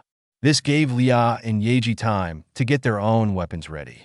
The trio quickly jumped away as they regrouped. In front of them stood 3 Hinatas, each holding her dual daggers. However, apparently the clones could not see them, since Lia could feel that her genjutsu was still active and the fact that the Hinatas were looking around without really focusing on them. In the back of her mind, Yeiji wondered why the Hyuga would not just use her Byakugan, since she would most likely be able to see them with the use of her Dijitsu. Maybe the area with chakra is some sort of sensor array. The shorter brunette suggested, whispering as they took a few steps back from the sensei's clones. But how are we going to get past them? Ryujin asked, as they all knew that they would probably not be able to best 3 of their senseis, even if they were not fighting at full strength. Hinata was happy with the approach of the genin had shown as her clone stood in between Naruto and the trio, which she could not see but still could sense, although she had chosen to not act on that as well as not to use her eyes, since that would give her way to much information that a Chunin would not have to account for. The clones of the Hyuga jumped closer towards Naruto, waiting for the girls to make another move. Looking around, Hinata could feel the chakra spikes from the genin as they jumped from the edge of the sensory area towards the stone formation. Impressed by the ability of the three girls to jump the whole distance, she smiled. Sitting on top of the stone formation, the genin squad looked around, Ryujin watching the three Hinatas as they thought about how to get Naruto out of the training ground. Ryujin turned towards her teammates and made a few quick hand signals, telling them that they could probably jump at them, since they were apparently only able to be sensed when touching the ground, since otherwise they would have been sensed when they had jumped towards their current position. Agreeing with the logic, everyone took out a kunai and got ready to attack. Yeji held out her free hand and slowly counted down from 3, coordinating their strikes. The clones disappeared in a cloud of smoke, making the trio cheer a bit. Lia undid the genjutsu, as Ryujin and Yeji quickly untied Naruto. Looking around, Naruto smiled, as they all huddled together. Alright, Ryujin, you make 2 clones, Lia, and I will each make a clone too. We will use the smoke they create to quickly hinge one of Ryu's clones into Naruto. This way we have 2 identical groups. The clones will go to the left, while we go straight back the way we came. I hope that if there is still some force left to attack us, that they will attack the clones instead of us, since it would be stupid for us to be the ones leaving. Yeji explained her plan, earning nods from her teammates. Putting the plan into action, a small cloud of smoke enveloped the group of 4. Hinata saw the smoke and quickly activated her Byakugan to see what was going on. Seeing one of the clones hinge into Naruto, she smiled as she realized what their plan was. The smoke cleared and Hinata saw her second group of clones chase after the group heading to the east exit, as the other group made its way towards the north exit that was usually used. Chiki, Hinata whispered to herself as she made her way towards the northern exit. Crossing the line, separating the training ground and the village, Naruto smiled at the Genin team as he walked in front of them as the other sensei of their team dropped down next to him. Congratulations, you made it. That completes this mission. Hinata smiled, as in the distance her shadow clones poofed out of existence. There is one more test before you can finally relax for the day. Since you have finished the last mission with 40 minutes on the clock, your next mission will only take 1 hour and 20 minutes. This mission will be to defend the stone formation from enemy attackers. You will have 20 minutes to prepare your defenses. You lose once the enemy stands securely on the tip of the formation. Naruto explained their next mission. Your timer starts now, was the last thing the Genin heard before Naruto and Hinata vanished. Hinata and Naruto watched as the Genin circled the stone formation, looking out for any attackers that might try to reach the capture point. Smiling, the pair walked out of the tree lean they had been hiding, immediately drawing the attention of the 3 girls. Taking out their weapons, the 2 Jonin continued walking towards the group, and their target as Ryujin and Yeji moved to block their paths, with Lia hanging back to support them wherever possible. For a few moments they stared at each other, neither moving before a crash could be heard, and Yeji smiled. Lia took out a kunai and quickly threw it at the Naruto clone that had tried to sneak its way to the top of the stone formation. The clone saw the kunai too late, still dazed and confused how he was blocked from reaching his target, getting hit square in the chest and vanishing in a puff of smoke. Let's do this for real, Yeji suggested, twirling her senbon before launching them at Hinata. The Hyuga quickly blocked the attack with her daggers, as Naruto moved in to attack the pair of Genin. His first slash was blocked by Ryujin's kunai. He had to jump over the slash from her other kunai, jumping right into the path of a few senbons that Yeji had thrown when she had seen where he would land. Blocking them with his short sword, Naruto used his free hand to take out a kunai and threw it at Ryujin, who was busy blocking kunai from Hinata. Yeji saw the attack, but was too slow to react, and her sister was too focused on blocking the barrage of kunai their purple-haired sensei was throwing at them to notice the weapon flying towards her. Naruto watched as the kunai made its way towards the unsuspecting girl as a clang was heard, and the kunai fell to the ground. Lia's hand was still outstretched as she had thrown the senbon that had stopped Naruto's kunai from reaching her teammate. Meanwhile, Ryujin did not lose focus as she continued to parry the kunai Hinata threw at her. Naruto, on the other hand, was a bit surprised by the blind trust the team had between each other, for Ryujin to not even spare the blocked kunai glance. This made him lose focus, and he had to jump away again as a few senbon flew at him, courtesy of Yeji. Landing next to his girlfriend again, the pair started to weave through hand signs, finishing as the three Genins jumped a bit back to give themselves some space to react to whatever jutsu their senseis would cast. However, they were not prepared to see a giant dragon made out of water rise between the pair. Reacting quickly, though, Ryujin stepped forward, flashing through her own hand signs and slamming her hands on the ground, causing a large wall of dirt to come out of the ground in front of her. They heard the dragon roar as it descended on the position of the squad. Ryujin's wall seemed to stand the test of strength at first. However, the three girls had to jump away as they saw cracks appear shortly before the defensive structure collapsed in on itself. Landing directly in front of the stone formation, they saw the dragon crash through the wall, little pockets of wind running along the surface of the water. The water dissipated again as the dragon crashed into the ground. Naruto and Hinata stepped through the rubble, watching as the shock slowly faded from the Genin's faces. The Genin looked at each other as they saw Naruto throw a set of kunai at them. Ryujin reacted quickly, throwing her own kunai, intercepting the attack. Her teammates raised their respective weapons as the brawler took out a set of sunbon, having run out of kunai. The five shinobi stared each other down before Hinata moved and all hell broke loose. Hinata had moved to the side, throwing a pair of kunai at Yaeji on her way as Naruto stepped forward, wanting to engage Ryujin to distract her and maybe even Lia from the attacking Hyuga. However, as soon as he got closer to his target, he felt chakra spike from the trilene around them. Instinctively, he jumped back as a barrage of kunai and sunbon whizzed past him and towards Hinata. Hinata, meanwhile, was continuing to throw kunai at Yaeji, who blocked them with a pair of sunbon. She felt the chakra traps trigger, but didn't think too much of it until she heard Lia call out to her. Hinata was the only scream that was heard, coming from two girls as Yaeji realized what happened, and Hinata looked to the side to see what they were screaming about. Naruto realized that Hinata was not at all prepared for something like that, and that she would not be able to dodge the projectiles in time, so he frowned slightly as he focused his chakra. A flash cut through the training ground as the kunai flew past the point where Hinata had been standing. I would have been able to block them, Hinata said as she unraveled herself from Naruto's embrace. The blonde just raised a brow at that statement. All right, yeah, I probably couldn't have blocked all of them. I just didn't want to lose this test, Hinata admitted with a giggle, giving her boyfriend a quick peck on the cheek. Congratulations, you won, Hinata exclaimed after the two jonin had walked back to the trio. Still being on guard, the genin slightly raised their weapons, expecting a diversion and an attack to come at any moment. Don't worry, the test is over. Hinata and I had made it a secret rule that if you could get me to use the Hiraition or her the Byakugan, that you would win, since it would mean that you had driven us far enough that we had to resort to techniques that are far over the requirements for Chunin. Naruto explained, causing the genin to lower their weapons with a smile. Deactivate the rest of your traps, and then we can talk, Hinata instructed as the girls walked towards them. The kunai barrage was our last resort. We didn't have enough time to set up more traps, Yaeji admitted with a sheepish grin on her lips. Well, anyways, again, congratulations for passing this test. Your time doesn't matter, since it was the last test we had set up for you guys.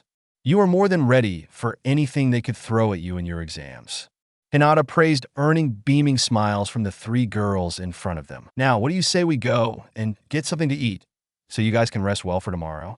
Naruto suggested. Everyone agreed to that, and so the group of five went off to find a restaurant. Standing in front of the Tsuchikage Tower, Naruto and Hinata waited for their team to arrive. The sun was slowly climbing over the walls of the stone village as the pair saw the familiar silhouettes walk towards them. Ready? Hinata simply asked as the three genin stopped in front of their senseis. We were born ready, Yaeji replied, a confident smile on her face. All right then, let's go, Naruto and Hinata said together as they turned around and entered the building behind them. Walking through the stairway, Hinata smiled at Naruto as she took his hand. Reaching the Tsuchikage's office, the two jonin let their genin step through the door first. The room was filled with people. On the one side stood all the jonin senseis, and on the other side stood the genin squads. After a few more minutes, Inoki appeared behind his desk, flanked by two umbu. Everyone went silent, looking at the Kage waiting for him to speak. Welcome, my young shinobi. Today we will determine if you have collected enough experience to be advanced to the next step on the ladder, that is your career. The test will consist of two parts. One will be a scavenger hunt, and the second will be revealed when the first is done. The elderly man explained, before one of the Umbu took over from him. I am Anya. I will be your proctor for the first test. For this test, we have hidden 7 small, bright, pink objects in the city. They could be anything, a pen, a letter, a cup, anything that fits into your pockets.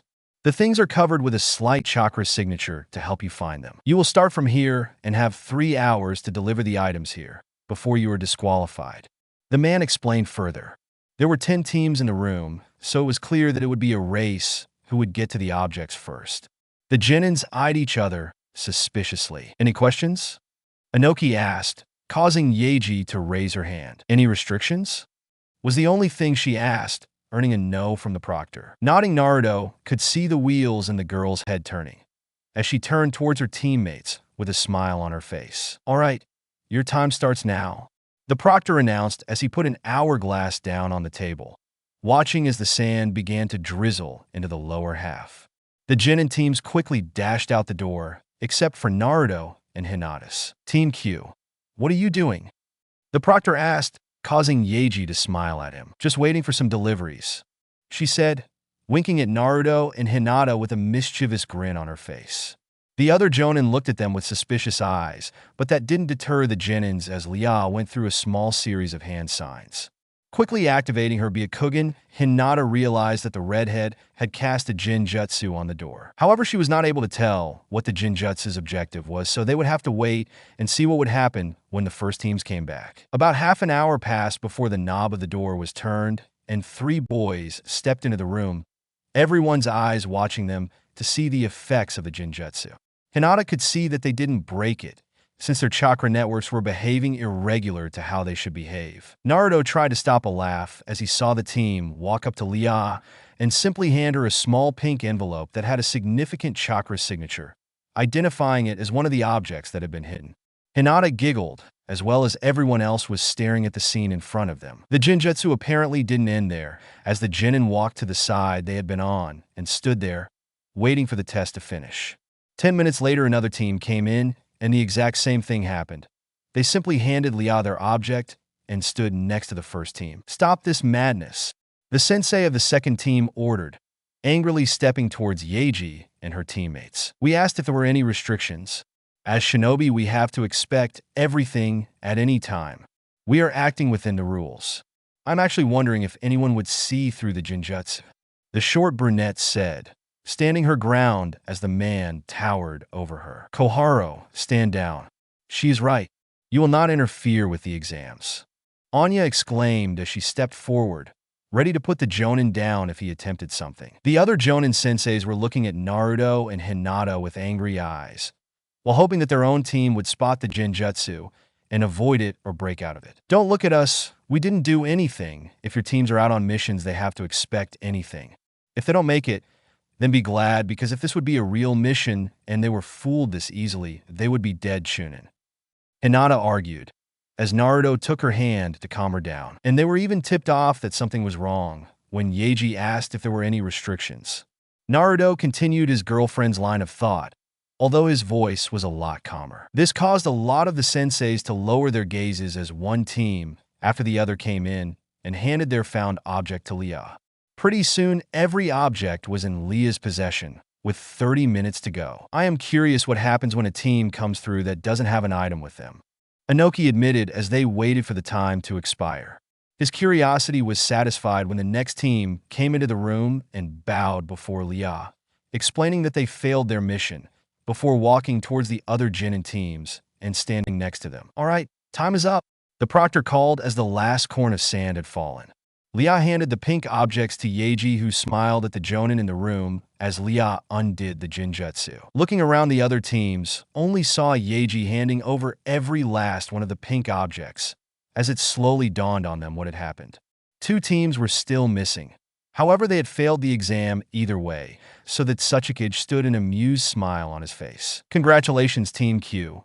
You were the only team to complete the exam. This caused a lot of uproar from the teams that hadn't yet realized they had been tricked. Holding up his hand, the Tsuchikage waited for the room to become quiet before continuing to speak. For everyone wondering, you never deliver the targets to the proctor. When you opened the door, you were put in a weak jinjutsu that made you think that Lia over here was the proctor. So you basically handed the objective of your mission to the enemy without hesitation. That shows me that all of you are not ready to be Chunin. Now for Team Q, originally we had team fights planned. However, since there are no other teams that have reached this stage, you will fight against a Chunin team I will select. Inoki explained further. Most of the disqualified Genin threw dirty looks at Lia and her teammates while the three Genin smiled proudly at their senseis who smiled back. Most of the Genin had gone home after Inoki's speech, wanting to forget the challenge they failed. Ryujin, Yeji, and Lia stood on the training ground surrounded by most of the Jonins and Inoki along with his Umbu. Of course, Naruto and Hinata stood right by their side, watching as the girls checked their weapons. In front of them stood Anya with 3 Chunins, 2 men and 1 woman, all of them in the standard brown flak jacket over their clothes. A few moments later, the proctor came towards the Genin, a smile on her face. All right, the team has been briefed. I will start the battle with an explosive kunai. When it goes off, you might begin. No lethal force. As soon as a combatant is out of the fight, an Umbu will interfere. As soon as the Umbu has decided to interfere, the participant has to stay out of the fight. Of course, no jutsu that endangers the spectators. Apart from these rules, everything goes. Good luck, Anya explained before going towards the people behind the squad to tell them to stand back. All right, have fun out there, Hinata said, smiling, with Naruto nodding in agreement. Going towards the spectators that had moved towards the tree line, Naruto and Hinata smiled confidently. Let's earn that promotion. I'd say standard formation. I have seen them training one time. They don't have any special abilities, but I could be wrong, Yeji stated, taking out a set of senbon. Her 2 teammates nodded, taking out their own senbons as Ryujin moved up and Lia went behind her, leaving the younger brunette to stand back at the rear. Hearing the tag flutter behind the kunai as it flew through the air, the girls looked up and readied themselves as the explosion sounded in their ears. The Chunin team looked at the 3 girls with serious faces as they took out their weapons. The woman stood up front and was slowly twirling her 2 short swords in her hands as her 2 teammates took out kunais. Walking towards the Genin, the woman smiled as kunais started to fly over her shoulder towards Ryujin, who easily blocked them with her senbons. Going through a series of hand signs, Lia smirked as she finished her hand signs and focused her chakra. A blast of electricity shot out of her hands, passing Ryujin and almost hitting the woman if she had not jumped to the side to avoid the attack. Apparently, this caused the woman to take her opponent seriously as she sped up her steps until she was sprinting at Ryujin, her swords raised. Anya was about to step in when she saw Ryujin not avoid the attack, but Naruto put a hand on her shoulder and smiled as a pillar of stone shot out of the ground in front of the brunette, catching the attacking Chunin and launching her back towards her teammates. The battle isn't just a one-on-one affair, Naruto stated, smiling as Ryujin threw a smile back to her sister, who still had her hands on the ground. Meanwhile, Lia used the distraction to go through another set of hand signs and move a bit to the side to avoid hitting Ryujin with the jutsu she had planned. The 2 men quickly helped their teammate get up as they felt the chakra spike from the redhead's jutsu. Another blast of lightning came at them. However, this one was larger than before, and there was a faint noise of crackling coming from it, showing that it was much more powerful than the jutsu before. The 2 men quickly jumped away. However, the woman apparently had hurt her leg when she had hit the ground after her failed attack at Ryujin. Even though she jumped away, she didn't manage to get away far enough and was still hit by the blast, screaming as she fell to the ground, twitching. An Umbu quickly went to her to check on her, but left just as quick, seeing that she was still in fighting shape and had only been stunned by the electric current. Ryujin looked at her sister, who nodded, knowing that they had to distract the 2 men to be able to eliminate the woman. Yeji quickly moved up to Lia and put away her senbons. Distract the right one, the brunette instructed, as she went through her own set of hand signs. Lia didn't question the order as she quickly went through another set of hand signs, firing a barrage of small stones at her target. Fireballs kept the other Chunin occupied as Ryujin sprinted towards the still twitching woman. The 2 men saw what she was doing and tried to move to protect their teammate. However, they were stopped by the continuous barrage of small projectiles blocking their paths. Frowning, they saw how Ryujin reached the downed woman and held a kunai to her throat, causing an Umbu to appear and take the Chunin away. Quickly jumping back to her teammates, the three Genin went back to their original formation. Lia quickly ate a food pill, since she had already burnt through most of her chakra supply. The two men in front of them looked at the trio with anger in their eyes, obviously not pleased with being outmatched by a squad of Genin. "What have you been teaching these kids?" One of the Jonin senseis that had chosen to watch asked. "We only improved their teamwork and their chakra control. They already knew the rest from their previous sensei." Hinata answered with a smile. The two Chunin put their kunai away and looked at each other before going through a series of hand signs. When they ended, a large boulder raised itself over the head of one of them, before being launched at the Genin. Ryujin quickly went through her own set of hand signs and raised a thick stone wall in front of her to stop the attack. Yeji was watching for the second jutsu, since she knew that the boulder throw jutsu didn't require two people to cast it, so she saw the water dragon raise up just before the boulder crashed into Ryujin's defense, kicking up a lot of dust. Going through her own set of hand signs, she called out for her teammates to retreat, causing them to jump backwards, landing next to the leader of the squad. Finishing her hand signs, Yeji slammed her hands on the ground, raising another wall of stone in front of them to protect them from the blast of the water dragon. The dragon crashed into the dust cloud, and everyone went silent as the Genin squad had been swallowed by the cloud of debris. When the dust had settled, the Genin stood on top of the second wall, smiling at the shocked faces of the two Chunin. Jumping down from the wall, Ryujin and Lia took out their senbons as they charged at the slightly exhausted Chunin, with Yeji staying behind to support when needed. The Kenjutsu fight was quickly over, with both Chunin being exhausted enough that they were significantly slower than their opponents, causing them to be easily disarmed, which in turn caused Umbu to step in and end the fight. "Great work, girls." Hinata congratulated the three as they walked towards their senseis and the spectators. "Thanks. It wasn't easy," Lia stated, a tired smile on her face. "I think I speak for everyone when I say that I didn't expect you three to dismantle your opponents as easily as you did. Honestly, I didn't even think you would win, but great fight, and you sure proved me wrong," Anya said, earning a lot of nods from the spectators. "I can only agree with that statement, Anya. And since we are all in agreement, I hereby promote you three to the rank of Chunin. Wear it with pride and make IAA proud," Anoki announced, producing 3 flak jackets from a scroll and handing them to the girls. Beaming, they put them on before hugging each other in celebration. "I am happy they made it," Hinata said as Naruto and her arrived at their apartment. "Me too. I just hope that it wasn't too early for them." The blonde worried as he thought of the missions the three would be sent on. "They will do fine. Don't worry about it," Hinata stated, putting an arm around Naruto's shoulder. "I wonder what the future will hold for us." Thanks so much for watching. I hope you enjoyed exploring this What If with me. If you did, please consider leaving a like and subscribing for more videos like this. Your support truly makes a difference, and I'd love to hear your thoughts in the comments. Let me know what you'd like to see next. Until next time, take care and stay tuned for more.